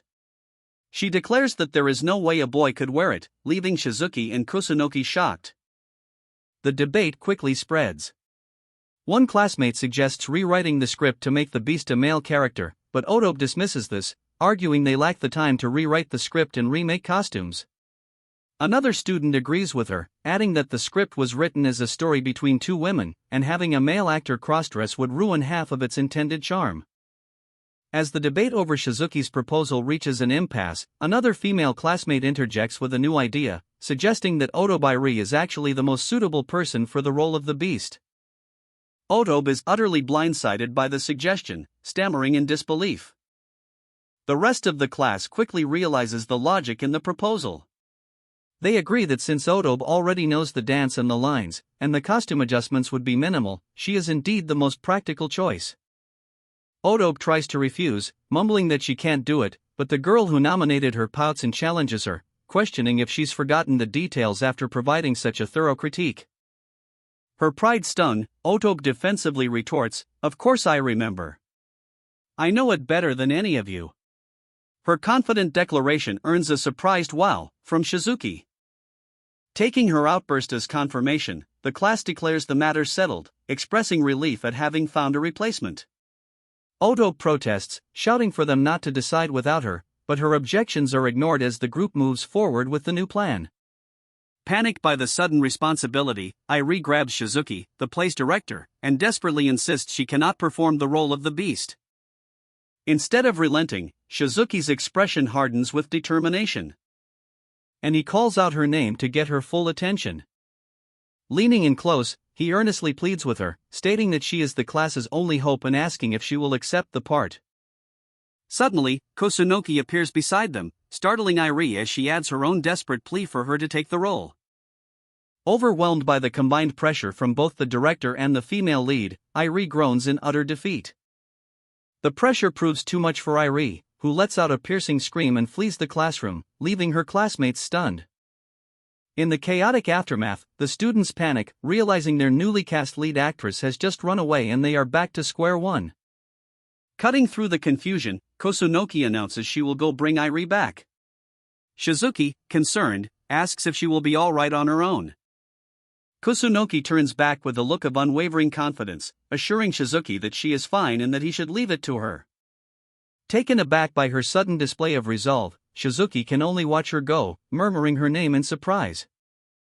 While walking through the decorated school festival hallway, a blonde student suggests to his friend that they visit the first year's haunted house. He mentions hearing a rumor about a crazy girl there, clarifying to his friend that he doesn't mean she is scary. The blonde student spots the entrance and eagerly calls out, asking if this is the haunted house. And is greeted by Otobe, dressed in a gothic costume, who confirms that it is. In character, she formally welcomes the two students. The blonde student leans over to his friend and whispers, asking if Irie isn't totally crazy like the rumor suggested. His bespectacled friend retorts that perhaps the blonde student is just attracted to her. Ignoring his friend, the blonde student smirks and turns his full attention to Irie, asking for her name. His directness leaves Irie flustered and momentarily speechless. When asked for her name, Otobe introduces herself with her stage persona, Countess Draculan, leaving the blonde student confused. He insists on knowing her real name, refusing to believe her claim, but she simply reiterates that Draculan is her name. As he tries to at least introduce himself, she cuts him off with a cold smile, stating she doesn't care about his name and that he should just go inside. Thoroughly intimidated, the two students enter the haunted house. Otobe puts on a cheerful greeter's smile for them, but her internal expression remains stern and annoyed. A moment later, a girl with blonde pigtails approaches, casually greeting Otobe as Draculan-chan. Otobe recognizes her as Koukou. Koukou immediately asks how many airhead punks she has brushed off, criticizing her responses as being too half-hearted. Otob silently reflects that for boys like that, her dismissive attitude is all they deserve. Koukou, calling Otob by the name Risa, asks when her shift at the haunted house ends. She suggests they walk around the festival together afterward, as there's something she wants to see. She elaborates that she wants to see Class 1A's play, Beauty and the Beast, because the role of Beauty is being played by someone named Kusunoki-san. The mention of the play causes Otob to pause, her thoughts drifting to a specific name, Shizuka. Koukou continues, explaining that if Kusunoki is Beauty, then the role of the Beast must be played by Shizuki-kun. Noticing Otob's distraction, Koukou asks who she was thinking of, but Otob quickly dismisses it as nothing. Another friend, Reika, approaches them, and Koukou immediately invites her to join them to watch the play. As the three walk through the bustling festival hallway, Otob abruptly stops, asking Koukou to cover for her while she goes to the bathroom to fix her hair. Walking alone through the festive school hallway, Otob reflects on her history with Shizuka, noting that she hasn't seen her since a pivotal confrontation. Her mind flashes back to that day, when she discovered Shizuka's weakness by directly asking her, "Do you like Shizuki-kun?" A question that prompted a frantic, flustered denial from Shizuka. In that moment, Otob understood that Shizuka's vulnerability was Shizuki. Otob's internal monologue reveals her true intentions. She had been planning to make her move before the festival, hoping to use Shizuki to expose what she believes is Shizuka's dark side. However, she recalls that recent events have complicated her scheme, remembering a time she gave Shizuki-kun a birthday gift, telling him to just take it. Clenching her fist in the present, Otob feels she can't act too boldly now. She reaffirms to herself that she holds no personal feelings for Shizuki-kun, he is merely a means to an end. While walking down a school hallway, Otob internally chastises herself, feeling that her recent actions are unlike her. Nearby, a persistent knocking sound emanates from the women's restroom. A girl's voice urgently calls for Risa to come out of a stall, causing Otob to stop in confusion. Her curiosity piqued, Otob cautiously peeks around the corner into the restroom entrance to see who is calling her name. And she sees Shizuka standing anxiously before a locked stall door. Otob's eyes widen in shock and confusion as she recognizes the person looking for her. Peeking from her hiding spot, Otob recognizes the anxious girl who had called out to her, Shizuka. Otob overhears Shizuka's frantic voice echoing in the restroom. Shizuka insists that Risa will be fine, praising her memorized lines and top-notch acting, but then confusingly demands that she cancel it all immediately. The contradictory statements leave Otob bewildered, wondering what play Shizuka is talking about and why she would want to cancel it. The situation becomes clear. Shizuka is not speaking to Otob, but to another girl hiding inside a locked stall. Shizuka questions why she is so against the play after being so passionate, but the girl inside, the real Iri, is having a complete breakdown, wailing that she absolutely cannot do it. Crouched in the stall, the real Iri is visibly distressed, sweating, and trembling with fear. As Otob listened from outside the stall, Shizuka's expression was filled with a somber understanding. Hunched over in empathy, Shizuka began to share her own story, explaining that as someone who had also performed, she understood Iri's fear because of a traumatic stage performance in her past. An event she described as a magnum opus of failure. Otob's eyes widened slightly, realizing the depth of Shizuka's confession. Shizuka recounted that back in middle school, she was deeply invested in the drama club, so much so that for the third-year cultural festival, she had taken on both the lead role and the director's position for their play. A painful memory surfaced as she recalled the events leading up to her failure. In a flashback, a younger, more energetic Shizuka rallied her castmates before their performance of A Cafe Under the Stars, shouting, "All right. Today is the drama club's big moment. Everyone, give it your all. Got that?" Shizuka's flashback begins on the day of her middle school play. While a fellow drama club member frets about being so nervous he could throw up, a younger Shizuka stands with her arms crossed, completely unfazed. When asked if she isn't nervous, she scoffs at the idea, dismissing his anxiety as pathetic and questioning why she should feel that way at all. She recalls being overflowing with confidence back then, possessing a deep-seated belief that she had a special talent for theater and knew more about it than anyone else. Her conviction was bolstered when other members reminded her that her father, a famous director, was coming to watch the performance. Her primary motivation was to put on a perfect performance for the father she respected so deeply, hoping to be praised by him and everyone else in the audience. However, this ambition was destined for failure. Just before the show, disaster struck. Panicked club members rushed to her, one after another, with catastrophic problems. The stage lights were broken, another member had tripped and ruined their costume, and a third was feeling too sick to perform. They all cried out for their leader, President Irie. As her clubmates warned that her entrance was imminent, the young Shizuka clutched her head in despair, wondering why everything was going wrong on such an important day. She admits in her narration that they were not well prepared, and the constant, unexpected problems caused the play to devolve into something completely different from what she had envisioned. The overwhelming thought consuming her was the fear of disappointing her father. This mounting desperation, she explains, drove her to the edge. Shizuka's flashback continues, showing the moment the performance began to falter. On stage, she, as President Irie, confidently prompts her castmate, Hitomi, for her opinion on the scene, but Hitomi is visibly flustered and is struck with a sudden, paralyzing stage fright, unable to utter a word. Panic sets in as Hitomi realizes she has completely forgotten her line, desperately trying to recall it as she sweats under the stage lights. In the audience, her father and fellow students notice the unnaturally long pause. Shizuka narrates that although she tried to cover for Hitomi with improvisation, she repeatedly forgot her own lines, causing the play to end in utter disaster, met with laughter from the audience and disappointment from her juniors. After the performance, her father said nothing at all. Shizuka knew he must have been deeply disappointed in her, and from that day forward, she could no longer bring herself to stand on stage as a performer. Returning to the present, Shizuka concludes her story. She confesses that she wanted to use the cultural festival as an opportunity to try acting again, which is why she is so desperate for the play not to be cancelled.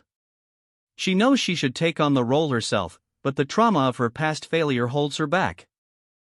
Overcome with emotion, Shizuka struggles to articulate her deepest fear, explaining that she just doesn't want to experience that kind of humiliation in front of people ever again. Otob attempts to reason with her, pointing out that there's no guarantee she will fail this time.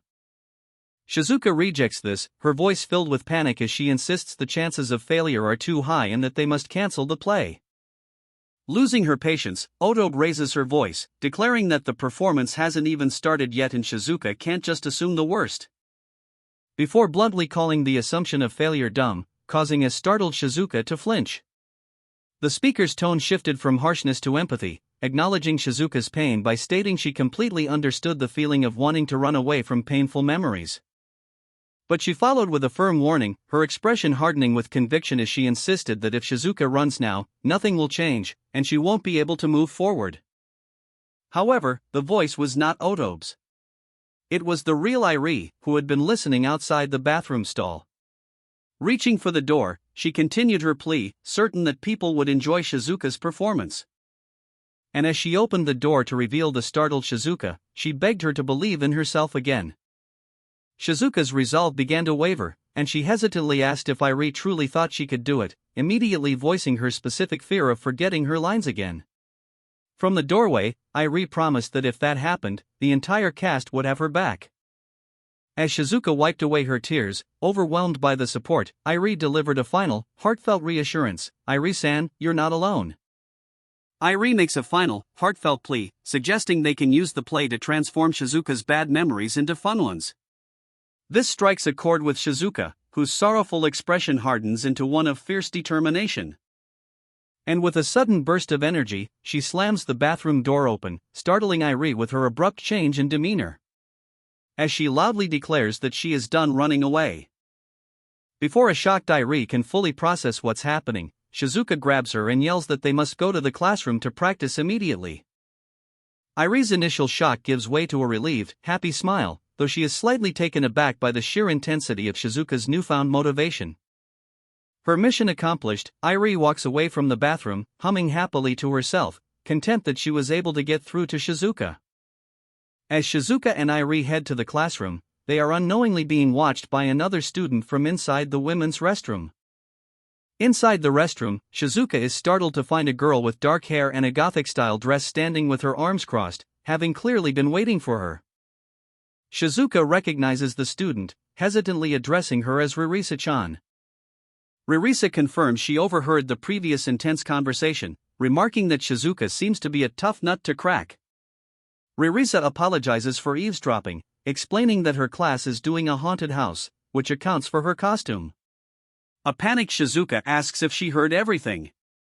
Cutting straight to the point, Risa asks if the play was almost cancelled. A defeated and embarrassed Shizuka can only offer a quiet apology in response. Shizuka confirms Risa's assumption, explaining that Irie, the girl from earlier who wrote and directed the play, had to step in as a substitute actress because one of the leads came down with a fever and couldn't perform. Risa processes this new information with a thoughtful expression. Crossing her arms, Risa remarks that for someone in that position, Irie certainly talked a lot about herself with an arrogant attitude. Shizuka immediately defends her, stating that Irie has put more effort into the play than anyone else in their class. Risa offers a different interpretation, suggesting Shizuka must have it tough being dragged into Irie's personal drama, which she labels as validation issues. She elaborates on her theory, connecting Irie's stated desire for her father's approval and her prideful attitude to a past failure. Risa concludes that Shizuka is now stuck in the position of helping Irie overcome her trauma through the success of this play. Continuing her assessment, Risa turns her critical eye on Shizuka, suggesting her efforts are self-centered and asking if helping Irie is just a huge burden. Shizuka stands her ground in the tiled hallway, calmly stating that she does not see it as a burden in the slightest. With sincere conviction, she explains that facing past trauma is an incredibly difficult feat, and that is precisely why she wants to help Irie move forward. Struck by the earnestness of Shizuka's words, Risa's analytical expression falters. Her eyes widening as she processes the genuine altruism behind Shizuka's actions. Risa abruptly turns away, realizing her mistake. She apologizes, admitting she now understands Shizuka was simply worried about her. The sudden apology leaves Shizuka covering her mouth in surprise. Following Risa's apology, Shizuka softens her expression and extends an invitation, saying she would be very happy if Risa came to watch the play. After a brief pause, Risa agrees to attend. Beaming with genuine delight, Shizuka promises to do her best to make it a performance that will knock her socks off. Shizuka thanks her again and explains that she is short on time and must be going. Risa watches silently as Shizuka turns and runs down a hallway decorated for the school festival.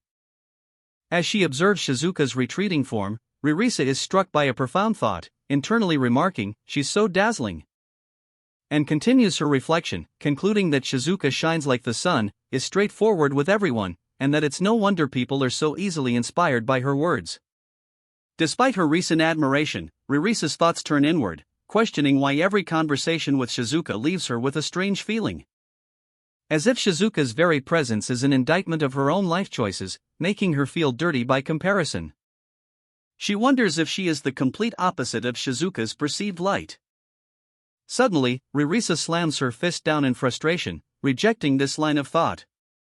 "No," she thinks, resolving, I don't want to deny who I am." Her resentment solidifies into a dark desire. She admits to herself that she wants to see Shizuka look down on others and be consumed by jealousy. She wants to see her burn with anger, all to prove that Shizuka is just as flawed as she is. Consumed by her jealousy, Risa obsesses over Shizuka's perceived perfection. She wonders how she can expose the hidden, darker side she is convinced must exist beneath Shizuka's bright exterior. Alone in the school bathroom, Risa contemplates her options, staring at her reflection. Leaning against the sink, she comes to a conclusion, believing there is only one way to achieve her goal. And with cold determination filling her eyes, she resolves what must be done. She will have to use him. In a classroom, preparations for a performance are underway. A student, Irie, complains in distress that her costume is too tight. Another student directing the rehearsal points out that Irie's line is wrong, but Irie insists the problem is the costume's fit. A classmate comments that the costume can't accommodate Irie's assets. Nearby, a male student and a blonde girl named Kusunoki observe the situation, with Kusunoki murmuring an apology. The male student comments to Kusunoki that Irie is struggling, though he seems to find the situation more amusing than concerning. He then thanks Kusunoki, revealing she was the one who convinced Irie to participate and asks how she managed it. But Kusunoki playfully dismisses his question, calling it a trade secret. The boy glances back at the rehearsal, confident that they will be ready in time for the actual performance. As the clock on the wall struck noon, the male student suddenly cried out in alarm. Remembering with a start that someone named Otobe had told him to be somewhere by that exact time.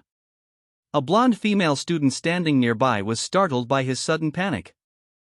She asked if he, Keisuke-kun, had also been invited by Mochan, guessing it would be difficult for him to go. He confirmed, explaining that he had a dance rehearsal with Irie-san. The blonde student offered to tell Mochan that something came up and he couldn't make it. Relieved, Keisuke-kun confirmed that since he wasn't performing, he had some time to spare for the rehearsal. He gratefully accepted her offer, shouting, "Thanks a bunch," as he hurried off to his rehearsal, leaving the girl to watch him go. The destination of the invitation was revealed to be the Class 1C Maid Cafe, where other students were already gathered. At the Maid Cafe, the blonde student who accepted Otobe's invitation sits with a friend. He cheerfully remarks that the maid uniform suits Otobe and playfully demands she perform the Momo-kyun routine for them. Otobe's response is a furious glare, her expression hardening as she utters a sharp, "Ha!" Her hand placed firmly on her hip, clearly unamused by the request. She erupts at the two boys, shouting, "Do you think it's funny, you idiots?" Her sudden anger catches them off guard, and they wonder why she is in such a bad mood. Internally, however, Otobe's frustration stems from something else. As she cleans a bowl, she worries that her friends have forgotten about their meeting, specifically wondering where my lady and Shizuki are. She tries to rationalize that her lady, being the lead actress, is understandably busy. However, her thoughts turn menacingly toward another person, thinking that if he forgot, he's dead to her. While Otobe is working, a fellow maid approaches, informing her that a customer has specifically requested to be served by Mochan. Otobe reacts with confusion, as personal requests are not a standard part of the service. Just then, Keisuke-kun, the very person Otobe was waiting for, enters the cafe with a group of his classmates. Spotting Otobe, Keisuke-kun waves and excuses himself from his friends, heading directly towards her. He immediately apologizes for being late. Flustered, Otobe retorts, It's not like I was waiting for you or anything, okay?" before admitting she was worried since my lady hadn't arrived either. To which Keisuke-kun earnestly explains that something unexpected happened. One of the leads in their class performance suddenly couldn't participate, which delayed everyone. Visibly relieved, Otobe listens as Keisuke-kun explains the situation. He assures her that my lady, Kusunoki, is fine and simply busy with an emergency practice session with a stand-in, which is why she couldn't come.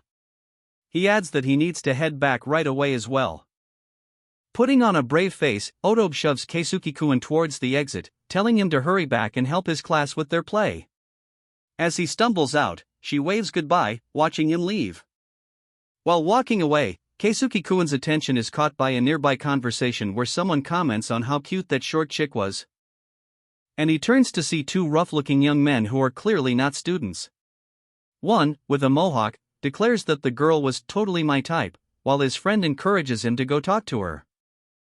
Which causes Keisuke-kun to stop in his tracks. He internally notes that the two are sketchy outsiders and realizes with a jolt of alarm that they must be talking about Otobe. Just then, one of the outsiders calls out her name, Otobe. Inside the cafe, she turns from her work, surprised to hear her name being called. Ignoring Otobe's demand to know why he had barged back into the cafe, Keisuke-kun offered a quick apology. And leaned in close to whisper a cryptic warning for her to watch out for sketchy guys. When a confused Otobe asked what he meant, he explained that her maid outfit, combined with the presence of many outsiders for the festival, made her a potential target. With his message delivered, he turned to leave. As Keisuke-kun departed, another maid called out to Otobe, addressing her as Mo. Otobe, however, was still processing the strange warning. Still pondering the meaning behind the word sketchy guys, Otobe was called back to her duties by her co-worker, who asked her to clean a table. Outside, Keisuke-kun's expression was one of serious concern. Left alone, Otobe processes Keisuke's warning. She internally questions why he would be worried about her, especially since she feels he never treats her like a girl. And the sudden realization that he genuinely was concerned for her safety hits her with full force, causing her heart to pound in her chest as a deep blush spreads across her face. Overwhelmed by this new thought, Otobe collapses onto a table in the cafe, letting out a groan of embarrassment. In the background, Keisuke glances back at her with a look of concern before leaving. Elsewhere, Keisuke stands on a stage with his classmates, all dressed in costumes for their play, Beauty and the Beast. He announces that they have only 10 minutes until showtime and rallies the cast, encouraging them to give it their all and perform with no regrets. Following Keisuke's speech, a classmate wearing a fake beard praises him for sounding like a real director. Keisuke, flustered, tells him not to tease him, while Otobe fidgets nervously nearby. To deflect the attention, Keisuke turns to Otobe, calling her by her surname, Iri, and asks if she has anything to say to the group before they go on. She looks startled and distressed by the sudden spotlight. Otobe hesitates, only managing a quiet as her classmates turn to look at her expectantly. Instead of a motivational speech, she suddenly bows deeply before the cast and shouts, "I'm really sorry." Her classmates are bewildered by the unexpected apology, wondering aloud what's happening. Otobe, still bowing, explains that she just wanted to be honest before the show began, and confesses everything, that she acted high and mighty, boasted she would nail the role perfectly, and even ran away once. She admits the truth is that she's incredibly anxious about being a last-minute replacement. Continuing her confession, Otobe admits that while she'll try her best, she is still worried she might end up causing trouble for everyone. And as a tense silence falls over the assembled cast, she looks at them with resolve, preparing to make a request. Realizing that a simple apology isn't enough, she humbly asks if they would please help her out if she makes a mistake. A classmate dressed as a king looks on with understanding. Her vulnerability immediately breaks the tension. Several classmates rush to reassure her, apologizing for their own past behavior and promising their full support, telling her not to worry. Keisuke-kun observes the scene with a satisfied smile, remarking on the instant team spirit. Overwhelmed by their kindness, Otobe is moved to tears. A blonde classmate reflects on the outcome, realizing how important it is to be honest about one's fears. Backstage, Keisuke-kun rallies the cast, telling everyone to do their best. As the group cheers, he glances over at Otobe, a thought forming in his mind about her newfound presence. And his eyes widen with a sudden, firm realization. He approaches Otobe, calling her by her real name, Kusunoki, and starts to say something important. However, he quickly stops himself, waving it off and telling her they can talk after the play is over, leaving her confused. Internally, Keisuke-kun reaffirms his decision, resolving that he needs to wait and will ask her whatever is on his mind after the performance concludes. Meanwhile, in the auditorium, a girl named Kusunoki arrives with her friends. They comment on how packed the venue is, noting the large number of male students and attributing the crowd to Kusunoki's popularity. As Kusunoki takes a seat, her friends gossip about the play, mentioning a rumor they heard about the Beast role being recast at the last minute. They wonder aloud who the new actor could be, unaware of the truth. As the audience settles, an imposing, long-haired man in sunglasses takes a seat with a heavy thud, his large frame drawing immediate, surprised comments from the surrounding students. The man watches the stage with a serious expression as the lights dim and an announcer's voice echoes through the gymnasium, formally presenting Class 1A's production of Beauty and the Beast.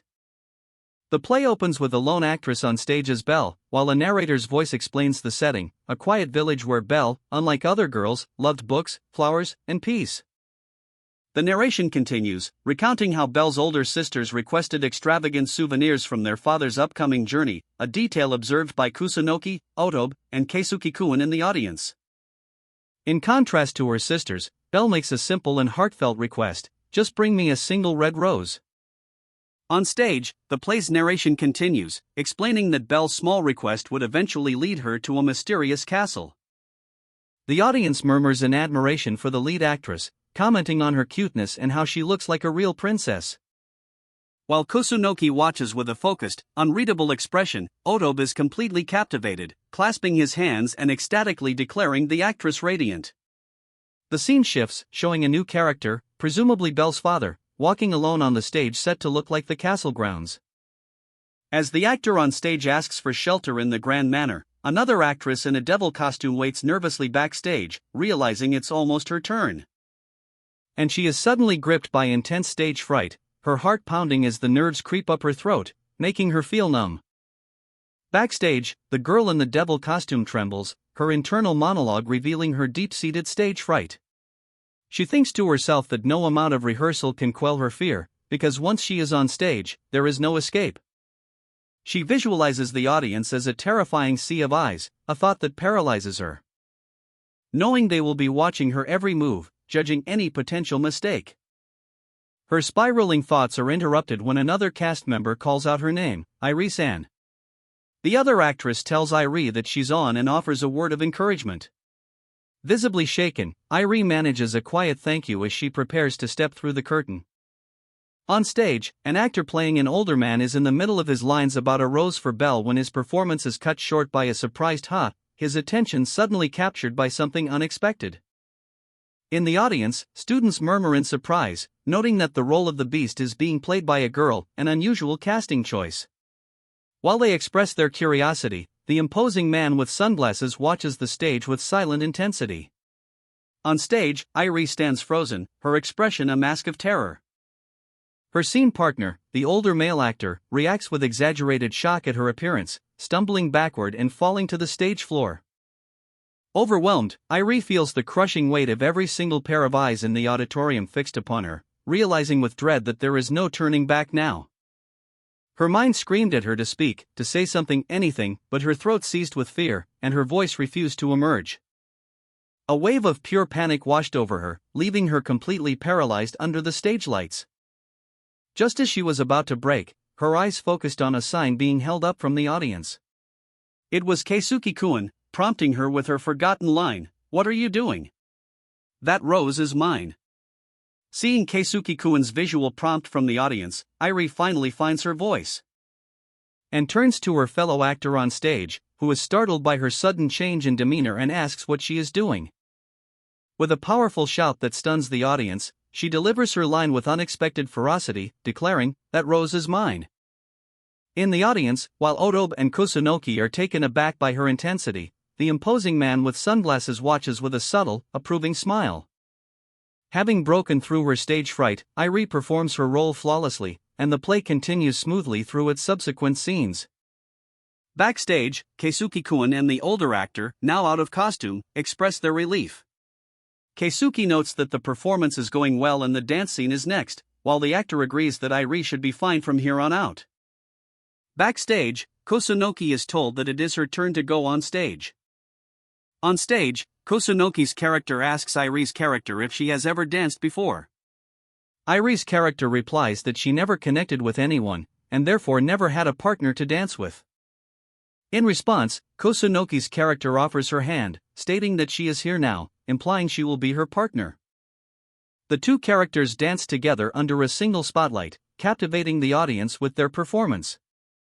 Internally, Irie feels a surge of relief, thinking the dance is going well and they are nearly finished with the scene, but a sudden crack sound emanates from her shoe. And the heel gives way, sending both her and Kusunoki tumbling to the stage floor with a cry of alarm. Reacting swiftly to the accident, Kusunoki lifts a stunned Irie back onto her feet.